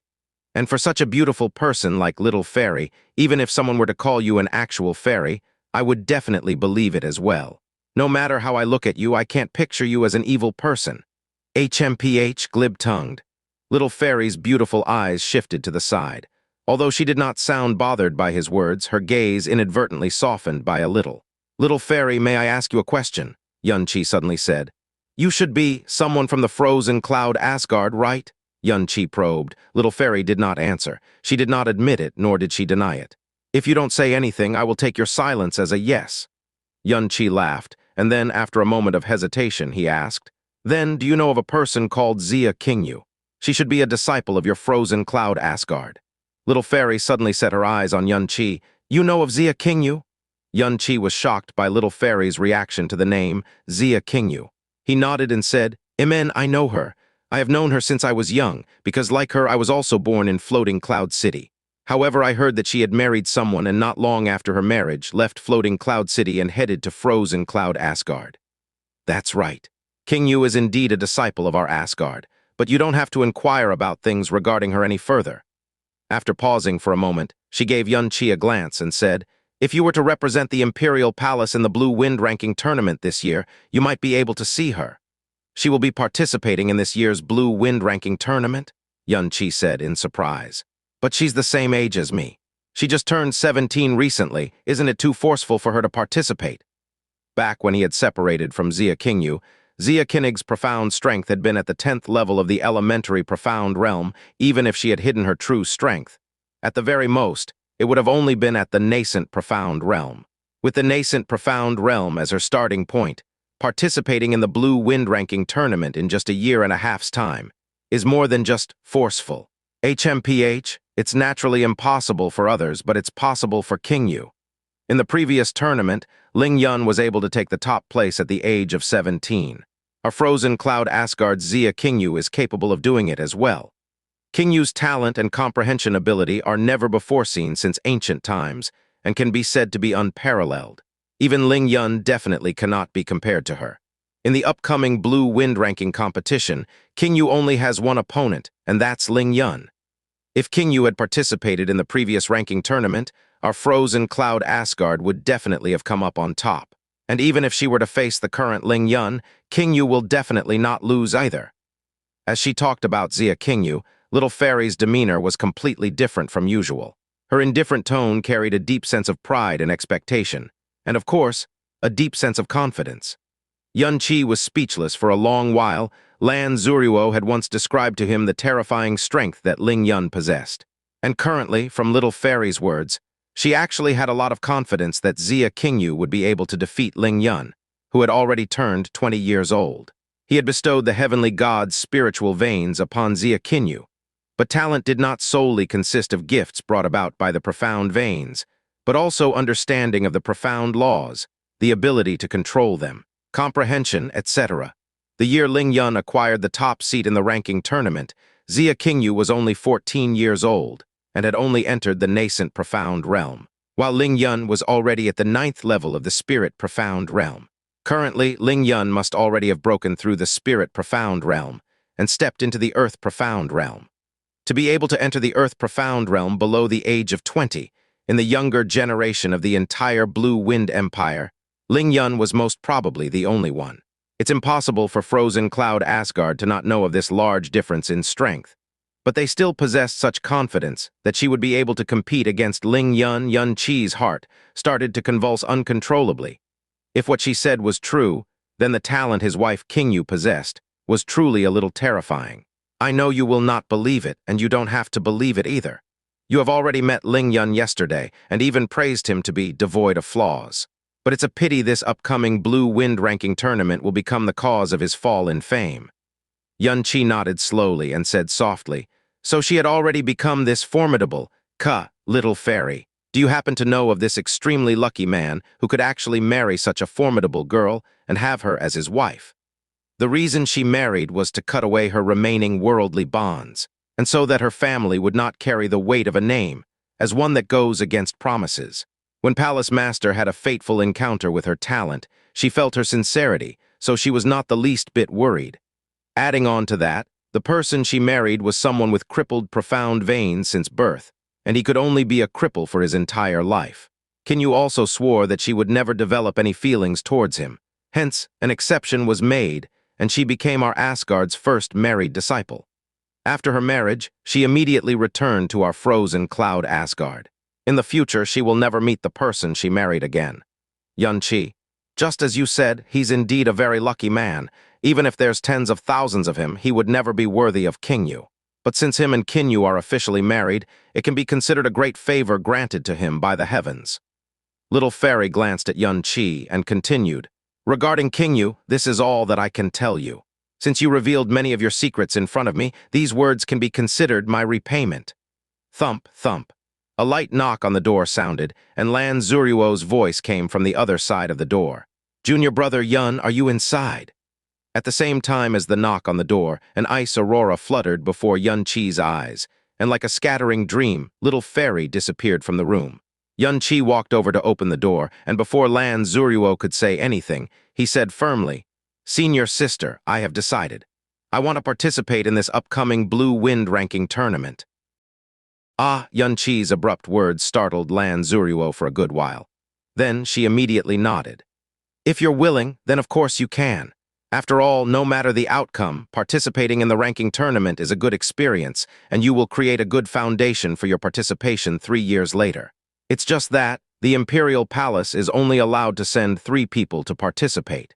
These 3 people will have to be selected from a fair competition, and I do not possess the absolute right to make the decisions either. So if junior brother Yun really wishes to participate in this upcoming Blue Wind tournament, within half a year, you have to enter the top 3 placings of the Inner Palace Heavenly Profound ranking. Currently, Qi had taken over Murong Yi's position in the Heavenly Profound ranking, and was ranked 73rd. To step into the top 3 places from the 73rd place in half a year, no one would believe it would actually happen if they were to hear of it. Nor would they believe that the 7th place, Zuolang, or the 36th place, Feng Beiyi, of the Heavenly Profound ranking had already died at Qi's hands. In other words, with the strength Qi currently possessed, he was at least at the 7th placing or above. I know, Qi nodded. His gentle yet firm gaze looked towards Lan Zuruo. I will strive to obtain the qualifications to participate in the ranking tournament, and in this tournament I will not be going there for the sake of experience. Rather, I will be participating in it seriously. So, senior sister, after this, I will be leaving for a period of time. Leave. The light in Lan Zuruo's eyes stirred, and she hurriedly grabbed onto Qi's hand. Where are you going? Why do you have to leave? Qi took Lan Zuruo's small hand and held it and said gently, Senior sister, do you remember the things I told you that night? I said that I would give you a shoulder that you can lean on and rely on, and that I would take on that unimaginable heavy burden in your stead. It's just that, Even if I have the resolution to do so, with the way I am now, I am still too weak.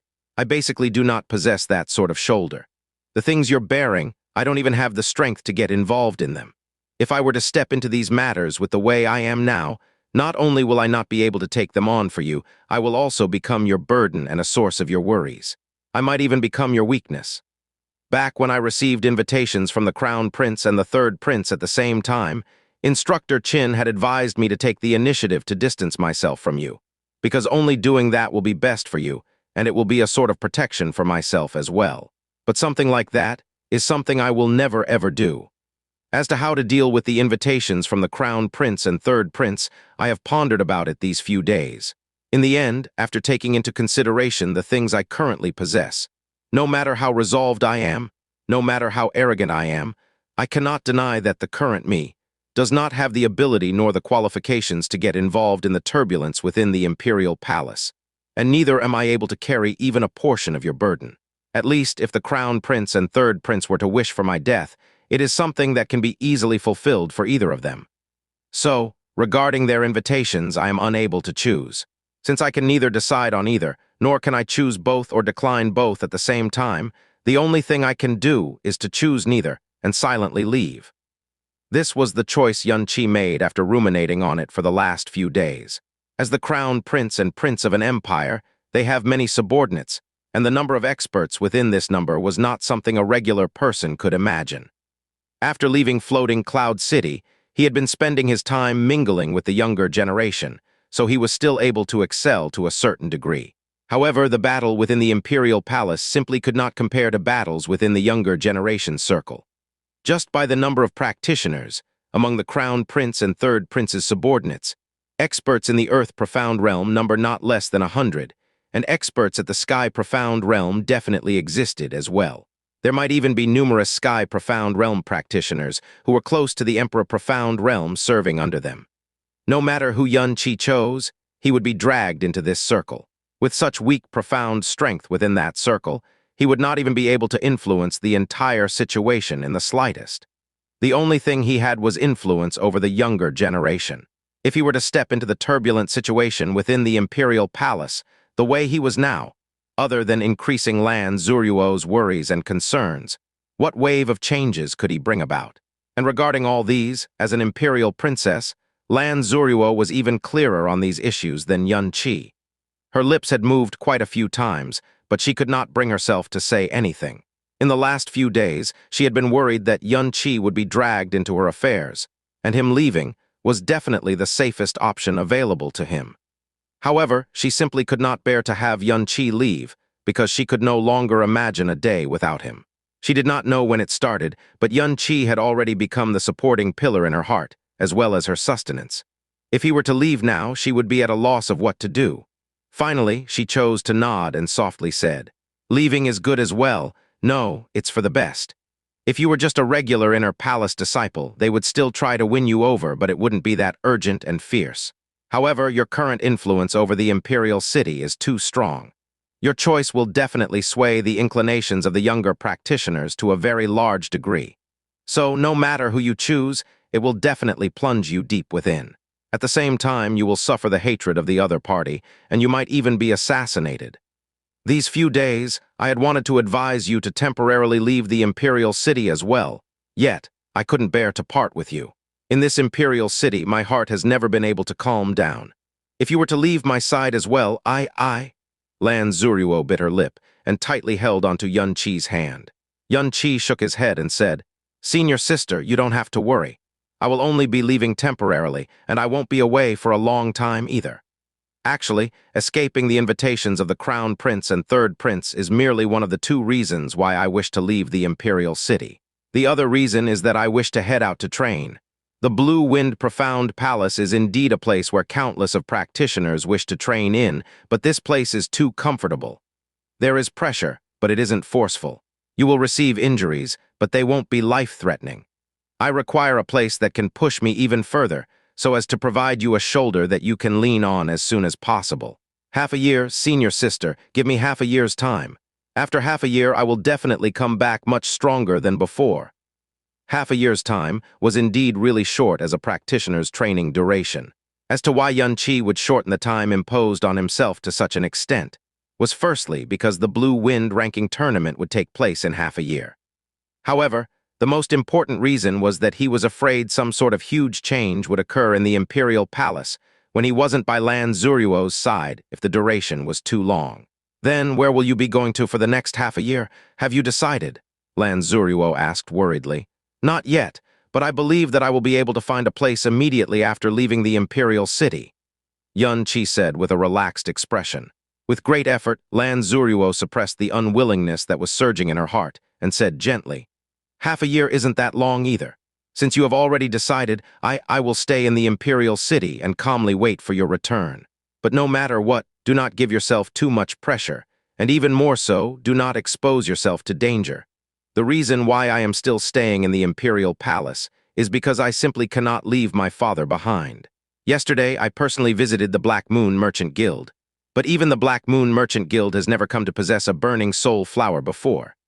If this is my father's fate, then, when father passes away, I will give up my identity as a princess and go wherever you go, both the struggle within the imperial palace, as well as my hatred towards the person who killed my father will no longer be important. I only wish to have you in my entire life, and that alone will be enough. That's why you must definitely not force yourself too much, all right? Xianxia's heart shook violently from these words. He stretched out his arms and hugged Lan Zuruo tight. These words alone were enough for Xianxia to never turn his back on her for his entire life. However, to Lan Zuruo and to Xianxia, their greatest pressure was never the struggle within the imperial palace, but rather Fen Jucheng from the Burning Heaven clan. Junior brother Yun, when are you planning to leave? Now. I will not give up my identity as a Blue Wind Profound Palace disciple. As for Palace Chief Qin and Yuanba, senior sister, please help me relay my decision to them. Half a year later, I will return. I will definitely return. Bringing all his belongings, and with Lan Zuruo sending him off with teary eyes, Xianxia quietly left the Blue Wind Profound Palace, as well as the Blue Wind Imperial City. Why did you make such a sudden decision? Behind him, Little Fairy's fleeting, cold, and tranquil voice resounded. Little Fairy once again took the initiative to converse with him, causing Xianxia's heart to feel at ease. It's not really a sudden decision. The thought of leaving came up quite a few times in my mind the past 2 days. Although he had thoughts of leaving, he had been extremely hesitant. He definitely would not tell Little Fairy that the reason why he would suddenly make such a decisive situation was due to the declaration she had made about Xia Qinyu, which had roused him greatly. Then where have you decided to go? Xianxia gazed towards the northeast and slowly said, the place where rampant profound beasts live, the wasteland of death which spans 950 kilometers. What? The name Wasteland of Death was actually able to cause even Little Fairy, whose strength was half a step away from the Emperor Profound realm, to hold hints of shock in her voice. You're actually going there to train? That place has been termed as the heaven for profound beasts and the hell for practitioners. Countless of practitioners die in there every year. I know, I have heard of it from my grandfather when I was really young, but I did not expect that there would come a day when I would have to step into it. I believe that within the entire Blue Wind Empire, there is no better place to train. Xianxia said calmly. Since you have already decided on a destination, why did you not tell her? Xianxia faintly sighed. The Wasteland of Death is one of the 3 most dangerous places in the Blue Wind Empire. The number of profound beasts that reside within it is at least 100 times more than the 10,000 beast mountain range. If I were to tell her this, she would definitely worry about my safety every day and night, and cause her sleepless nights and a loss of appetite. Little Fairy no longer said anything. Xianxia carried the heavy sword on his back, took out the map he had bought earlier and glanced at it. As if he was flying, he sprinted towards the north and quickly disappeared at the end of the road, leaving Blue Wind Imperial City, which was swarming with movements from the shadows, far behind. He was arrogant, but definitely not blind. A temporary retreat, all for the sake of returning stronger than ever before, 10 days later. The Wasteland of Death was one of the areas within Blue Wind Empire which had an impeccable reputation of being dangerous and brutal. Spanning 950 kilometers long and 800 kilometers wide, countless of profound beasts roam the wasteland, and these profound beasts were mostly wild and ferocious. Along with its reputation, its dense population of profound beasts attract large numbers of practitioners and treasure hunters. However, every year, deaths of practitioners within the area number more than 100,000. Hence, from this, the place was named Wasteland of Death. The bright moon hung high up in the clear night sky, enveloping the city nearest to the Wasteland of Death with a sublime atmosphere. From afar, the drawn-out roars of profound beasts could be constantly heard, one after another. Each of the countless inns situated in the city was filled with practitioners from all around. The Wasteland of Death was just 15 kilometers away from the city, and all the guests in the inns were people who wished to challenge the Wasteland of Death. Under the night sky, being drawn in by the sublime atmosphere, a calm-looking youth carrying a heavy sword on his back slowly walked over. "I'm finally here." Looking at the light shining from the inn's windows and hearing the profound beast's intimidating roars coming from afar, the youth stopped and looked towards the distance as he muttered to himself. Xianxia randomly picked a guest house to stay in, but he did not go to sleep. Rather, he sat on the bed and placed the last dragon blood pellet into his mouth. During his travel from Blue Wind Imperial City to here, he had already ingested 2 dragon blood pellets. The refinement and absorption of each pellet took around a day or two, but with little fairy's protection from the shadows, he had nothing to worry about. The moment the dragon blood pellet entered his body, it was as if a ball of fire had suddenly exploded in his body. Xianxia's face flushed red, and his body began to shudder. But under the operation of the great way of the Buddha, this reaction did not even last for half a quarter of an hour before his expression recovered and his disposition stabilized. Of course, 4 drops of blood from the Emperor Profound Flame Dragon could not possibly match up to the blood of the mythical phoenix. However, when the flame dragon's blood enters the body, it was much more dangerous than the phoenix's blood. This was because the phoenix's blood would only blend into a person's blood vessels and become a part of the blood vessels within the body, instead of being eliminated. With Xianxia's capabilities, it would be absolutely impossible to completely destroy the phoenix's blood. But with the flame dragon's blood, the situation was different. It had to be refined, and the power harnessed within it had to be transformed into Xianxia's own. After refining, it would disappear forever. This process was much more difficult and dangerous than the fusion of the phoenix's blood. Therefore, Xianxia must first integrate it into a medicinal pellet, making it more gentle, before daring to refine it. A wave of ice auroras drifted, and little fairy silently appeared in front of Xianxia. Watching his calm expression, a complicated expression flashed in her eyes. She had personally examined the dragon blood pellet before.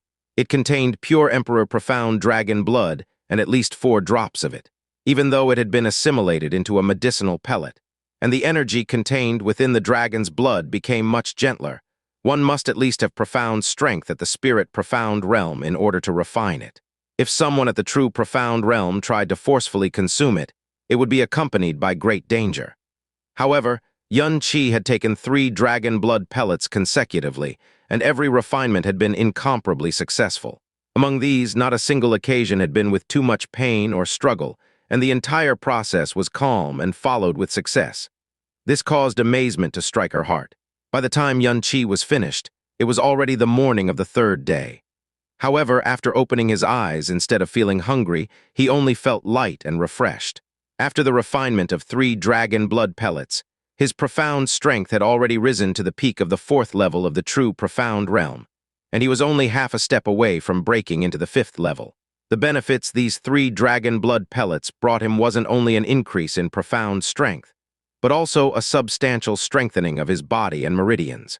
With the help of a gold-scale dragon transforming pellet and 3 dragon blood pellets, Xianxia's profound energy had risen by 2 levels continuously within the span of half a month.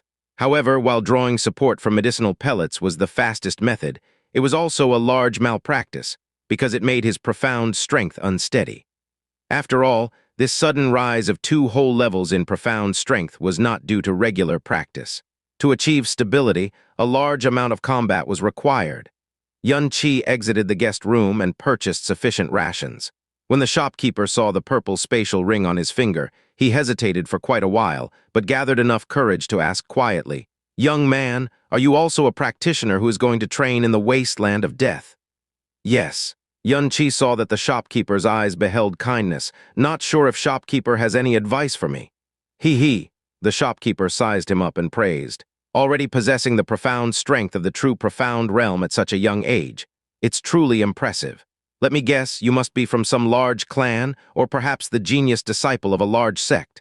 And from your attire, as well as the purple spatial ring on your finger, you're not someone who lacks for money either, so you certainly aren't here to seek out treasure for money. Xianxia shot a glance at the purple spatial ring on his finger, but did not say a word. With the sky poison pearl within his body, he had absolutely no need for spatial rings. He had only put on this purple spatial ring he had taken from Feng Beiyi's hand to pull the wool over the other's eyes. But the shopkeeper took a look at the surrounding people and lowered his voice, saying, "Among those who come to the wasteland of death, there are crooks mixed in with the honest folk. Some of them come for training and others come for the money. Not only do they kill profound beasts for their own benefit, they also kill practitioners who enter the wasteland of death. The purple spatial ring on your finger is too eye-catching. You'll easily attract others' attention. In addition to that, you are young and traveling alone, so it's simply too dangerous. I suggest you take off that ring, carry a tattered bag, and dress more normally. At least this way you won't catch the attention of those who are greedy." The shopkeeper's words caused Xianxia to nod his head and say gratefully, "Got it. Thank you for the reminder. Also, although your profound strength is not weak, the strength and numbers of the profound beasts in the wasteland of death far exceed your imagination. In the surrounding 50 kilometers, it is all nascent profound beasts and true profound beasts. Beyond the 50 kilometers, spirit profound beasts will also appear frequently. The further you travel, the higher the strength of the profound beast. Although this distribution of profound beasts is distinct, it is definitely not absolute. Within 50 kilometers, spirit profound beasts will often appear as well. Therefore, my advice for you is to not go beyond 25 kilometers. Training is meant for you to improve yourself, so you must not throw your life into the equation. There are so many practitioners who overestimated their capabilities and have never returned from the wasteland of death. Rest assured, I'll try my best." Xianxia thanked the shopkeeper, left the guest house, and walked towards the wasteland. All the way, he attracted many looks from others, because of the colossal sword strapped to his back. As the emperor amongst thousands of weapons, swords were used by a large number of practitioners, and those who traveled with their swords strapped to their backs were not few either. However, there truly were not many who carried such a large sword. Half an hour later, Xianxia officially entered the area of the wasteland of death. Wasteland, a land that was left to grow wild. Here, the desolate sound of the wind held sinister, eerie hints. The continuous howls that came from profound beasts in the distance made one's heart palpitate. From afar, the entire wasteland was overrun with dry, withered grass. Rocks lined the rugged terrain, and the boundary could not be seen with just a look. The silhouettes of practitioners gathering into groups could be faintly seen. There were very few who came alone like Xianxia. At least in the area within his line of sight, there was only him alone. In front of him, a wave of ice auroras floated and little fairy's immortal-like body floated down from above to land in front of Xianxia, and she asked coldly, "You want to remain here for the next half a year?" "Right," Xianxia nodded. "There is no training place better than this. I also want to know how deep I can venture into this place of death that causes everyone's expressions to change the moment it is mentioned." He looked at Little Fairy and suddenly said, "Little Fairy, are you not willing to follow me in? Indeed, I don't wish to set foot into this sort of place, but since I've agreed to protect you for 3 months, I'll definitely do it. I won't go so far as to let you, a junior, lose faith in me." Her soft, clear, and cold voice fell, and Little Fairy was already afloat. In the blink of an eye, she had disappeared from Xianxia's line of sight. "Junior," Xianxia rubbed the corner of his mouth, speechless. "This young brother, are you alone?" Behind Xianxia, a somewhat apprehensive voice came. Xianxia turned around and saw a small group of a dozen or so people looking at him. The one who spoke was precisely the one who was leading them. These 10 or so people were very young. The oldest was only 24 or 5 years old. Their profound strength ranged from the late stages of the nascent profound realm to the initial stages of the true profound realm. Their faces revealed simultaneous expressions of excitement and nervousness. It was obvious this was their first time entering the wasteland of death. Seeing Xianxia turn around, the person who had shouted said, "If you're on your own, why not join us? When there are many together, be it facing profound beasts or evil men, we can rely on each other. It will be much safer. If we get any precious drops, it will also be split equally with absolutely no bias." The reason they were inviting Xianxia so extensively was obviously because Xianxia's profound strength was at the 4th level of the true profound realm. Xianxia turned back around and said indifferently, "There's no need." At that, he began to walk forward on his own, moving towards the depths of the wasteland. He actually dares to enter the wasteland of death all by himself. No wonder so many die in there every year. Within the group, a youth with a longsword strapped to his back spoke lowly. He looks to be at most 17 or 18 years old, but has actually attained the 4th level of the true profound realm. He should be someone from some large sect, eh? So what if he's from a large sect? In this wasteland of death, will the profound beasts and evil men who will kill him care about where he was born? The more he's born to a large family in some large sect, the more likely he'll be carrying large quantities of profound coins, medicine, precious weapons, and the like. So the more likely he'll catch the attention of those evil men. I bet he won't last till sunset. All right, there's no need to mind others' business. We've already made all the necessary preparations. After we gather 20 people, we'll set out. As Xianxia progressed forward, he met 3 groups in succession that wanted to invite him into their adventuring groups, one of which was even a small-scale mercenary troop, yet he rejected them all. Moving ahead 1.5 kilometers, everything was still at a dead calm. After 1.5 kilometers, Xianxia, who was still walking, suddenly stopped in his tracks as his gaze shifted to the right. At this time, behind the black boulder on his right, which was as tall as 2 people in height, a gray shadow rushed out, accompanied by a brutal howl. It threw itself at him as its ghastly sharp claws emitted a cold light. Astonishingly, it was only a low-leveled, profound beast, wild wolf. "You're seeking death?" Xianxia stood unmoving in his original spot.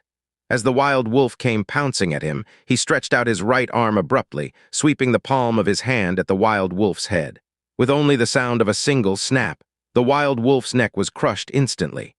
After being sent flying far with a slap in the midst of blood-curdling shrieks, its entire body twitched violently and then stilled. Behind the black boulder, another wild wolf that was about to hurl towards him seemed to be intimidated as it took a step back in fear, and all the hairs on its body stood up like needles. Immediately, it raised its head high in wolf song, craning its neck in a prolonged howl. Instantly, howls came from all around, and not long after, around 10 wild wolves came rushing from all directions, pouncing straight at Xianxia. Xianxia's expression did not change. Rather, he allowed these wild wolves to come hurtling towards him, after which his limbs swung out simultaneously as phoenix fire danced in the breeze. Whenever these wild wolves came into contact with his fist, foot, or phoenix flame, they all perished in an instant. For a moment, wolf carcasses flew in all directions, and waves of bitter cries resounded continuously. Within a few breaths of time, a dozen or so wolves fell disorderly around Xianxia, becoming all sorts of warped, shattered wolf carcasses.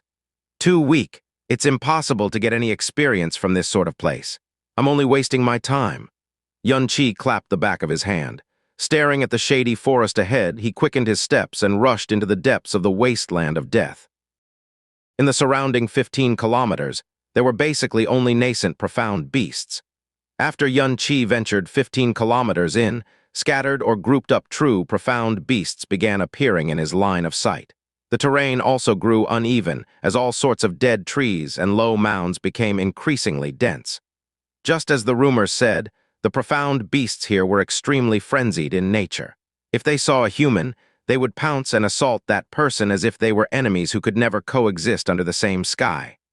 All those that he met initially were low-level true profound beasts, and they were not Xianxia's targets, so during his travel, he avoided those he could avoid, and disposed of those he could not avoid.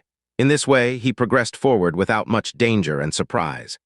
As he was passing through a small expanse of a withered dark wood forest, sounds of fighting and human voices suddenly came from ahead, accompanied by the enraged howls of profound beasts.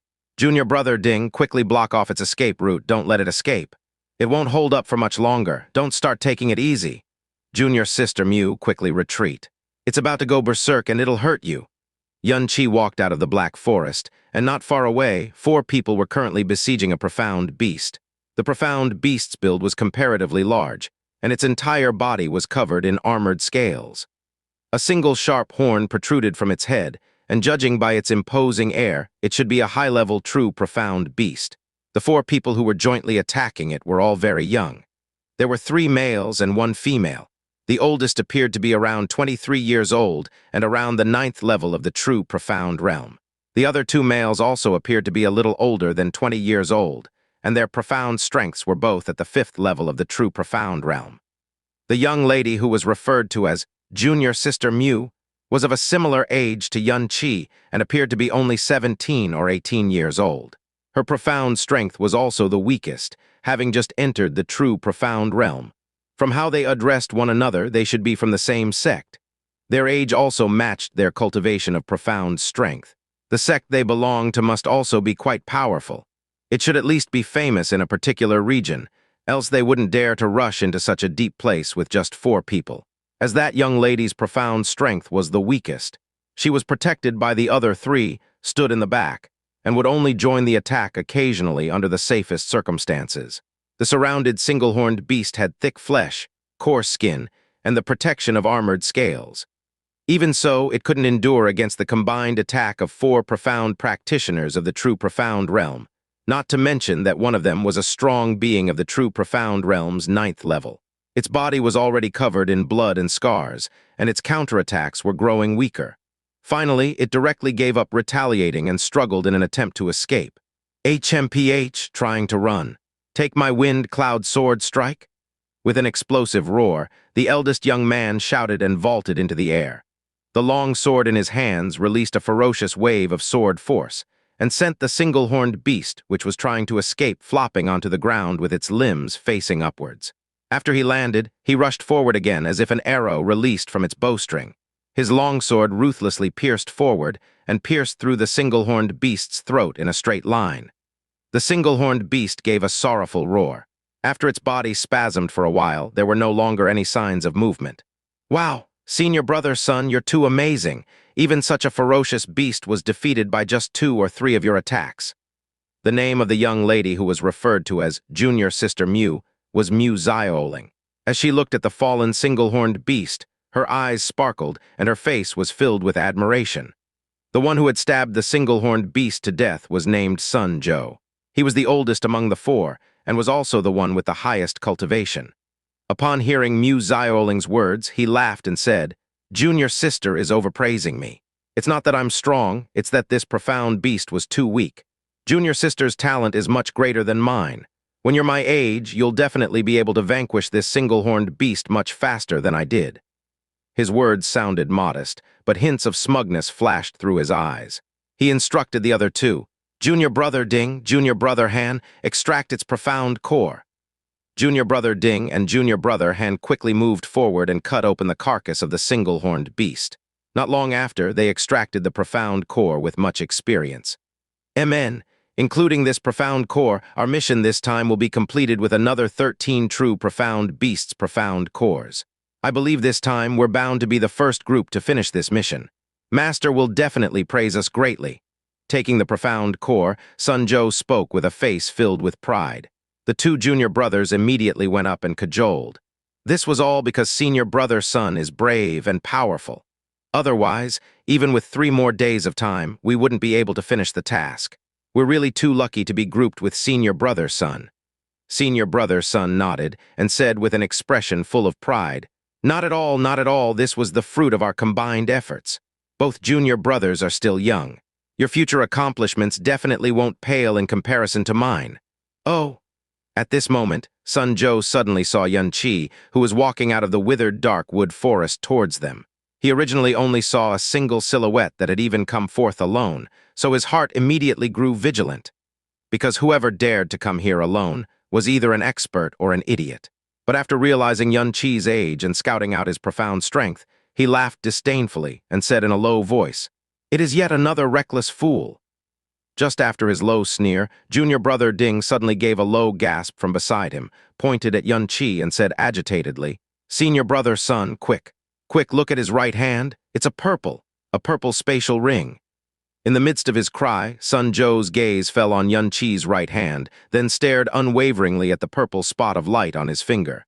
He was unable to tear his eyes off of it for a long while as his gaze revealed a deep sense of greed. "Purple spatial ring? Is that better than our spatial ring?" Mu Zioling lifted the yellow spatial ring on her hand and asked in puzzlement. "Of course it's better, and it's much better," junior brother Han said in a low, agitated voice. Our spatial ring only has a few cubic meters of storage space, whereas the purple spatial ring is said to have many hundreds of cubic meters of storage space, and its price exceeds 50 million yellow profound coins. It's absolutely not something our yellow spatial ring can hold a torch to. In my entire life, I've barely seen any purple spatial rings. This fellow must be some disciple of some large clan. Who knows how much good stuff is in his purple spatial ring? Senior brother, should we? Junior brother Han said while his hand imitated a cutting motion. Sun Zhou had long had this same idea the moment he saw the purple spatial ring. The person wearing the purple spatial ring was not only merely at the fourth level of the true profound realm, he was also traveling alone. It was practically as if the heavens had dropped a large fat sheep at their feet. If it was outside, he would cease to dare to have any weird thoughts, as the owner of a purple spatial ring would definitely have very large influence. However, in this wasteland of death, the number of people who died here every year due to plundering and pillaging were too many to count. Therefore, it could be said that killing him here did not put them at any risk at all. That Sun Zhou was about to nod when Mu Xiaoling moved closer and said, fuming, "Junior brother Han, how could you have such thoughts? We come from a prestigious sect, and we came to train, not to kill and pillage like bandits replete with vice. If you really dare to do this, I'll definitely tell Master. If Master knows of this, he'll definitely punish you ruthlessly. Who knows, he might even chase you out of the sect." Sun Zhou's expression changed as he immediately nodded earnestly and said, "What Junior sister said is right. Junior brother Han, how could you have such despicable thoughts? Of this matter, Junior sister won't agree to it, and neither will I if you really dare to conspire against him. I'll be the first one to block you. Senior brother Sun is still the most upstanding," Mu Xiaoling said in adoration. Junior brother Han shrank back and said in embarrassment, "Senior brother, junior sister, don't get angry, I was only joking offhandedly, only joking." Upon receiving Mu Xiaoling's praise, Sun Zhou's back became a little more upright, and he snorted coldly. "We come from North River's #1 sect, the profound sword faction, and upholding our sect's reputation should be our foremost priority in doing anything. When we are journeying, not only should we not oppress the weak or be wicked, when we encounter the weak, we should also take the initiative to help. This young brother's profound energy is only at the fourth level of the true profound realm, yet he came here all alone. It's simply too dangerous. At this moment, we should step forward and help him instead." While they were speaking, Xianxia had already walked into their vicinity. Sun Zhou took 2 steps forward and said with righteousness, "This young brother, this should be your first time in the wasteland of death, eh? Coming to this place alone is simply too dangerous, so why not join us? We're all young, so we can communicate easily and take care of each other, too." Xianxia shot a glance at him. Seeing the greed hidden in the depths of his eyes, he then laughed coldly to himself as he laid down 2 words indifferently, "No need." Then, without turning back, he continued forward. Senior brother Sun only righteously reached out in consideration for his life, yet this fellow actually doesn't know what's good for him. Just wait for your death. Upon seeing that Xianxia actually refused, junior brother Ding said in disdain. Sun Zhou didn't say anything. The muscles on his face twitched a little and he stared at Xianxia's back, unwilling to give up. With Mu Xiaoling here, he immediately gave up the thought of killing Xianxia and robbing him. He had prepared to pull Xianxia into the fray, then find a chance to pull Xianxia into traveling alone with him. After killing him, he would cover it up as a death caused by profound beasts, and he would successfully obtain the purple spatial ring. Little did he expect that this person would still reject him, even though he had purposely revealed his profound strength, which was of the 9th level of the true profound realm, while he was speaking just now. 4th level of the true profound realm? He looks to be about the same age as me, but his profound strength is actually so high. Thinking of Sun Zhou's words just now, Mu Xiaoling said in surprise, "He also uses such a precious spatial ring, so he should definitely be from some large sect or clan." Sun Zhou turned around and said in scorn, "Should be. But the people I look down the most on are these disciples from large sects and clans.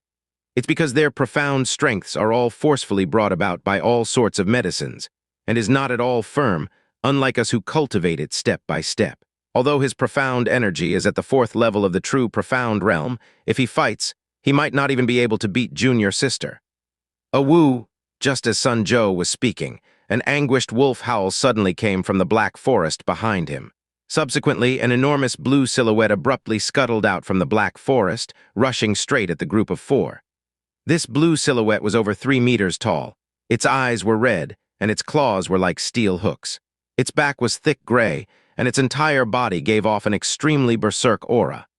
The four had just raised their weapons and prepared to go into battle, but when they saw the light blue silhouette's complete appearance, their faces instantly revealed extreme expressions of fright. Ironback Blue Wolf. Isn't this the area for true profound beasts? How can a spirit profound beast appear? Senior brother WH, what should we do? What are you still standing here for? Hurry, flee! Sun Zhou roared loudly and pulled at Mu Zioling while fleeing at the quickest speed possible. Ironback Blue Wolves were actually low-level spirit profound beasts, and was absolutely not something the four of them could handle.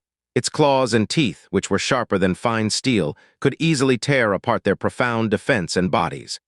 At Sun Zhou's loud roar, it was as if Ding and Han awoke from their dreams. They let out strange sounds as they desperately ran backwards.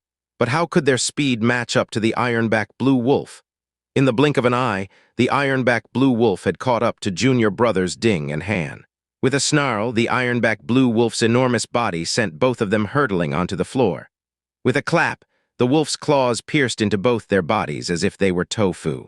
Both men let out shrieks that were terrified to the extreme and lost consciousness as the whites of their eyes showed.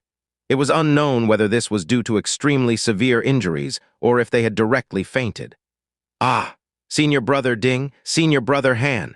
The blood-curdling screeches from both of them caused Mu Zioling to shriek in fright. Her voice also caused the Ironback Blue Wolf's eyes to fixate on her and Sun Zhou. With a low growl, he bounded at them manically like a streak of blue lightning and closed the distance between them within the blink of an eye. Senior brother, what should we do? Mu Zioling ran with all her might, but behind her, the menacing aura of death continued to loom closer. Sun Zhou looked back and realized that the distance between them and the Ironback Blue Wolf was already not more than 10 steps. He broke out in a cold sweat, clenched his teeth, and then shouted loudly, "Junior sister, stall him first. I'll immediately send someone to save you." Saying this, he violently pushed Mu Zioling backwards towards the Ironback Blue Wolf as he ran forward desperately. Senior brother, you! Never in her wildest dreams did Mu Zioling imagine that just to protect himself, Sun Zhou would push her towards the Ironback Blue Wolf. She fell on the floor and closed her eyes in despair. Bang, roar. The feeling of being torn apart by the Ironback Blue Wolf never came. After her despair, she heard a deafening sound and a series of miserable shrieks.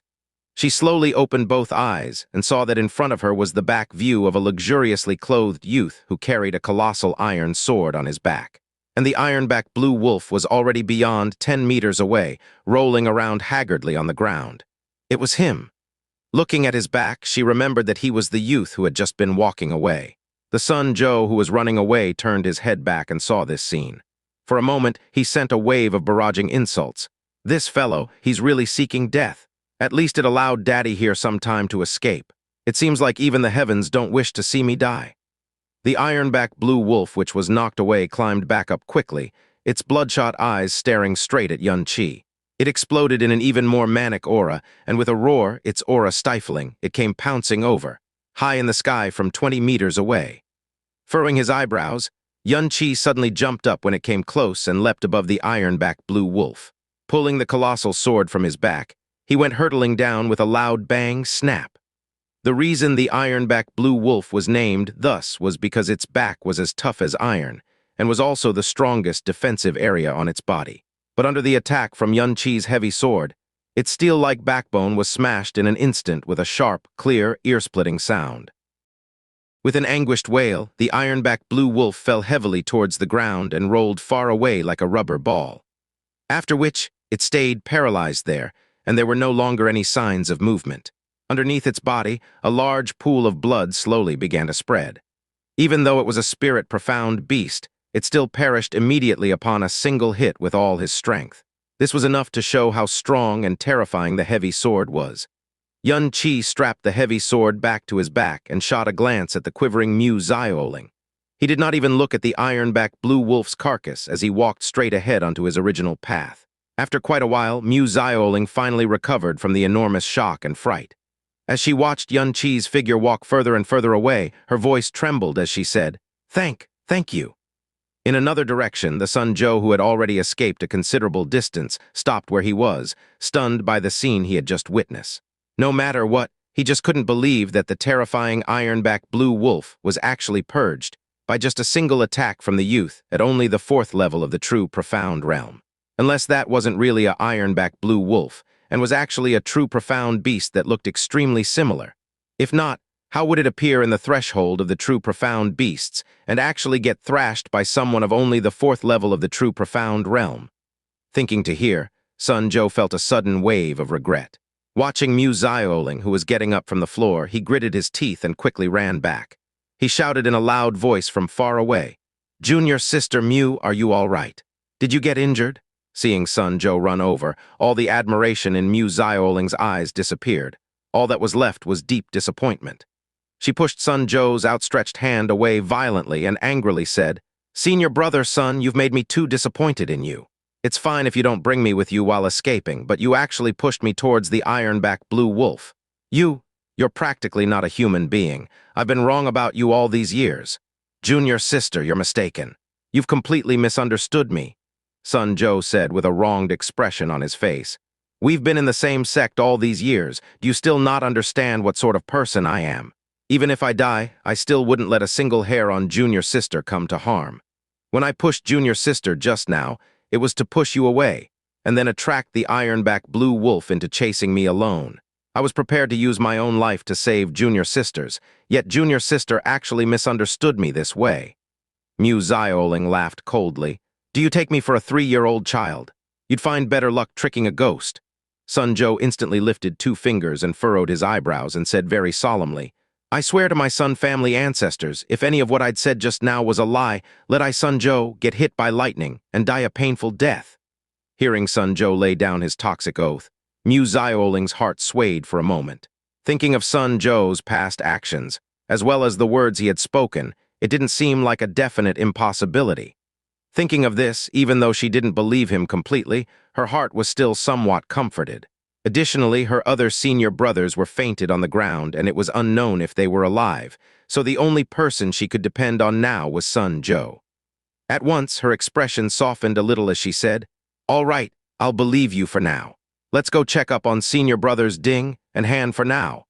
She had just finished speaking when a series of nearing footsteps suddenly came from the black wood forest area behind them. "Amen, it's definitely the cry of the ironback blue wolf. It should be in front. It's too scary to enter the spirit profound beasts area. Picking off the spirit profound beasts which have run into the true profound beasts area is so easy and refreshing, ha ha ha.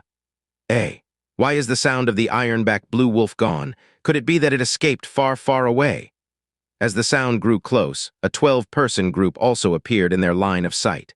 The first person looked to be about 40 years old and held a broadsword. The aura he had no intention of concealing was that of the 1st level of the spirit profound realm. The person behind him was around the same age and wore animal hide. His profound energy was similarly of the 1st level of the spirit profound realm. The 10 people behind had profound strengths that were concentrated between the 5th to 10th level of the true profound realm. The picture of a black dragon was emblazoned on the shoulders of all 12 men. Within the outer ring of the wasteland of death, this was a rather strong group. Within the wasteland of death, anyone who met any stranger must be on high alert. Mu Zioling and Sun Zhou, who had just calmed down, suddenly stood and raised their guard. And after they saw the pattern on their shoulder, their faces simultaneously revealed expressions of terror. A terror that surpassed even the time they'd met the ironback blue wolf. Black dragon bandit group. Quick, let's escape quick." Just when Sun Zhou and Mu Zioling were preparing to escape at top speed, a shout come from the shady forests behind them. "You too, Daddy here commands you to stop." Upon hearing this voice, both their bodies stiffened, but they did not stop. Rather, they picked up their speed and continued running forward. They had not come to the wasteland of death many times before, but the bad reputation of the Black Dragon Bandit group preceded them. This bandit group did not have many members, but each of them were experts, and their methods were extremely vicious. Every time they robbed, the victims were always killed too. Never had they let a single one live. "Damn it, these 2 whelps are still trying to escape." The mouth of the middle-aged man in the lead parted as he stepped on the ground. Profound energy exploded as his entire person lunged out like a large bird, and suddenly leapt over the heads of both Sun Zhou and Mu Xiaoling, landing in front of them. After turning around, he turned back to slash upwards. "Senior brother, let's fight it out to the death with them." Mu Xiaoling lifted her sword, clenched her teeth, and rushed towards the bandit leader's long sword. However, a first level in the true profound realm truly had no chance against another who was in the first level of the spirit profound realm. Just by going face to face with him, the vibration was enough to send her tumbling back, falling on the floor and unable to get up for a long while. Sun Zhou also parried a few hits with all he had, but was also sent quaking on the ground with a hit as his longsword flew far, far away. "Oh, ninth level in the true profound realm, not bad. You must be considered a genius. What a pity, hee." The bandit's leader approached with a knife as he began to laugh maniacally. "Leader Black Dragon is mighty. Leader Black Dragon is mighty." The goons at the back began to holler in succession. "Ho, there's actually a spatial ring on him. Looks like it didn't waste half a day's worth of energy from your great lord. Hand over all your spatial rings, as well as anything valuable you have on you. Daddy here might just consider leaving your corpses whole. If not, hee, Daddy here has countless of ways of making you regret being born in this world." Even though they had just nearly escaped the ironback blue wolf's sharp claws, they now encountered the even more terrifying Black Dragon bandit group. Mu Xiaoling's heart was already devoid of hope. Sun Zhou, who was beside her, struggled to get up. Initially, she thought Sun Zhou was going to protest and fight for his life, yet she saw him kneel in front of Black Dragon with a plop, and place his rings by Black Dragon's feet in excessive panic as he kowtowed while desperately begging for his life. "Great. Great Lord Black Dragon, your honorable name has been known to me for a long time. Your reputation is well known to all. I've placed all the items on me here. Altogether, there's 6,000 yellow profound coins, as well as 19 profound recovering pellets, and 38 true profound beasts profound cores.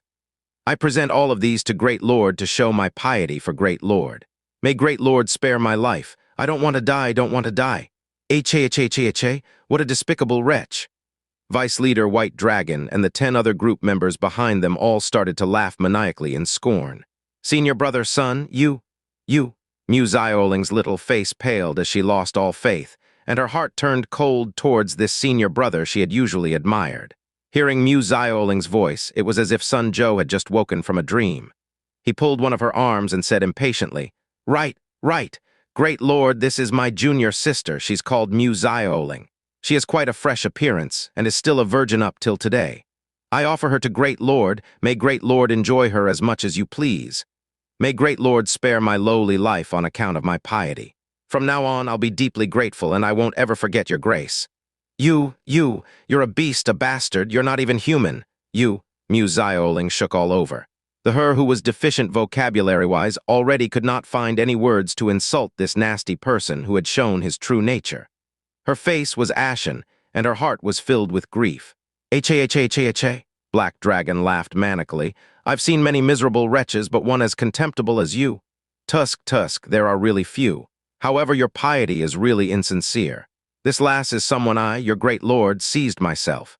After a while, your great lord will naturally enjoy it. It's not something you delivered. Taking this daddy's spoils of war to present it to daddy here to show piety, do you take your daddy here to be a fool? Such a useless thing, why would I still keep your life for? Go beg for forgiveness from the king of hell." Saying that, Black Dragon took a step forward and was about to chop towards Sun Zhou's neck. "Great Lord, wait.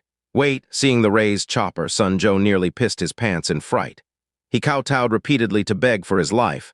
"I have a big bargain. It's absolutely worth it. If these few honorable lords kill this man, it'll definitely bring you more than a year. No, 3 years worth of profit. If Great Lord would just agree to spare my life, I will immediately tell these few honorable lords about this large bargain." "Oh!" Black Dragon withdrew his broadsword and looked at him with narrowed eyes. "A large transaction. Let's hear about it. If it's really big enough, I might just spare your doggy life. After all, taking your cheap life would dirty this daddy's hands." Thank you, Great Lord." Although he was facing Black Dragon's extremely humiliating words, Sun Zhou heaved a large sigh of relief instead and reached his hand out to point north.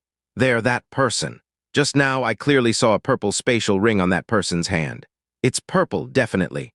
My fellow apprentices, and I saw it very clearly, and not only is that person traveling alone, his profound strength is also only at the 4th level of the true profound realm." This area was more spacious, and Yun Qi did not walk quickly. Following in the direction Sun Zhou had pointed in, they could clearly see Yun Qi's distant silhouette. Looking at Sun Zhou's despicable face, he definitely did not have the guts to lie to them. Black Dragon's eyes moved, and he suddenly waved. "Bring these two along, go." Yun Qi walked slowly, thinking about how he should perfectly execute his training journey. In his contemplation, Jasmine's sadistic voice sounded in his heart. "Looks like a group of people are specially coming to seek death." Yun Qi paused in his steps, and he disgruntledly lamented in his heart. "Sai, I came from so far away just to train, yet I have to be waylaid by these trash." Just when he was sighing in his heart, the sound of chaotic footsteps came from behind him. Very quickly, he was surrounded by a dozen or so people. Behind them, he also saw the restrained Sun Zhou and Mu Zioling. "You're right, it's him. It's exactly him." Sun Zhou pointed at him and roared in excitement, as if he had just found a new lease of life. Sorry." Mu Zioling's face was already stained with tears, and she lowered her head, not daring to look at Yun Qi. She had just been saved by him, yet here she was again, giving him trouble by causing him to fall into the hands of the Black Dragon bandit group leader. Look at his left hand. It's really a purple spatial ring. "Rich, we've struck gold. Once we kill him, we'll have enough to live free and unfettered lives for the better half of the year." H-A-H-A-H-A-H-A. Looking at the purple light on Yun Qi's left hand, everyone in the Black Dragon bandit group grew extremely excited. One of them, who carried a large sword on his shoulder and wore a black eye patch, walked out and said to Black Dragon, "Leader, this fellow's young, and his profound strength is only at the 4th level of the true profound realm. There's no need for you to take action, just watch your subordinate take him down. One-eyed dragon, I think you've taken a fancy to that sword on his back." Black Dragon grinned. One-eyed dragon chuckled. "This fellow's sword is actually bigger than mine, and he still carries it so arrogantly on his back." Tusk. As someone who uses a purple spatial ring, the sword on him must be quite extraordinary. I've been using this sword for a good many years, and I've killed many with it. It's long been blunt and should be substituted already, heh. If I don't get him to obediently kneel down and shout, 'Grandfather,' and hand over even his undergarments, I, your father, will walk on my hands in future." In between hoots of laughter, One-Eyed Dragon strode towards Yun Qi. Brandishing the large sword on his shoulder, he stuck it deep into the ground in front of him, laughing sinisterly. "Kid, you could have gone anywhere to play, yet you actually dared to come into your grandfather's territory.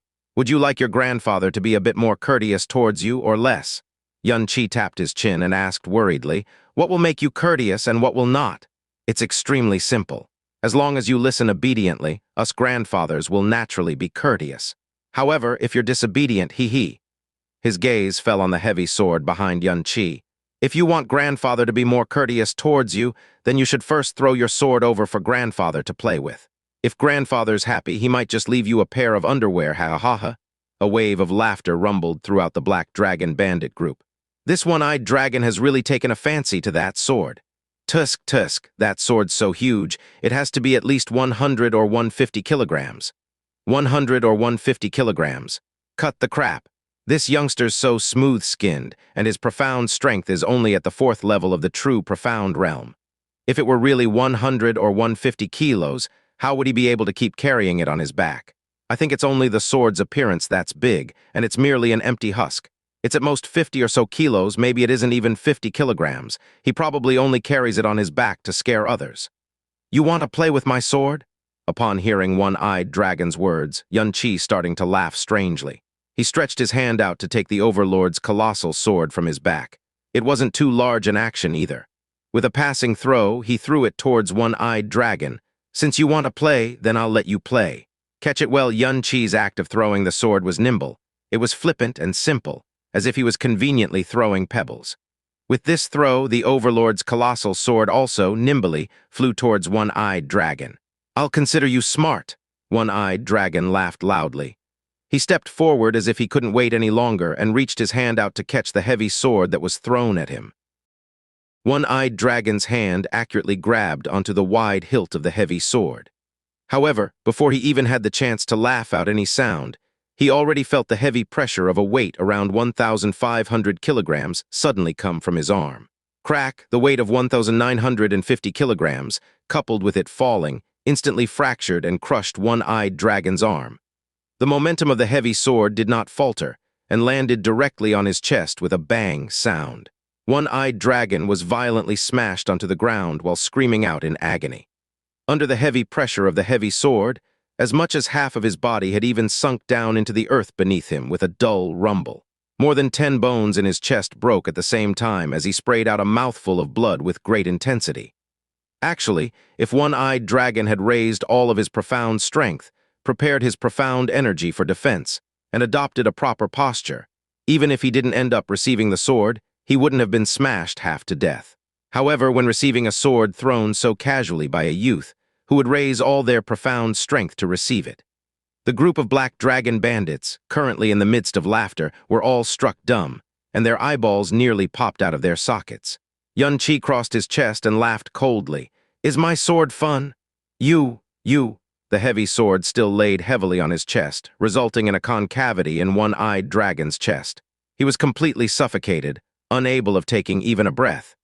As his eyes widened, he uttered the 2 words with much difficulty before his eyes rolled white and he lost consciousness. The sword that laid on one-eyed dragon's chest seemed more like a small heavy hill than a sword. Everyone could not comprehend the scene in front of their eyes as they stared for a long while without coming back to senses. Black Dragon stared widely as he started to feel extremely cautious towards this youth who should have been a big fat prey. The fact that the sword could smash one-eyed dragon, who had a profound strength at the 5th level of the true profound realm, meant that it must be at least 1,500 kilograms. This kind of weight made Black Dragon question himself as to whether he could swing the sword with ease. Clearly, the youth was only of the 4th level of the true profound realm. However, he could throw the sword without even flinching. It meant that he had an amazing arm strength. "Everyone, kill him!" Black Dragon, who had survived for 10 years in the wasteland of death that was constantly shrouded with death. Naturally, he was not a rash and foolish person. Even though Xianxia's profound strength appeared to be lower than his, that did not make him lower his guard. His cautiousness caused him to give out the command for the entire group to attack. The Black Dragon bandits that were surrounding Xianxia suddenly came to their senses. They shouted out loud, picked up their weapons, and began to attack. Mu Zioling, who was placed on the ground, screamed out loud and shut her eyes, unwilling to see the miserable scene of Xianxia being chopped into pieces. This profound strength of these bandits were at least at the 5th level of the true profound realm. The stronger ones were up to the 10th level. In the outer region of the wasteland of death, they were a considerably frightening group of bandits. Xianxia's face darkened as he attacked with his right hand. His profound energy surged, and he retrieved the Overlord's colossal sword.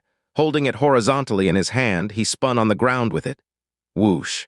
The simple spinning of the heavy sword created a massive tornado, causing sand to fly all around. The Black Dragon bandits could not close in on him, and they all felt an unavoidable storm approaching. The strong winds blew them all into the air and flipped them several times in the air before heavily tossing them to the ground. None managed to avoid the storm, and several had been disarmed as their weapons were swept far away. What? Black Dragon and his vice leader White Dragon retreated several steps. They were visibly shocked.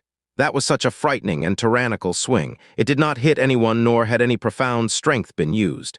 Merely waving the sword caused everyone to be flipped onto the ground.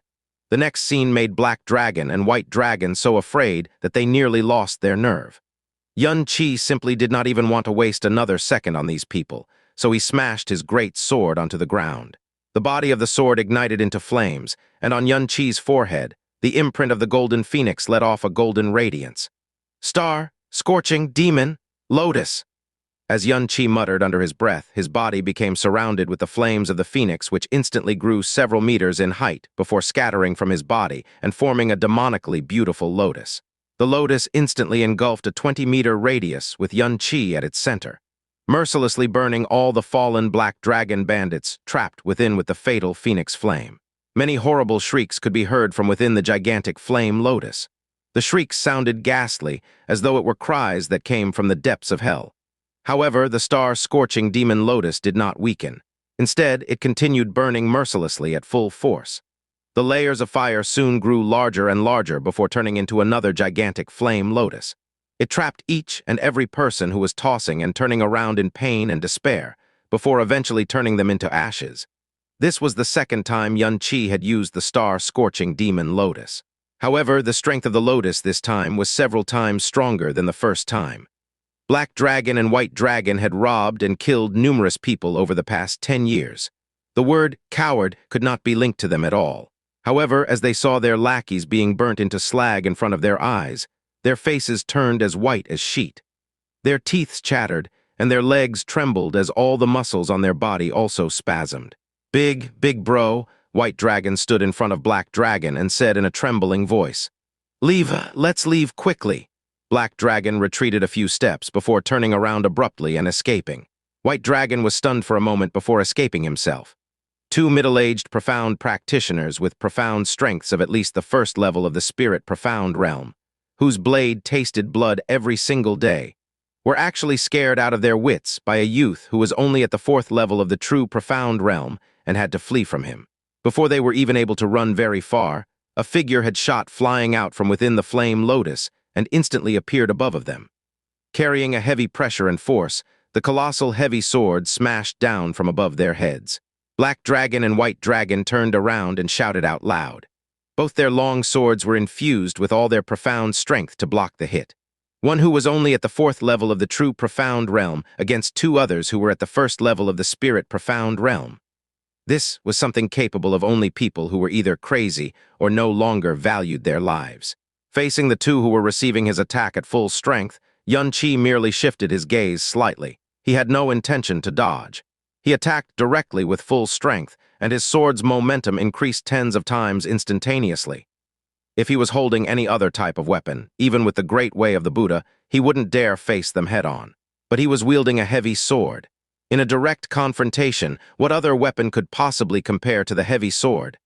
3 dragon blood pellets brought about great improvement to his body and raised his profound strength. Furthermore, he strongly believed that he was now able to receive Ling Jai's Heaven's Might sword formation, which had previously injured him badly with ease. So how could two people in the first level of the spirit profound realm even be of any trouble? Falling moon sinking star? Clang! With an incomparably ear-piercing deafening sound, Black Dragon's and White Dragon's long swords both broke into several pieces. Under the huge impact, both of them were like leather balls as they rolled into the distance. When they eventually stopped, both of them clutched their right wrists while screaming in pain. Their right hands had been shattered from the flesh, to their tendons, to their bones. Blood was flowing continuously and they were nearly crippled. Their bodies were so numb that they could not stand up for a long while. Their entire body's bone structure nearly broke apart under the impact of the collision. Xianxia somersaulted backwards before landing and retreated a few steps, which reduced all the pressure on him instantly. Spirit Profound Realm. When he first entered Blue Wind Profound Palace, it was such a high level at that time. The entire Blue Wind Profound Palace only had 3 disciples who had attained that level. It could be said that he did not even have an opportunity to challenge. But now, with 1 falling moon sinking star from his heavy sword, he easily defeated 2 people of the spirit profound level. Under the evil god arts, his profound strength rose tremendously with the berserk attribute. The Great Way of the Buddha provided him with a body that could go against heavens. The World Ode of the Phoenix provided him with the ability to destroy. Prison God Sirius Tome gave his heavy sword divine might. Of Xianxia's 4 types of energy, the first 2 originated from true gods of the primordial era, the evil god and the rage god. And the other 2 originated from divine beasts of the primordial era, the phoenix and Sirius, the sky wolf. With these 4 great strengths gathering on one mortal body, it provided Xianxia with the power to challenge someone who was an entire realm above him. It also destined that he would definitely be a shocking talent of this era. To the current Xianxia, don't even mention 2 people at the first level of the spirit profound realm. Even if it were a normal person in the 4th level of the spirit profound realm, he still had a chance of victory. Without giving Black Dragon and White Dragon the chance to breathe, Xianxia stepped forward, lifting the heavy sword and smashed it towards the temporarily paralyzed Black Dragon and White Dragon. Hold on. Black Dragon's pupils contracted. Before he had finished what he wanted to say, Xianxia's heavy sword had already struck onto his and White Dragon's body. Bang! At the loud noise, both their bodies were simultaneously severed as blood splattered all around. They died without a whole corpse. Xianxia's face did not change as he withdrew his heavy sword. Without looking at the corpses, he slowly walked towards Sun Zhou and Mu Zioling. He stopped just before the two apprentices and looked at them expressionlessly. Thank you, great benefactor, for saving my life yet again." The scary black dragon bandit group had turned into ashes in the blink of an eye under the hands of this youth in front of them. Even their leader had lost his life almost instantaneously. The scene was a huge blow to the young girl and made her stammer in front of Xianxia. She looked at Xianxia with half admiration and gratitude and half fear. Thank you for your great kindness, O great benefactor," Sun Zhou hurriedly shouted as well with a quiver. Xianxia closed his eyes and said mildly, "It was you who lured them to me, right?" This sentence made Sun Zhou sweat bullets as he shook his head frantically. No, benefactor. Oh, please hear me out. Just now, me and my junior fell into the hands of these evil people. I was afraid they would harm me and my junior. I had no choice but to do it. Luckily, benefactor was incredible and exterminated these evil people. Oh, great benefactor, please forgive this foolish one for his mistakes. Please let us go. Me and my junior sister would definitely remember this kindness for all of our lives." "Oh, really?" Xianxia laughed coldly as he eyed Mu Zioling. The corners of his mouth slightly lifted, and he suddenly looked exceptionally lecherous. "Your junior sister, she doesn't look that bad. She's probably a virgin, right?" With Xianxia's words coupled with his expression, how could Sun Zhou not understand it? He replied enthusiastically without thinking, Yes. My junior sister is still a virgin to date. If benefactor is happy, you can enjoy her all you like. I believe she would be willing as well." Hearing Sun Zhou's words, Mu Zioling was no longer disappointed. She merely felt sad and smiled coldly. Xianxia's lecherous gaze vanished immediately. It was replaced with a field of ice as he suddenly went forward to kick Sun Zhou onto the ground before stepping on his neck. "Benefactor, you—" Sun Zhou opened his eyes wide, and just as he started speaking, Xianxia used some strength and stepped downwards, causing his eye to flip white and made him incapable of saying the words after. "Leaving trash like you alive in this world really pollutes our atmosphere. I'll just send to you meet the king of hell." As he finished speaking, a snap sound came from below his feet. Both Sun Zhou's eyes bulged outwards and he died immediately. "Ah!" Mu Zioling shrieked out loud with a face full of fear. You! Why did you kill him? Even though he's a despicable and shameless person, he had never killed anyone before. Surely he does not deserve death. Why did you kill him?" Xianxia glanced at her and replied, "This senior of yours, normally at your sect, he's a person with great personal qualities and liked by others, right? However, in the face of death today, he revealed his true nature. Do you think that if I were to let him live, he would allow all these shameless deeds to be known by others? And your other two seniors who came out with you are already dead. The only one remaining who knows the truth is you." Hearing to hear, Mu Zioling's face had already turned very pale. "He looked as though he was still lusting after you. Therefore, he definitely would first rape you and then kill you. After that, he would return to the sect and said that you all were killed by either evil people or profound beasts at the wasteland of death. His deeds would not be exposed, and he would still be the admirable senior in your sect. However, you would be disgraced and killed. Do you still want to ask me why I want to kill him?" After finished speaking, Xianxia decided to move on and left northwards. Mu Zioling stayed stunned for quite some time before she slowly crumpled to the ground. She uttered softly, "Thank you." "Not only do you not hesitate in killing, your expression did not change either. Have you killed many in the past?" Little Fairy's voice came from somewhere unknown, but it rang near Xianxia's ears. Xianxia's footsteps faltered slightly, and he replied, "Indeed, I've killed many. You won't feel repulsed by me just because of this, will you? You've only killed those who are evil, and you even help those who aren't of your own accord. I won't feel disgusted by this. However, the ones who disgust me are those who are irresolute, those who pardon evil on the basis of kindness and benevolence." Thinking of Little Fairy's killing methods that night, Xianxia couldn't help but shiver. Setting fire with the flame of the phoenix could at least leave some charred debris. But the elderly who died at Little Fairy's hands that night died without any remains left behind. Xianxia sped up and continued towards the depths of the wasteland of death. The deeper he went, the less people he met. As he neared the fringe of the spirit-profound beast's territory, there were already no practitioners in sight. At the same time, with each step deeper in, the profound beasts Xianxia met grew increasingly high-leveled. Their numbers also grew denser, and it gradually began to feel like a strain on him. Bang, bang, bang, bang. A series of explosions and a dozen armored lizards were sent flying with a swoop of Xianxia's sword. The defensive armor on their bodies were all smashed to pieces. Xianxia had just withdrawn his sword when yet another dozen or so armored lizards appeared from the surroundings.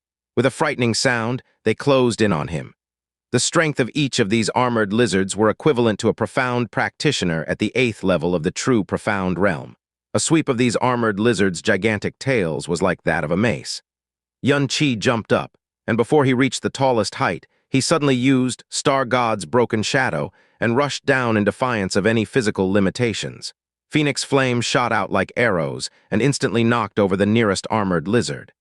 These armored lizards seemed to be ill-fated with the blaze, and the lizard that was hit by Phoenix fire let out a long, pain-filled screech as its life force quickly diminished.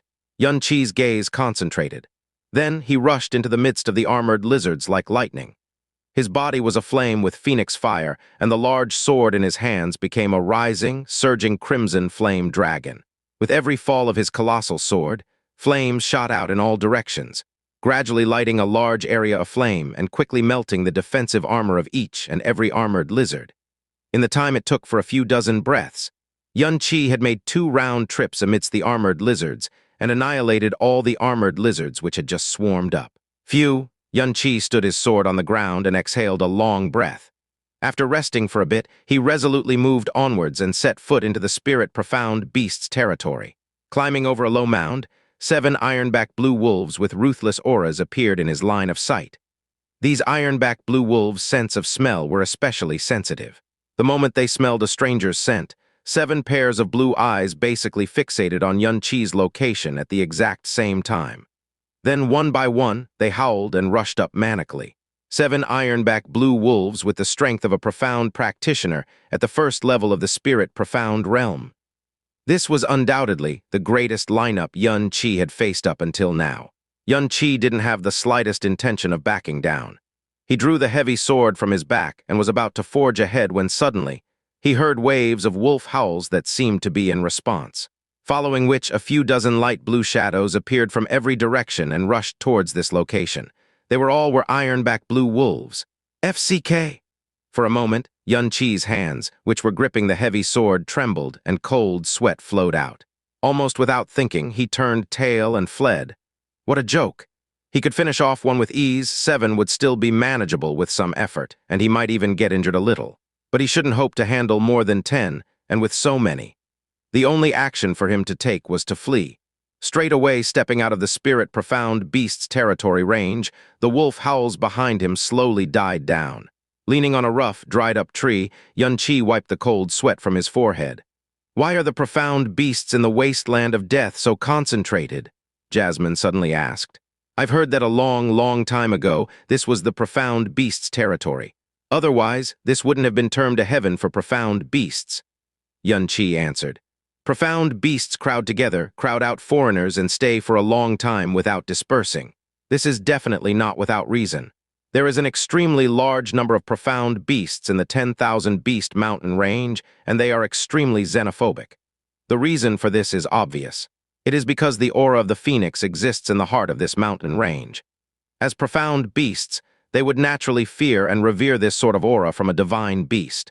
The aura of the phoenix will become an existence like a firm conviction in their hearts, and thus, tens of thousands of beasts will gather, and if any human sets foot on their holy ground, they will naturally do their utmost to attack. Yet the profound beasts here actually number more than the 10,000 Beast Mountain range and are manically anti-foreigner. Could it be that within the heart of this wasteland of death, the godly aura of beasts similar to the phoenix exists? Xianxia did not take Jasmine's words too seriously. He regained his calm, and after making adequate mental preparations, immediately dragged his sword and rushed back right into the spirit profound beast's territory. By then, the ironback blue wolves had already dispersed. This time, without waiting for the ironback blue wolves to start their howls, he rushed up in the blink of an eye. Sky Wolf Slash! Within Xianxia's arsenal of profound techniques, the Sky Wolf Slash consumed the most and had the most power, so it had been a carefully kept secret. It was a hidden trump that he had only demonstrated in front of Ling Jai before. With this attack of his sword, it could be said that the momentum was enough to cause the heavens to fall and the earth to rend. In a moment, a long gorge of nearly 66 meters appeared from flat, solid ground. Where the gorge passed through, The impact caused 6 stiff ironback blue wolves' bodies to split into 12 sections. In one move, nearly a third of Xianxia's profound energy was consumed, but he did not retreat. Rather, he rushed into the midst of the ironback blue wolves which were quickly gathering. He brandished the heavy sword extremely berserkly, and along with waves of wolf howls, the entire sky was filled with splattering bloody stars. After an hour, Xianxia was already 2.5 kilometers away from his original position. He sat on the floor and carefully sprinkled the medicinal powder on the big and small wounds on his body. The longest extended from his left chest all the way to his right rib, that was deep enough to see bone. And behind him, a few dozen ironback blue wolves' carcasses were strewn evenly within the 2.5 kilometers. Every wolf carcass was utterly crushed. After sprinkling the medicinal powder, Xianxia sat on the floor and closed his eyes. The great way of the Buddha operated, and to the naked eye, the injuries on his body healed up extremely quickly. He knew clearly in his heart that the area he was currently in was already the greatest extent he could reach. If he continued forward and came across a pack of profound beasts whose strength were above the second level of the spirit profound realm, the only thing he could do was run. After his injuries took a turn for the better, more wolf howls sounded in Xianxia's vicinity.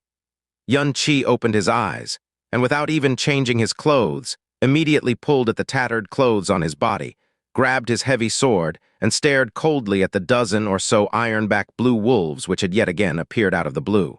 A single ironback blue wolf was not scary. What was scary was a pack of them attacking, or a never-ending stream of them. 2 days and 2 nights passed, and Xianxia had fought here in close quarters for 2 days and nights. Countless ironback blue wolves had died under his sword, but it was almost as if the number of ironback blue wolves here was endless. Every time he finished killing all the blue wolves and sat down to treat his injuries, another large pack of ironback blue wolves would appear in front of him within a quarter of an hour. Within these 2 days and 2 nights, under the constant thrill of fighting hand-to-hand, and under the pressure of medication, Xianxia's profound strength grew increasingly stable. Just when Xianxia was about to consider going further in, a resonant hawk's cry came from above the skies. Xianxia subconsciously lifted his head. Above the skies to the east, a large, pitch-black hawk was flying at a low altitude. Even with such a large distance between them, Xianxia could clearly see its extremely sharp hawk eyes, as well as the cold, wintry light reflected on its talons. But this large hawk was not a new sight to Xianxia, who shouted its name. Fierce Storm Hawk, because New Moon City's Zio branch sect had been rearing a fierce storm hawk. It was when Zio Ze mounted that fierce storm hawk that day to give chase to Lan Zuruo and him who were atop the giant snow eagle, which ultimately forced them to fall into the 10,000 beast mountain range. Amongst profound beasts, the fierce storm hawk's strength was akin to that of a practitioner at the second level of the spirit profound realm. However, its strongest aspect wasn't its aggressive nature, but rather its air-dominating abilities. Whether its flight speed or altitude, no other creature could best it even in the spirit profound domain, or even the earth profound and sky profound domains. When Xianxia had discovered the fierce storm hawk, it was gliding, and it was gliding slowly. However, just when it was flying above Xianxia, its gigantic frame suddenly slanted, and it fell abruptly as 2 frightening talons came clawing straight over. Xianxia didn't think it would actually suddenly attack him, and responded in a flash. He raised the heavy sword and sent a ferocious wave of sword energy rushing towards it. However, just when he was swinging his sword, he suddenly realized that these 2 talons that belonged to the fierce storm hawk seemed to not be heading for him, but rather for the area to his left. His gaze tilted to the left, and he saw the carcass of an ironback blue wolf that dripped with fresh blood. Immediately, he understood. What it meant to grab was the carcass of the ironback blue wolf. But Xianxia's heavy sword was already raised in midair, and he was unable to withdraw it. It fell ruthlessly on the fierce storm hawk's body and made flip in the air for a few somersaults, while also immediately and thoroughly attracting its hostility. The fierce storm hawk gave a long cry that was brimming with outrage as it locked its hawk eyes onto Xianxia. The flapping of both of its wings gave rise to a whirlwind that completely enveloped Xianxia, as it also personally swooped down like lightning with its talons aimed at his chest. The blades of wind that came straight at him slashed many gashes in Xianxia's clothes, but were unable to harm his body. Xianxia neither dodged nor tried to avoid it, and welcomed the whirlwind with an explosive strike of his sword.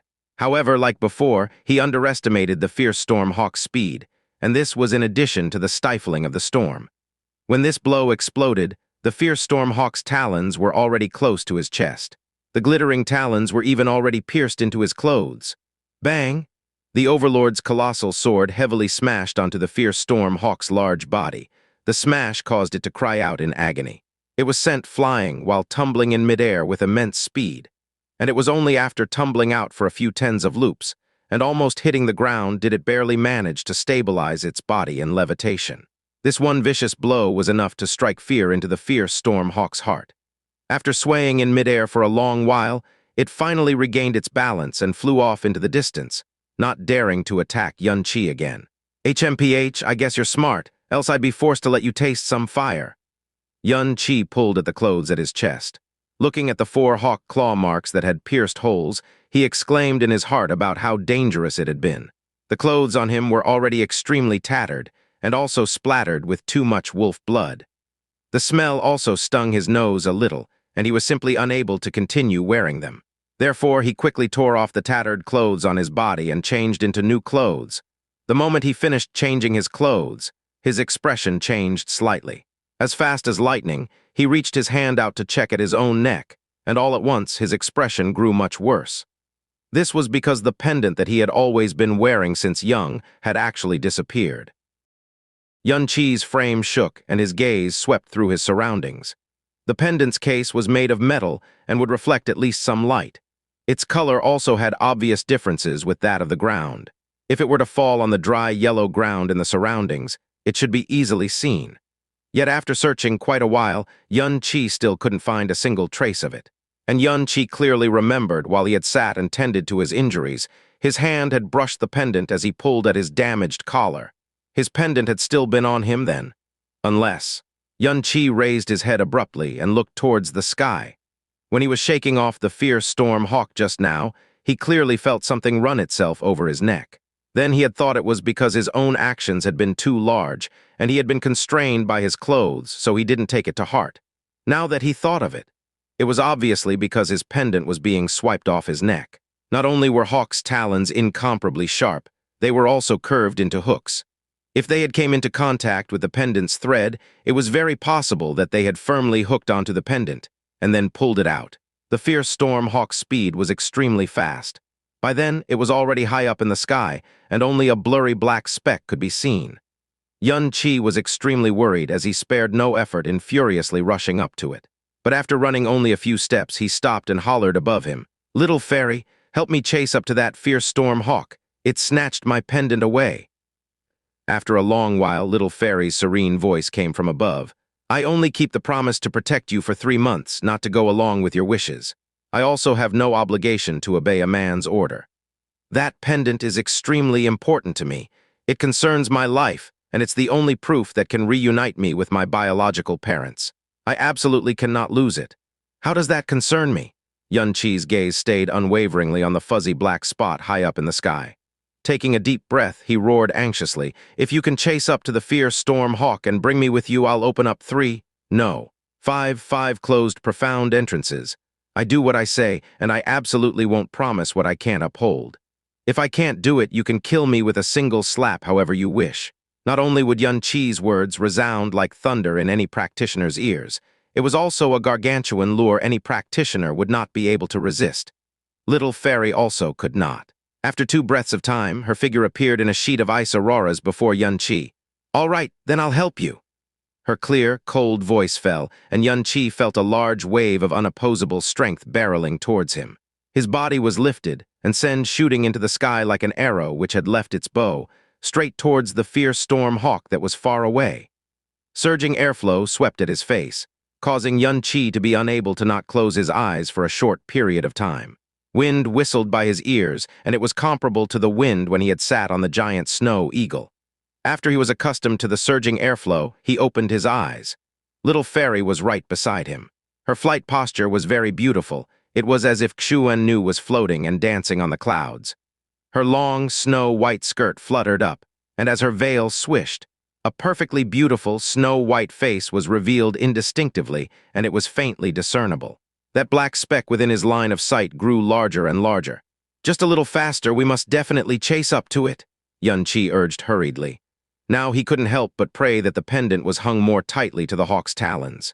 It definitely could not drop. Otherwise, in the boundless wasteland of death, looking for it will truly be like searching for a needle within a haystack. Little Fairy glanced at him indifferently. Practitioners who have reached the sky-profound realm are able to travel aerially, but the fierce storm hawk is still king of the skies. Even if I do my best, the most I can do is merely to give chase. Right now, I'm almost at my limit. While speaking, the black speck in front of them grew nearer, and they had closed the distance to approximately 1.5 kilometers or so. Just then, the fierce storm hawk in front seemed to realize they were chasing it, and a loud, clear, and angry squawk came from far away. Following which, it sped up, and in their line of sight, it grew further and further away. Darn! Did it discover us? Little Fairy, go a little faster, we must catch up to it. Definitely, Xianxia said with clenched teeth. Little Fairy looked at Xianxia again and then sighed lightly. A sheen of light blue light appeared on her entire body, causing the surrounding temperature to suddenly drop. The cold air that suddenly shrouded him made Xianxia unconsciously tremble. Only by rapidly working his profound energy did he withstand this almost bone-chillingly cold chill. At the same time, he felt the force that was moving him along suddenly increase exponentially, propelling him into the sky at a greater speed. Finally, the fierce storm hawk within his line of sight was no longer growing further away. But even after a while, they still did not get closer. The threatening aura from behind made the fierce storm hawk go at full throttle. Even though it was only a spirit-profound beast, it was a genuine aerial master. So even if it was the little fairy who was at the pinnacle of the sky-profound realm, she could only match its speed. It would not be able to shake her off, but she would be unable to pull nearer either. Little fairy, can't you pull a little closer? Their current speed was already as fast as lightning, and the wind screaming in his ears was already pushing him to the verge of going deaf, but he still fretfully wished to go faster. It was because to him, that pendant was simply too important. In his lifetime in Azure Cloud Continent, he had worn it from birth till death and was never apart from it. In this lifetime on the profound Sky Continent, he had similarly worn it on his neck since birth. It was like an imprint of his life. Both lifetimes, they had no parents, and they also did not know who their parents were. In this lifetime, he finally had some information regarding his biological parents, and this pendant which was on his neck had become his only hope of finding his identity and his biological parents. If it was lost, he would have to give up all hope of finding out his own lot in life. This time, it's already really my limit, Little Fairy replied. Feeling Xianxia's inner anxiety, she spoke soothingly. You shouldn't worry so much, we're bound to catch up. You're confident about this? After all, it's only a spirit-profound beast, so when it comes to stamina, it can never hope to compete with mine. If we continue chasing this way, it will definitely tire before I do. As long as we do not lose it throughout the whole process, it will be unable to escape. Little Fairy's words made Xianxia feel a little less worried. Thinking of the last time he had flown in the skies, he couldn't help but laugh a little. Previously, he and Lan Zuruo had been wildly chased after by a fierce storm hawk until the giant snow eagle could no longer continue. But this time around, the situation was completely reversed. Little Fairy and he had now taken to the skies together, chasing after the fierce storm hawk, and what they were waiting for was also for it to lose stamina. The fierce storm hawk's gigantic frame cast long shadows in the sky as it flew straight towards the north, which was the direction further into the wasteland of death. Little Fairy and Xianxia still did not give up their pursuit, and below, vast plots of land flashed past their line of sight.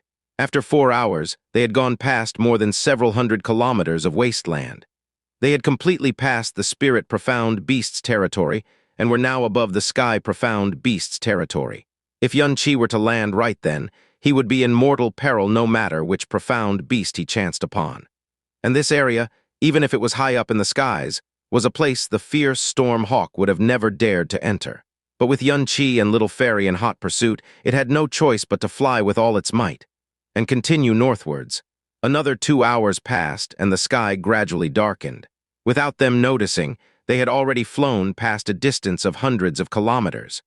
The place they were above was already close to the center of the wasteland of death, a place Xianxia could never possibly have reached with his own capabilities.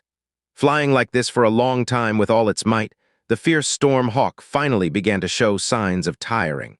Its flight speed began to fall, and the squawks that came from a distance was no longer filled with energy, but grew increasingly feeble and tired. The profound strength which was half a step into the Emperor Profound realm was so thick that it could bring people into flight at full might for 6 entire hours. Yet little Fairy didn't seem to be exhausted at all. Seeing the black speck in front get closer, and when they could gradually see the fierce storm hawk's blurry silhouette, she said softly, "It's already close to its limit, prepare to capture it." While they were speaking, their flight speed also grew slightly faster as their distance from the fierce storm hawk grew closer. After half a quarter of an hour, they had already closed in to be within a kilometer's distance away. And just then, the fierce storm hawk's wings suddenly jerked as it let out a weak cry. Its body plummeted to a low mountain below without any strength. Little Fairy also brought Xianxia into a descent, and the distance from the ground grew closer and closer. It was at this that a startled cry came from Jasmine in Xianxia's mind. "Get out of the way, quick! Danger!" Xianxia's heart suddenly shook in fear, and the moment Jasmine's voice fell, an enormous silver shadow emerged from the low hill below. The silver shadow rushed towards them like lightning, and a single one of them was the size of a house. The beast's ferocious mouth, which was set with frightening teeth, opened wide and rushed at them. Xianxia and Little Fairy turned pale in fright at the same time. Little Fairy grabbed hold onto Xianxia's arm with one hand and pushed him back with all her might, managing to dodge the extreme danger. But the crisis wasn't averted just like that. From behind them, a wave of the same dangerous aura came barreling towards them. And another ferociously wide mouth, which looked practically the same, came snapping from their backs. Scram! Little Fairy's elegant brows knitted as she stretched her right hand out and constructed an ice barrier of about 33 meters wide. Their ferocious mouths that were wide open crashed into the ice barrier and were thrown far away. Large cracks also formed atop the protective barrier. Seeing the cracks atop the ice barrier, Little Fairy's eyebrows tightly wrinkled, while Xianxia's eyes were already filled with astonishment, because he saw dragons, silver-colored dragons. And it was 2 silver-colored dragons. Both gigantic silver dragons that rose in the air were over 100 meters long. With one in front and the other in the back, they circled around him and Little Fairy on both sides. A field of dragon scales reflected a cold silvery light, as if there were currently a numerous number of silver-colored snakes in motion. The 2 matchlessly vast spirals' terrifying, imposing manner locked them firmly in place. These aren't true dragons, but rather 2 variations that have become flood dragons. Their bodies permeate a thick, toxic aura into the atmosphere. Quality-wise, they are high-leveled sky-profound beasts. Their strengths are at the pinnacle of the sky-profound realm, and in 10 more years of fighting against experts of the 10th level of the sky-profound realm, they will be able to step half a step into the Emperor Profound realm. If there were only one, then she could handle it with her strength that's half a step away from the Emperor Profound realm. But 2, she could only hope to perish with them. Jasmine's voice was extremely cautious. "Today, you better make your choice, which is to let her stall these 2 flood dragons and take the chance to leave immediately. Or else each one of your paths will lead to death. It's because escaping together is completely impossible. A dragon's aerial ability far surpasses that of the hawk's." At this, the flood dragon in front opened its mouth wide and spat out human words. "It's another foolish human's futile attempt to pollute the dragon god's treasure. Die!" The voice was solemn and ear-splitting, and when it fell, 2 flood dragons surged into the sky simultaneously, and 2 waves of berserk auras rushed at Xianxia and Little Fairy one after the other.